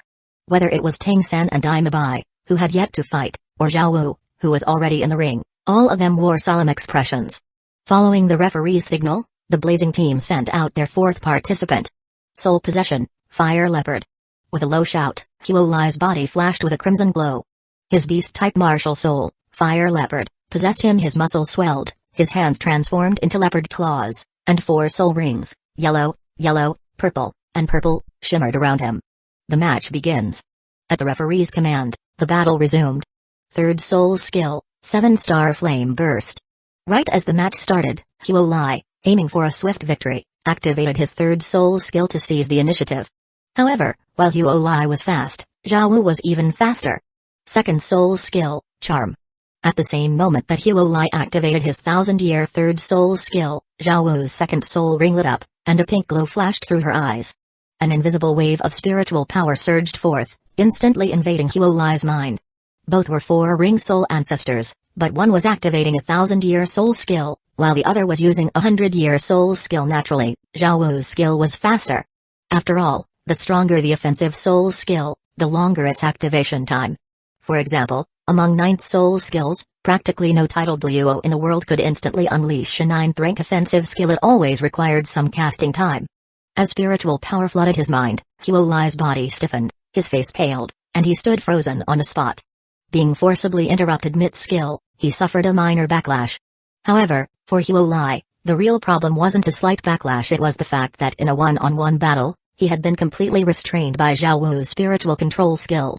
In terms of soul power, both Zhao Wu and Huo were equal, at level 42. But when it came to spiritual power, even without a dedicated cultivation method, as a transformed 100,000-year soft bone rabbit, Zhao Wu's spiritual strength was naturally far superior to Huo Lai, whose martial soul was merely a fire leopard. With overwhelming power suppressing the weak, Huo Lai had no chance in this spiritual contest. Swish! With her sudden success, Zhao Wu swiftly kicked off the ground and shot forward. The battle stage was only 100 meters in diameter, not particularly large. Since neither of them was standing at the edge, the distance between them was only about 40 to 50 meters. At the speed of a four-ring soul master, it was too short a distance for Huo Lai to break free from charm in time. Before he could recover, Zhao Wu had already arrived right in front of him. First soul skill, waist bow. With a crisp shout, Zhao Wu, having applied a boost-type soul skill earlier, kicked out with her right leg, striking Huo Lai's waist.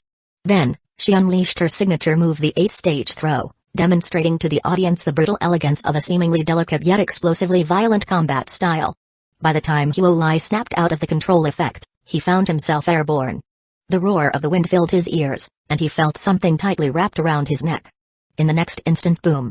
Before the crowd could react, Huo Lai was slammed into the ground like a rag doll, his neck locked by Zhao Wu's legs. A cloud of dust exploded upon impact.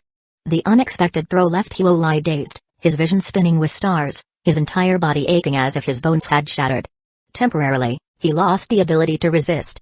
And when facing an immobilized opponent, Zhao Wu's specialty was relentless follow-up attacks. Boom! Boom! Boom! 7 consecutive slams later, Zhao Wu didn't finish the 8th with another impact. Instead, she twisted her legs and hurled Huo Lai toward the edge of the battlefield. According to tournament rules, once a contestant touched the ground outside the white boundary, they were eliminated. Boom! Huo Lai crashed heavily outside the ring. It took him more than 10 seconds before he groggily shook his head and struggled to stand. Blazing Team, please send out your 5th contestant. Seeing Zhao Wu decisively eliminate Huo Lai, the referee loudly announced. With another victory, Zhao Wu momentarily set aside her concerns about the Blazing Team and lifted her chin proudly. Despite the overwhelming strength of the Blazing Team, Shrek had not chosen to forfeit for a reason. Flender, Liu Erlong, and the others had keenly observed that, aside from the 2 3-ring substitutes and the powerhouse trio of Mu Ying, Huo Wu, and Huo Shuang, the remaining 5 members of the Blazing Team had only just advanced to the 4-ring level. For soul masters who were newly promoted to the 4-ring level and were not of the spiritual category, none could withstand Zhao Wu's charm soul skill if their soul power was not significantly superior to hers. Once her skill took effect, she would immediately close the distance and use the 8-stage throw to send her opponent flying out of the battlefield, securing an easy victory. With this tactic, Zhao Wu was expected to eliminate at least 2 or 3 4-ring opponents. Even if Shrek lost the overall match, they would at least go down with dignity and maintain a favorable trade-off in battle damage. Clearly, the strategy was working. By relying solely on her first and second soul skills, plus a self-created technique, Zhao Wu had eliminated an opponent of equal soul power without consuming much energy. TSK, how brutal. Mu Ying, watching Huo Lai struggle to stand with a bruised face, couldn't help but feel a bit sympathetic. That said, despite Huo Lai's battered appearance, he wasn't seriously injured. After all, soul masters had physical resilience far beyond ordinary people. The higher their soul power, the more durable their bodies became. Moreover, as a beast soul master, Huo Lai's endurance was even greater while under martial soul possession, making him more resilient than most dual soul masters of the same rank. Conversely, Zhao Wu's greatest weakness was her lack of a one-hit kill ability. In a structured soul battle match, this was manageable, but in a real life or death battle, as a transformed 100,000-year soul beast, she was at a disadvantage compared to the top talents of her rank. However, when it came to survivability, Zhao Wu was unrivaled. With teleportation and invincible golden body, 2 near-divine skills, she had defensive capabilities that many geniuses could only envy. Soon, the Blazing Team sent out their 5th contestant, Huo Yun. Moments later, Zhao Wu executed the same strategy on Huo Yun. As a speed-type flying soul master without offensive skills, Huo Yun, like Huo Lai, was unable to withstand Zhao Wu's 3-move combo. In a high-paced soul battle, where mere seconds of distraction could determine victory, losing focus for even a moment was a fatal mistake. Chapter 183, Enough Yet? If so, step down. Seeing Zhao Wu eliminate another member of the Blazing Team, the battle damage ratio had now reversed. Shrek still had 3 members left, while the Blazing Team was down to just 2. Offstage, Tang-san and Daimabai couldn't help but show a glimmer of hope in their eyes. Just a little more effort, and maybe, just maybe, we might have a chance to win? Mu Ying, one of life's 3 great illusions, I can make a comeback. At this moment, The Blazing Team's originally designated sixth contestant, Hueco, was preparing to enter the arena. Wait. Hueco suddenly called out, stopping Hueco. Then, she turned to Mu Yang and said, Zhao Yang, switch him out. Losing too much will look bad. Hueco was Huoyan's twin brother, and their strengths were nearly identical. Hueco was even slightly weaker. Since Huoyan couldn't withstand Zhao Wu's three-move combo, there was no way Hueco would either. Zhao Wu had already defeated Huo Jun, Huo Lai, and Huoyan in succession. Huo Jun wasn't much of a surprise. He had fought a battle before facing Zhao Wu, and his Fire Star Martial Soul was more of a hybrid defense support type. Losing to Zhao Wu wasn't unexpected. But Huo Lai and Huoyan? No matter what tactics Zhao Wu used, both had been utterly crushed without the ability to fight back. If Zhao Wu defeated yet another opponent, it would be a serious blow to the Blazing Academy's reputation. Alright then, which of you is going up? Mu Yang's gaze fell on Huo and Huo Shuang. Brother, you go. Huo nudged Huo Shuang with her elbow while glancing at Zhao Wu on the battlefield. Since we both have Wu in our names, I'll let you off this time. Huo Shuang nodded and stepped into the arena. As the Blazing Team's ace entered the fight, Zhao Wu, who had been basking in her victory streak, immediately sobered up. Her expression turned serious. Against opponents of the same level, she believed few soul masters on the continent could withstand her three-move combo. But this was only true for opponents of the same level. A five-ring Soul King like Huo Shuang was clearly not within that category. Before the match, her godmother, Liu Erlong, had specifically warned her the three Soul Kings of the Blazing Team are not just ordinary five-ring soul masters. Against them, your three-move tactic won't work. After all, the higher a soul master's level, the stronger their spiritual power became. While Zhao Wu's spiritual strength surpassed most of her peers, it was nowhere near that of a five-ring Soul King. If she attempted to use charm against Huo Shuang, the outcome wouldn't be him falling under her control, but rather her suffering severe spiritual backlash. Match, begin. With the referee's announcement, the battle commenced. At the start, Huo Shuang, now in Crimson Flame Crystal Dragon Martial Soul possession, did not move. Instead, he simply raised his right arm now transformed into a Crimson Dragon Claw and casually curled his fingers, gesturing for Zhao Wu to attack first. From Huo Shuang's perspective, he was a level 59 Soul King, while Zhao Wu was only a level 42 Soul Ancestor. Given that she also looked a few years younger than him, he figured he might as well let her make the first move. But to Zhao Wu, this gesture meant something entirely different. You weakling. I'll give you a few free hits so no one says I believe you. Damn it. A dragon stranded in shallow waters gets mocked by shrimps, a tiger fallen from its peak is harassed by dogs. Back in the day, a mere five-ring Soul King would have meant nothing to me. Clenching her fists, Zhao Wu was filled with frustration. Humphrey. Shaking her head, she forcefully discarded thoughts of her former strength. With a cold snort, she pushed off the ground and shot toward Huo Shuang like a bullet. Hey, second soul skill Crimson Flame Crystal Barrier. With a chuckle, Huo Shuang's second soul ring lit up, radiating a crimson glow. A spherical, semi-transparent red barrier formed around his body. Crossing his arms over his chest, he calmly waited for Zhao Wu to begin her performance. Seeing Huo Shuang use a defensive soul skill, Zhao Wu, who was mid-charge, hesitated for a moment. Was this fight even winnable? Her first soul skill, Waist Bow, was a power amplification skill that enhanced her waist strength and flexibility. Her second soul skill, Charm, was a spiritual control skill. Her third soul skill, Teleportation, was a spatial movement skill. Her fourth soul skill, Invincible Golden Body, was a defensive skill. So, while she was a four-ring assault-type soul ancestor, she didn't actually have a single true offensive soul skill. Her only means of attack were basic physical strikes and her self-created soul skill 8-stage drop. Basic punches and kicks wouldn't break through Huo Shuang's shield. Without breaking the shield, she couldn't execute 8-stage drop after all. It was impossible to use grappling techniques against a massive spherical barrier. And without 8-stage drop, she had no way of dealing with Huo Shuang. Seriously, why would an assault-type soul master with a dragon-type martial soul that doesn't seem any weaker than the Blue Lightning Tyrant Dragon, just with a different attribute, bother learning a defensive soul skill? Couldn't he just stick to pure offense? Now look what's happened. Your big sis Zhao Wu doesn't even know where to start. Despite her complaints, Zhao Wu didn't stop advancing. After all, the match had already begun. How could she back down now? A head can be severed, blood can be shed, but dignity. And my hairstyle must remain intact. Boom. Upon reaching Huo Shuang, Zhao Wu's long leg snapped forward in a mid-air kick, striking the surface of his crimson barrier with a dull thud. As expected, The kick did nothing to shake the five-ring Soul King's defensive skill, it didn't even push him back. Huo Wang's Sun body training technique wasn't just for show. His natural physique was already formidable, and once his Crimson Flame Crystal Dragon martial soul was activated, his physical capabilities soared even further. He effortlessly absorbed the impact of Zhao Wu's attack. Bang! Bang! Bang! Though her first strike failed, Zhao Wu didn't give up. Her fair fists rained down on Huo Wang's crimson barrier like a storm, producing a continuous series of impacts. Had enough? If so, step down. After withstanding 20 punches with a neutral expression, Huo Wang finally spoke. Hearing this, Zhao Wu's body stiffened. Her expression turned awkward, and even her rabbit ears, which had been perked up in defiance, drooped slightly. This was an absolutely devastating blow to both her confidence and her pride as a rabbit. There was no doubt for a soul master, the most painful thing in battle was realizing that their attacks were nothing more than light scratches, incapable of dealing any real damage. And against Huo Wang, that was exactly her situation. After staring at Huo Wang for 3 seconds, Zhao Wu twitched the corner of her mouth, sighed, and finally lowered her head. Turning around, she walked off the stage.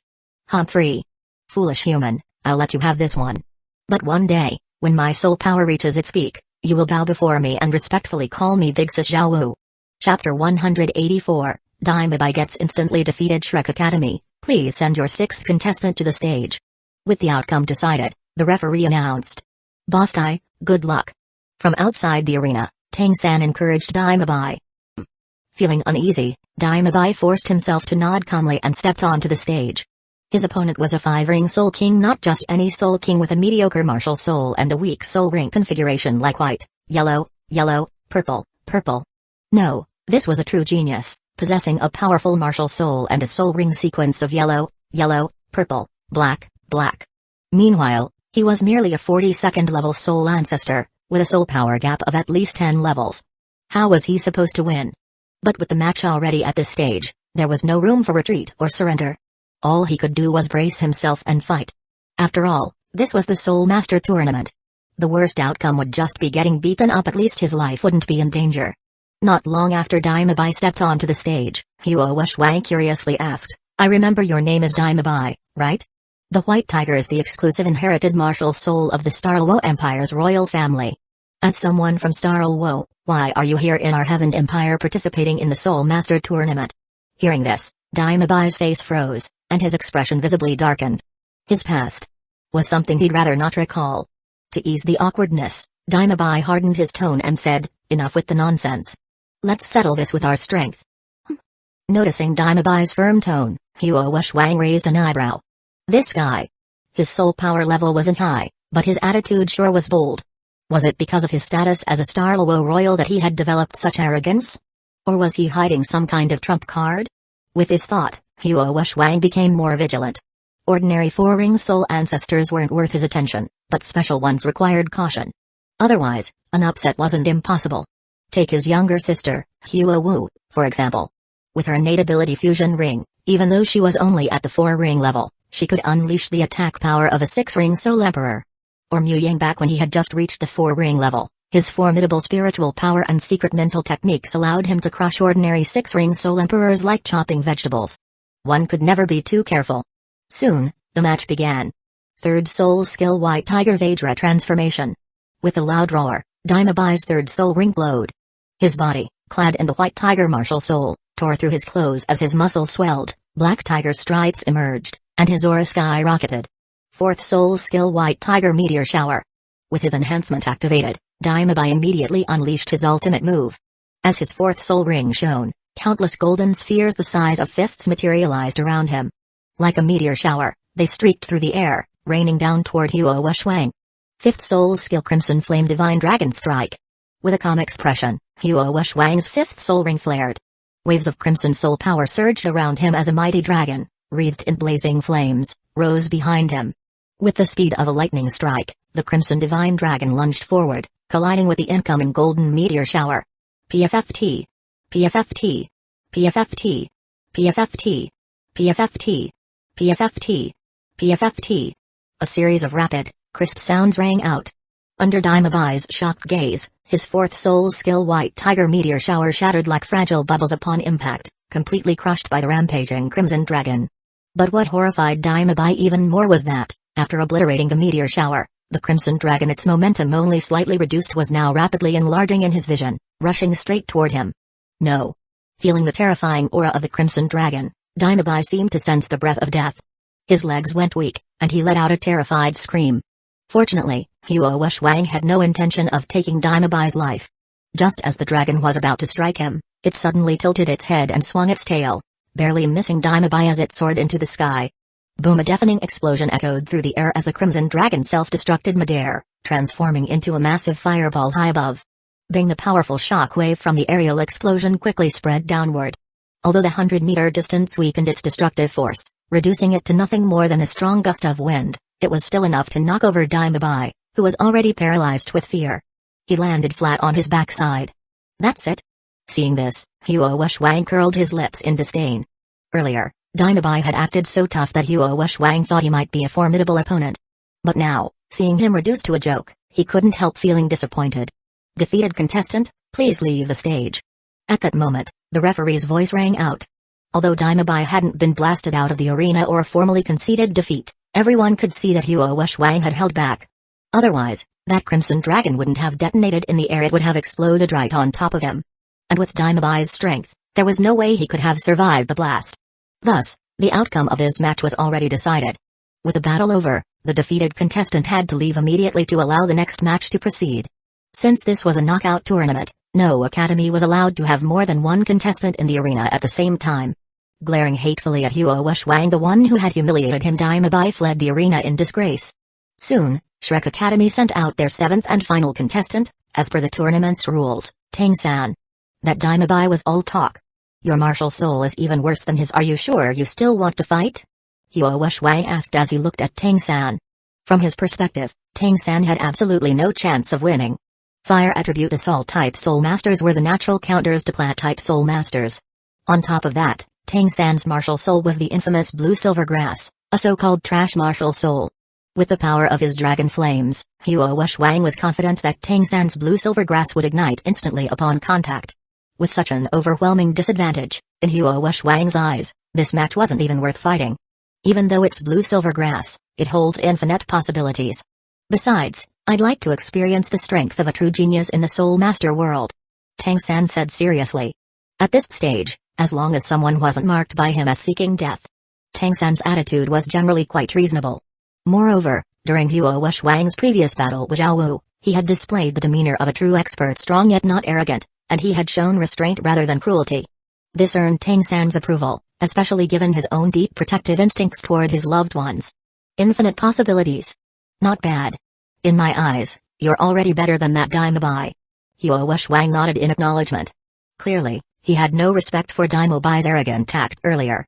To Huo, it was obvious that Daimabai was just flaunting his noble background, looking down on others with no real strength to back it up.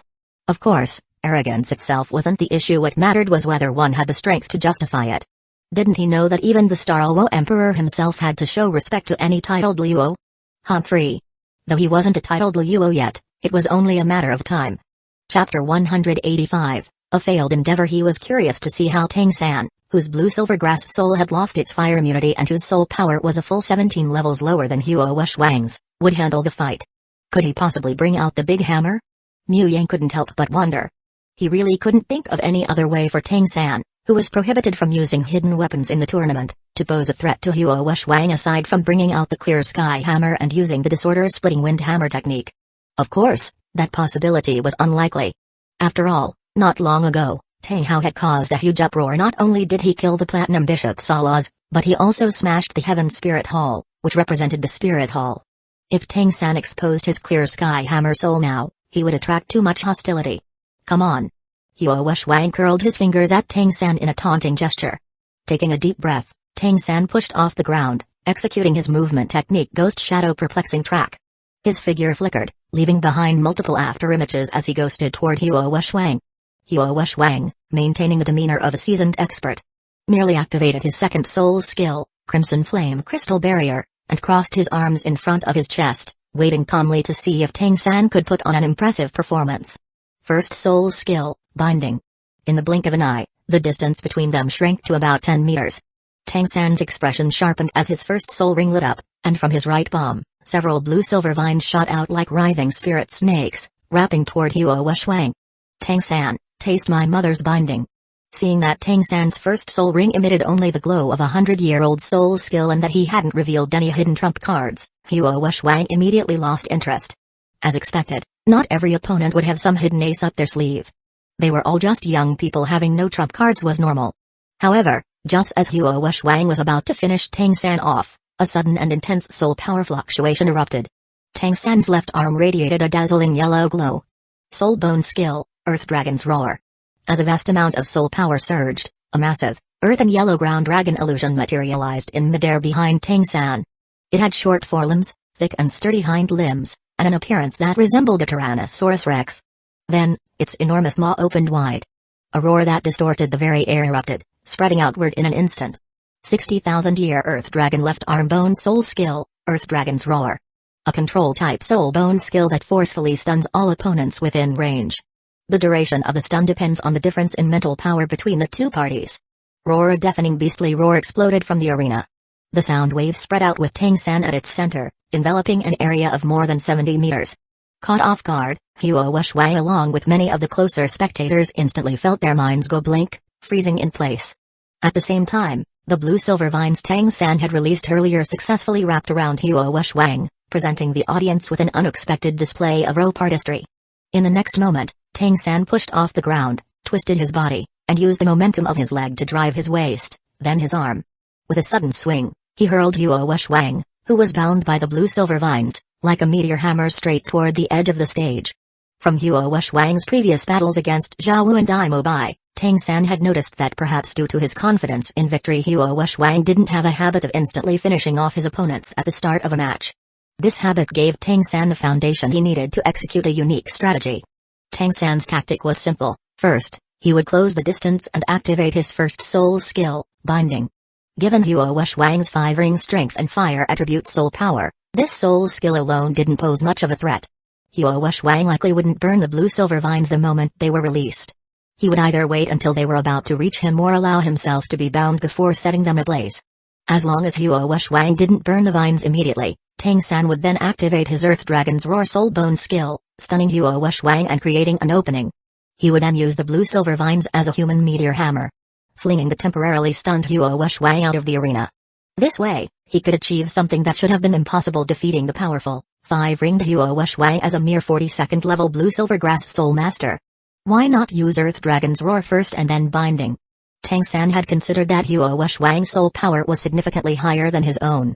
Furthermore, Huo Shuang's 4th soul ring was also at the 10,000-year level, meaning his mental power was likely superior to Tang San's. Since Earth Dragon's Roar was a wide-range control skill, it wasn't particularly strong against single targets. Tang San was worried that he wouldn't be able to stun Huo Shuang for long enough. That's why he adjusted the sequence of his skills to ensure a seamless transition. And reality proved his tactic was feasible. It wasn't just wishful thinking. Although this strategy would only work once, since Huo Wu would undoubtedly be prepared if she stepped onto the stage next, that wasn't a problem. Among all the teams in the qualifiers, how many could push the Blazing Fire team to their last remaining member? Aside from the Skywater team, which had 2 Soul Kings, Tang San didn't think any other team had that capability. It didn't matter if his tactic was underhanded. It didn't matter if the Blazing Fire team had underestimated him before. A win was a win, and a loss was a loss. Results were all that mattered. Being able to defeat a high-level 5-ringed Huo Shuang with a mere 4-ringed cultivation and in under 10 seconds, Tang San was undoubtedly the brightest star in this year's Soul Master tournament. Tang San, hey, however, did Tang San's strategy truly succeed? The plan was indeed executed, but it failed to achieve the expected outcome. Just as Huo Shuang was about to be thrown out of the arena, he suddenly shook off the stun effect, regaining consciousness. Earlier, just before he was stunned by Earth Dragon's Roar, Huo Shuang had seen the Earth Dragon illusion appear and realized that this had to be Tang San's hidden trump card. Thus, as soon as he broke free from the control effect, he instantly grasped the situation. 3rd soul skill, Crimson Flame Dragon Transformation. Without hesitation, his 3rd soul ring lit up. His muscles swelled, his aura skyrocketed, and a pair of crimson crystal-scaled dragon wings sprouted from his back. The next second, just as he was about to be thrown out and was less than 2 meters from touching the ground, Huo Shuang flapped his dragon wings and soared back into the air, returning to the stage. What? Tang San's eyes widened in shock, unable to suppress his exclamation. How did you break free so quickly? After a long pause, he came back to his senses, his face turning bitter as he asked.